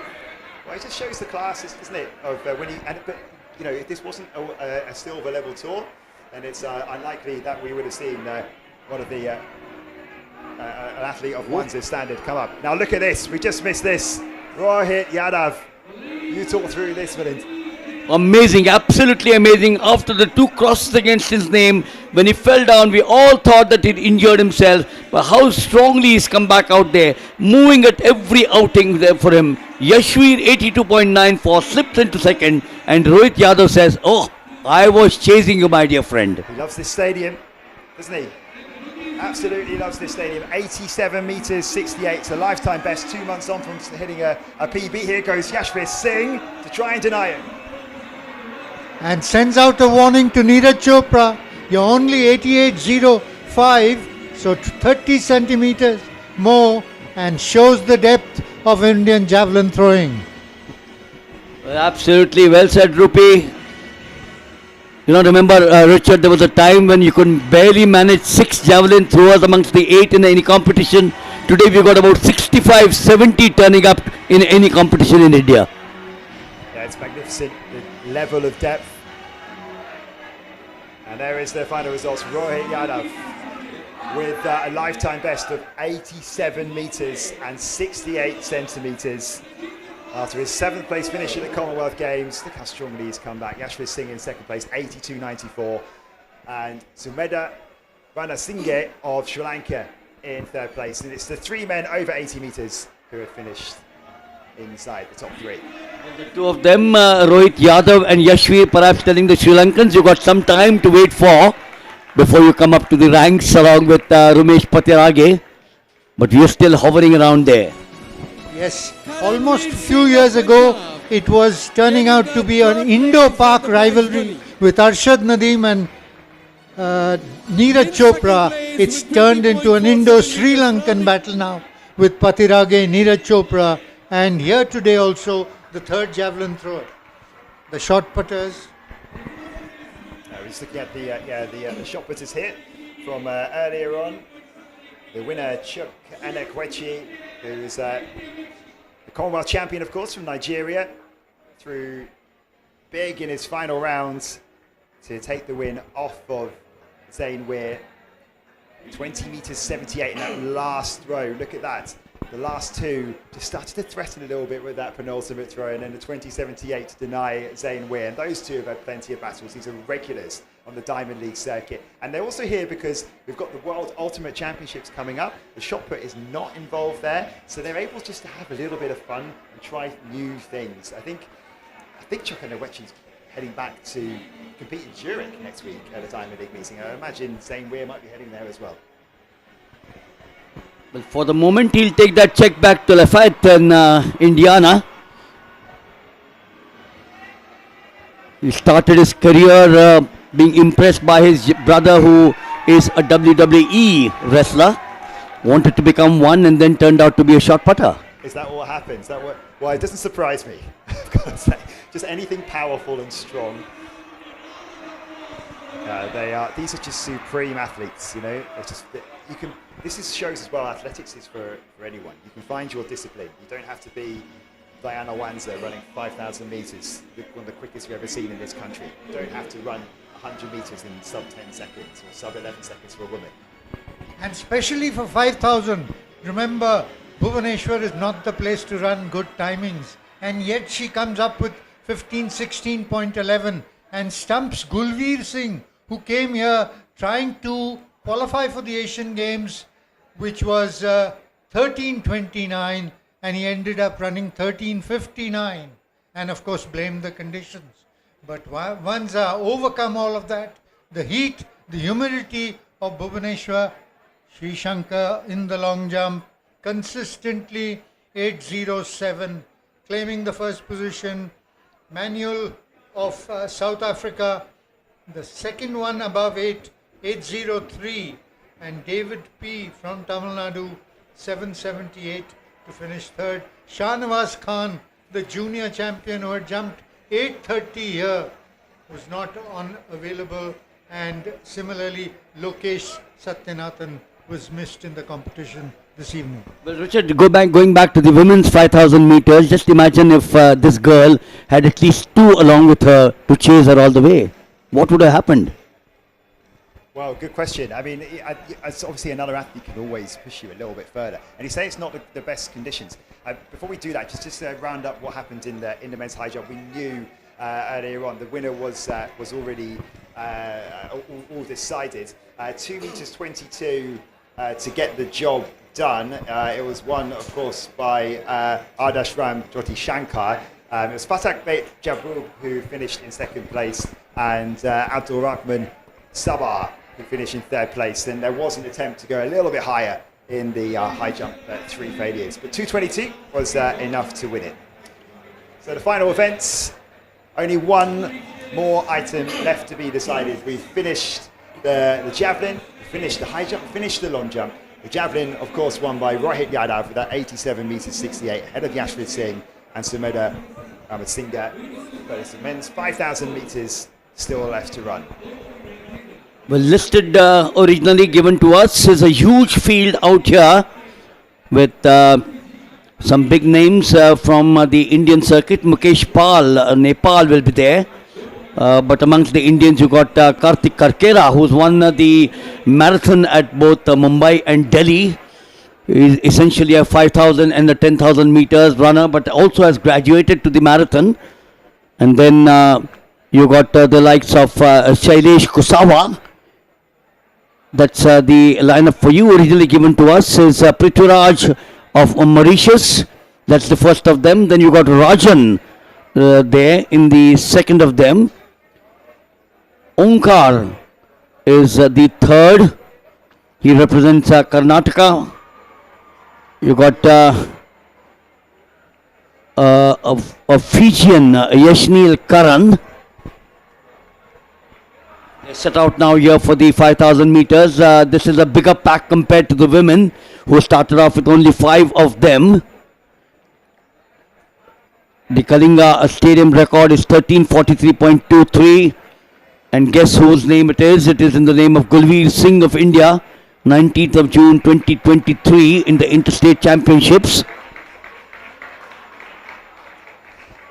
So the all-comers record, 13:31. It's I don't know if we're going to get anyone near that today, but potentially we could do. Nursultan Keneshbekov, the Kazakhstan athlete, is flirting with that kind of time, but not recently. 13:42.70. His lifetime best. Set last year, though, just outside of 14 minutes this season. So when you're looking at the inform athlete, you have to say that Parashuram is the one to look for. Yes, that Shivaji Parshuram Madappa is the boy. But there he is. So there we go. First shot of Nursultan Keneshbekov, who is already deciding that he does have something in mind, because he is already, after just not even a couple of laps now, he's already built a lead. Well, I'd say it's about 50 meters or so. Now, often in these races, we talked about Wanda, there would often be in a silver or bronze level, gold level tour, you would have a pacer. You don't have that here. So instead, you kind of got this kind of odd situation where it's a bit more like a lower level race. In terms of that, you've got to do it yourself, in terms of thinking out how you're going to do it. It's a World Championship race, you don't have to sit there in the pack and then wait for your turn. So you've got to try and decide, do you want to put yourself through the pain for a good 13, 14 minutes? And clearly the answer from Keneshbekov is, yes, I would love to do that. The 2023 World University Games bronze medalist, 13:42.70. No one on your picture frame out there may perhaps give you an indication that it is early days out here. We are into the 3rd minute of this event, the 5,000 meters, the last evening event of the day out here. And the others all boxed together. They are, of course, winding up the pace like a clockwork toy. They also got to make sure that they dig deep out there. What is this man up to? That's the big question from here on. Well, it's interesting. I mean, sometimes you come to these things and you just have to give it a good go. Like, do you want the win or do you want to come away with something special? I mean, he's got a good range, has Chukwuebuka. He's also a half marathon runner as well. He's run one half marathon, two half marathons this year. He's won both of them. One in Tajikistan and one in Kazakhstan. He's got a national record in a half marathon too, a 1:01:39. So he's got great range. And I just wonder whether he's come in and saw the opportunity and just thought, you said it's not the greatest conditions. You have to say that you're right, you want it to be a little bit cooler than this and you want it to be a little bit less humid. But he probably turned up thinking it's going to be a lot worse than this. Definitely. I think he's taken the benefit of the doubt of not knowing the conditions. All the Indians have suffered here earlier in June, clocking above 14 minutes. So they're taking the conservative route. They've got two marathon runners in the fray. Gopi Thanakal, who's been a Asian marathon champion. There's Dr. Karthik Kerkera. There's another up-and-coming military man following Gulveer Singh's footsteps, Harmanjot Singh. And there's that very brave runner from Karnataka, Shivaji Madappa, who ran his heart out the last time, trying to qualify for the 10,000 meters and collapsed after running 20 meters, leading just like the Kazakhstan runner is doing, Kyrgyzstan runner is doing right now. That's what you've got to think as well, that, you know, maybe just because he's gone out so hard at the start doesn't mean he's going to be that far out at the end. So the pack at the back, they just have to run their own race. That gap between the Kazakh runner and the pack is not getting any bigger. In fact, I would hazard a guess that maybe it's getting a little bit smaller. I definitely think he's run himself out of steam, and the 5 chasing pack will go past him easily. So it is still Koneshbekov leading the way, still I'd say by about 30 metres or so, but there's a pack there of around 5 runners or so who are all chasing him down. You mentioned Gulveer Singh, that incredible run that we saw him at the Commonwealth Games. Just how much excitement is there in Indian athletics for him at the moment? Absolutely. I think the future of Indian athletics is distance running. We have done well in javelin and high jump, but it's going to be distance running to the fore, and which, to give you an insight, Gulveer now holds the Indian national record from 1 mile to 25 kilometers, and Scott Simmons has promised he's going to attempt the 42 kilometers in December and go below 210, which will be breaking India's record by over 2 minutes. Well, that would be quite special. As you see on the screen here, another presentation ceremony for winners from throughout today. But I can tell you that what we're seeing on the track at the moment is a bit of a move from the pack to try and break Koneshbekov, or Koneshbekov maybe just about tiring a little bit, but they're all working together to try and reel him in, and that's what's happening. We'll get back to that in a moment as we watch this presentation ceremony. So the winning checks, that was dummy checks really, but I'll be able to cash the real thing very shortly. But I can tell you there's a big change happening in the 5,000 metres race.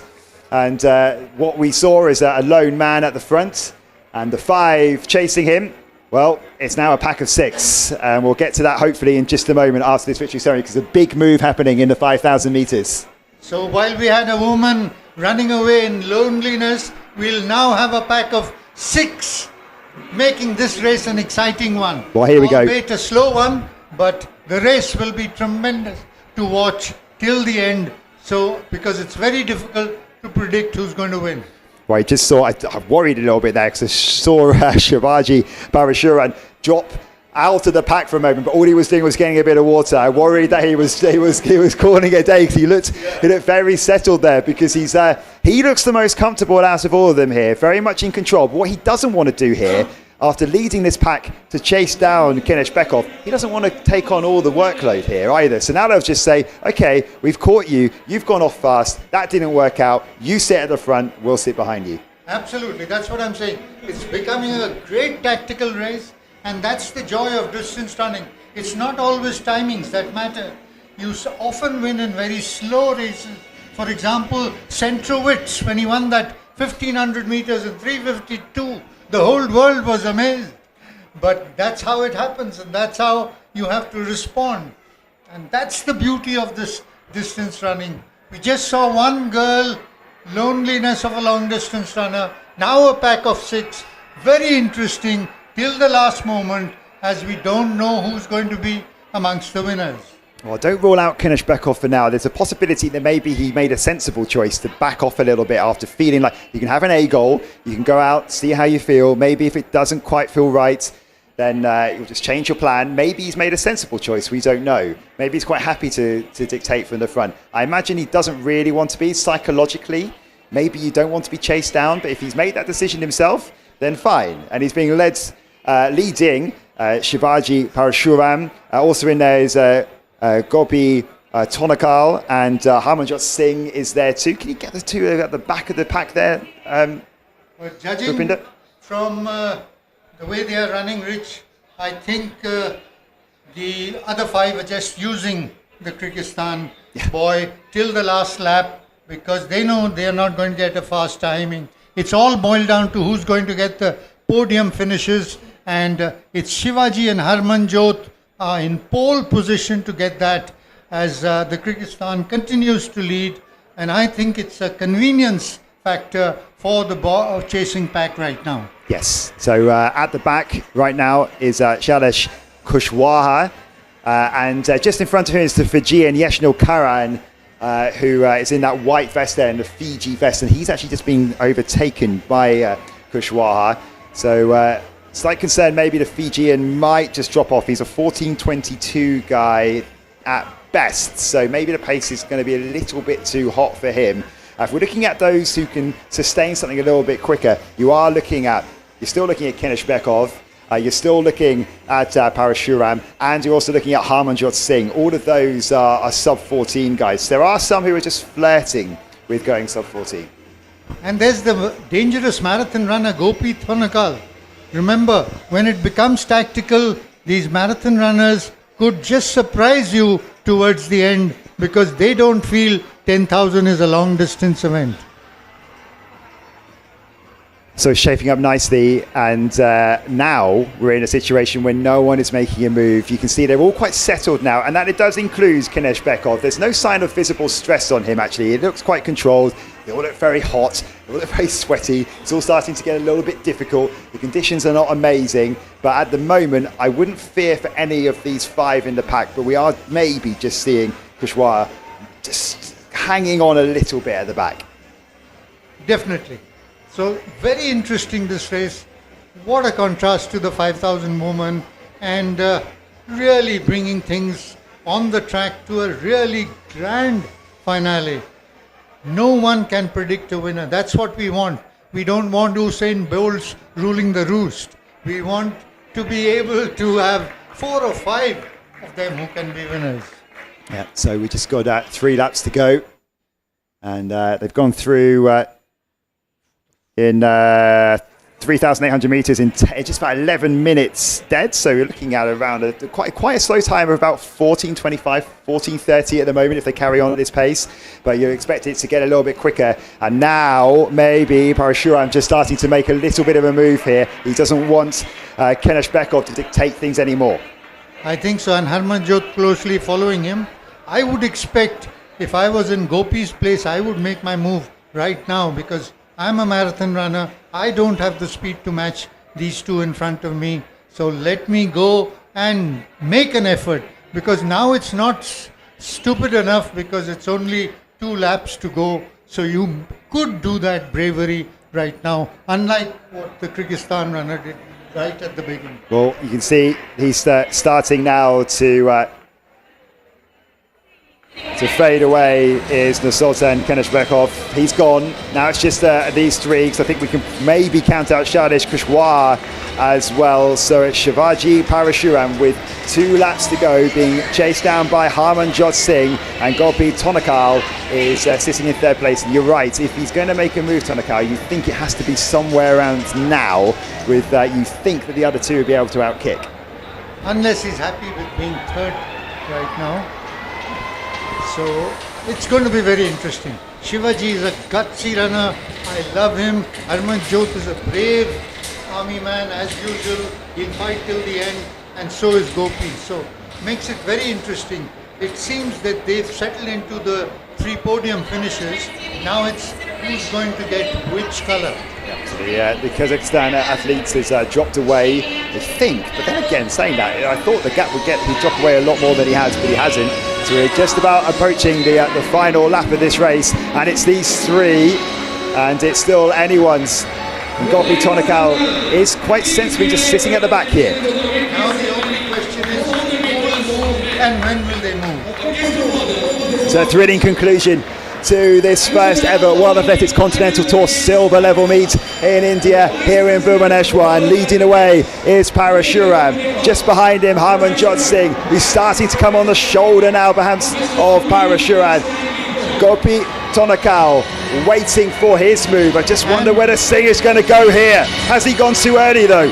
Harmanjot makes his move, and as Rich says, has he gone too early? Shivaji hanging on, Gopi content with his 3rd place, but it looks like Harmanjot, the army man, is going to show his resilience and win this one. Tonakal has gone. It's going to be Harmanjot Singh or Shivaji Parashuram, and it is going to be Singh, because he's streaking away here, and he's just starting to open up a gap of meters, maybe even 10 meters now, maybe even 15. It's Singh's victory. It's perfectly judged. The clock stops at 14:11:45. We'll get that all confirmed for you very shortly. It was never, in the end, going to be a quick race, even though Nursultan Keneshbekov tried to make it one. But in the end, Harmanjot Singh, it was more like a championship race, which is way more fun in my eyes. I think so too.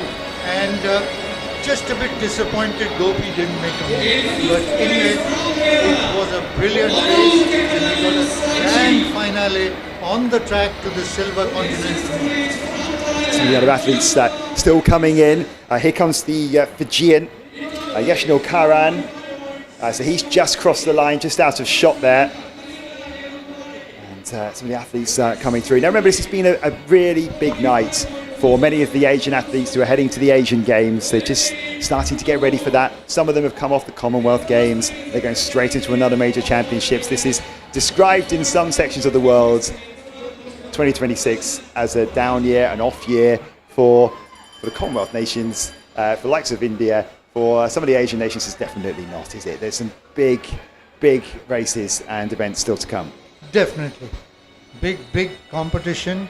And of course, heading it will be the Neeraj Chopra, Ramesh Patirage clash in the javelin throw at the Asian Games. And of course, we'll have some scintillating distance races. Yesterday, the Lausanne Diamond League was won by Birhanu Birvu, who runs for Bahrain, and he clocked 12:57. So Gulveer will have a tough time getting back his gold medal. Here we watch the men's 400 meters runners collecting their prizes.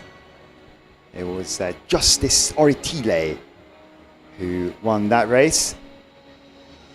Best out of the two, the fastest out of the two races. We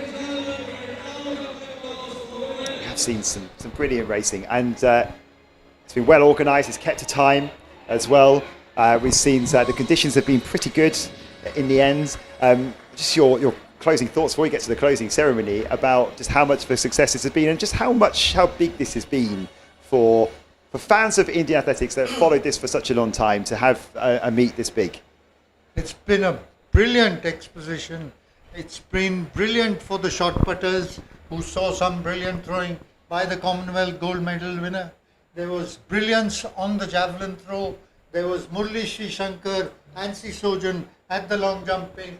Adarsh Ram at the high jump pit, and we had a brilliant demonstration by the Kenyan Diana Wenza, and then this brilliant race, which was more tactical but enjoyable right till the end. Well, the results here just coming up of the 5,000 meters run for men. Harmanjot Singh winning the event out here in a race which was packed up virtually towards the end. 14 minutes 11.51. Shivaji Parshuram of Karnataka, essentially a 5,000 and a 10,000 meters. I saw him winning a gold at the Federation Cup. He comes second with 14:13.84, and Gopi Thanakal, the marathoner, finishing in third.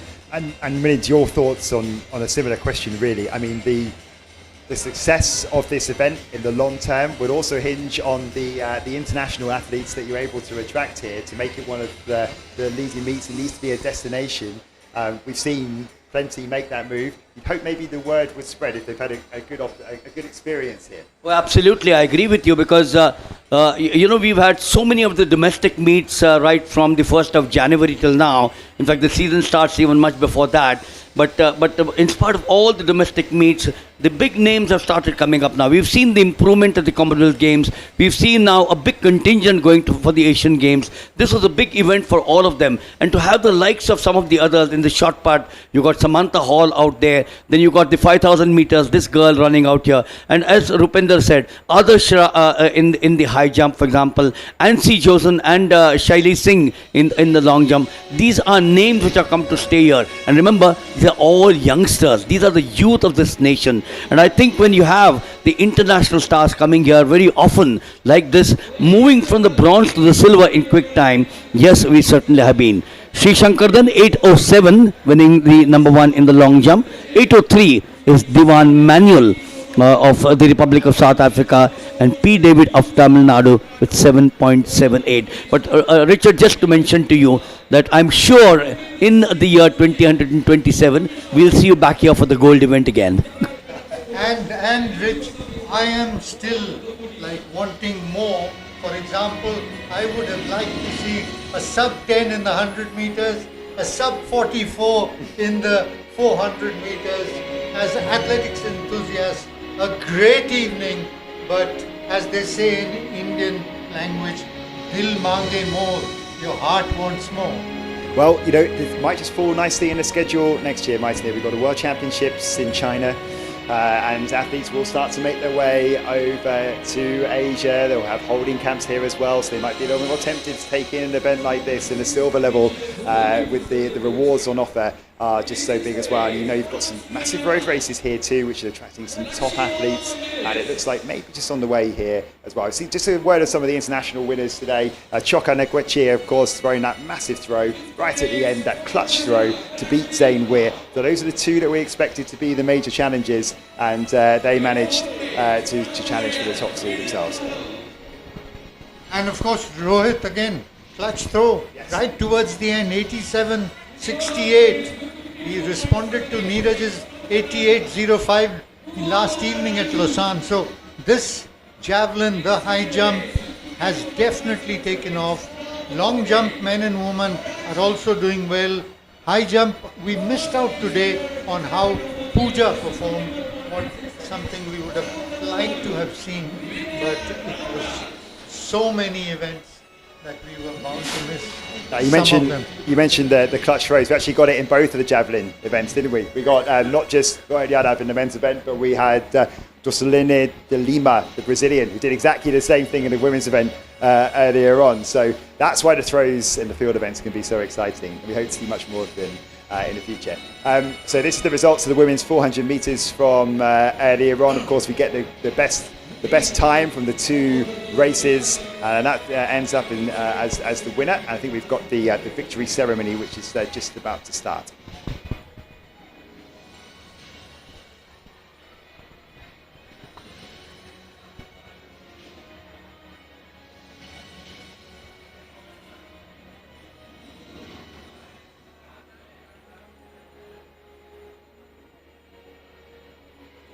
Well, all that leaves us is to say thank you very much for your company for this historic event, this World Athletics Continental Tour silver level event. I've been Richard Newman. Thank you for joining us. Thank you as well for Milind Wagle and Rupinder Singh. We hope you enjoyed the coverage, and hopefully we'll be back again next year. Goodbye for now.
It's now time to witness the pride of Odisha, the dance form that we all take pride in and that has given us an identity in the global stage. Odissi, one of the 4 main classical dances of India, and that is brought to you by Tridhara. Founder and director of Tridhara, the internationally acclaimed Odissi exponent, Sri Gajendra Panda, is a huge name when it comes to Odissi and its exposure to the world stage. Ladies and gentlemen, Tridhara today presents to you a wonderful saga of Lord Ganesha with the theme Gananayaka. Vignaharta, Lord Sri Ganesh, and the epic of him is now going to be presented to us in the most graceful manner of Odissi. May I kindly request all of you to feast your eyes. In front of the track, we have a beautiful bunch of performers dressed very gracefully. We're going to present this beautiful piece for all of you. I'd like to request all of you to please settle down as we present to you Gananayaka.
सज्जन वंदन वांछित दान विशेष कृते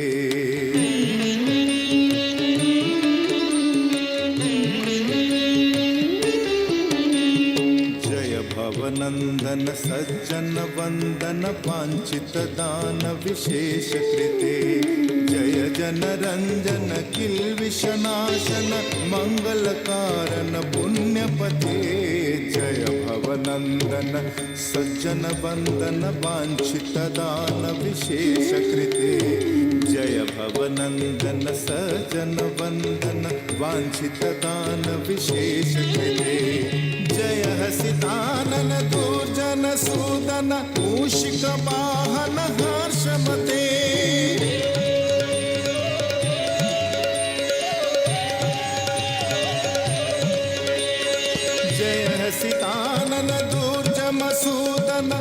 मूषिकवाहन हर्षमते जय जय हे गणनायक जय जय हे गणनायक विघ्न विनाशक सिद्धिपते विघ्न विनाशक सिद्धिपते विघ्न विनाशक सिद्धिपते विघ्न विनाशक सिद्धिपते ऋत शशिखंड परशुकर दंड सुकृतुल चंदन ताधिपते दिग दिग दिग्गा दिजिता दिग दिग दिग्गा दिजिता दिजिता दिजिता हे दीन तगता ऋत बर सुंड कलभ शुभ तुंड मणि मुकुट मुंड मृदंग मते किर्रम किर्रम किर किर किर किर किर्रम किर्रम किर्रम किर किर किर किर किर्रम थो धिंदा तत्ता धिंदा तधिंदा तधिंदा त मूषिक वाहन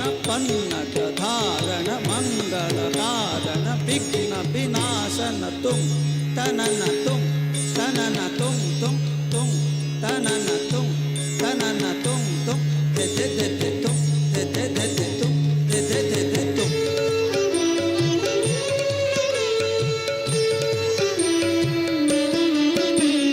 जय सुरनायक मोदक भोजक मृत्यु विघातक भद्रकृते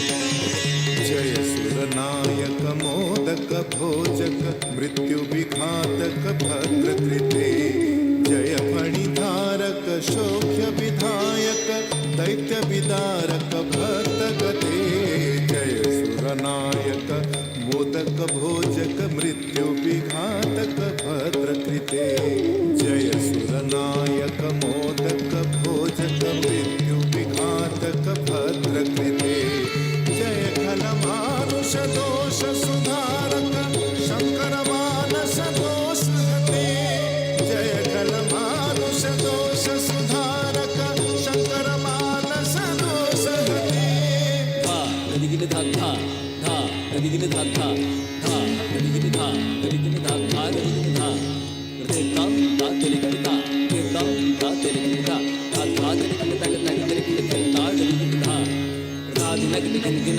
दिन दिन धा धा गदिगिन धा धा दिन धा धा धा दिन धा दे दिन दिन धा दिन दिन धा धा दे दिन दिन धा दिन दिन धा धा तक धाम धा धा धा धा तक धाम धा धा धा धा तक धाम धा धा धा धा तक धाम धा धा धा धा तक धाम धा तक धाम धा तक धाम धा तक धाम धा तक धाम धा तक धाम धा तक धाम धा तक धाम धा दिग दिग दिग दिग दिग दिग दिग दिग दिग दिग दिग दिग दिग ताम दिन धा ताम दिन धा ताम धा धा धा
विनाशक सिद्धिपते विघ्न विनाशक सिद्धिपते विघ्न विनाशक सिद्धिपते विघ्न विनाशक सिद्धिपते विघ्न विनाशक सिद्धिपते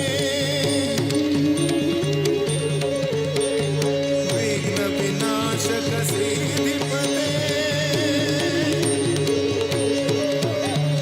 विघ्न विनाशक सिद्धिपते विघ्न विनाशक सिद्धि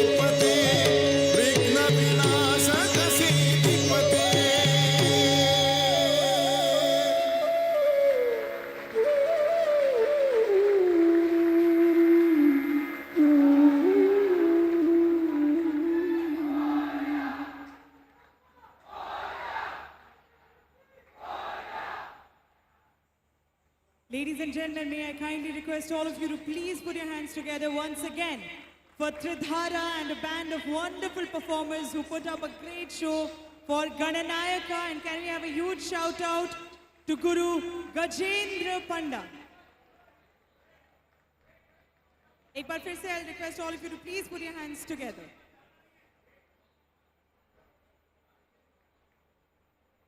And now we'd like to request Honorable Chief Minister of Odisha, sir, to kindly declare the World Athletics Continental Silver Meet Bhubaneswar 2026 closed.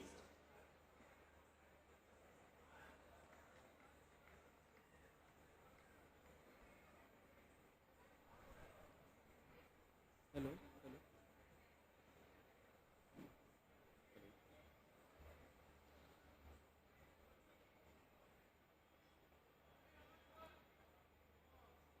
I declare the World Athletics Continental Tour Silver Meet 2026 closed.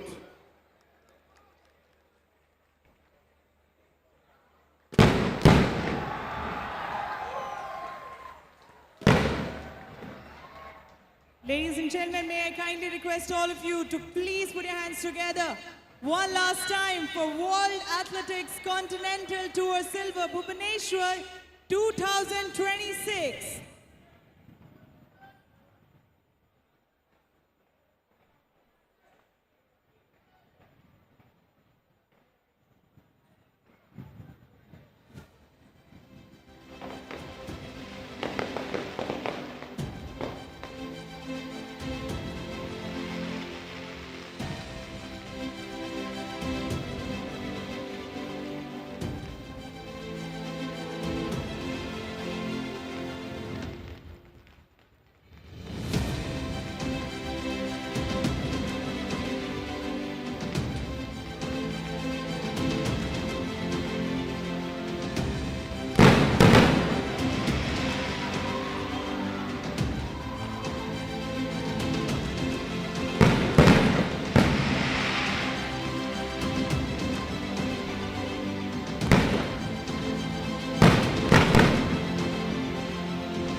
Ladies and gentlemen, please direct your attention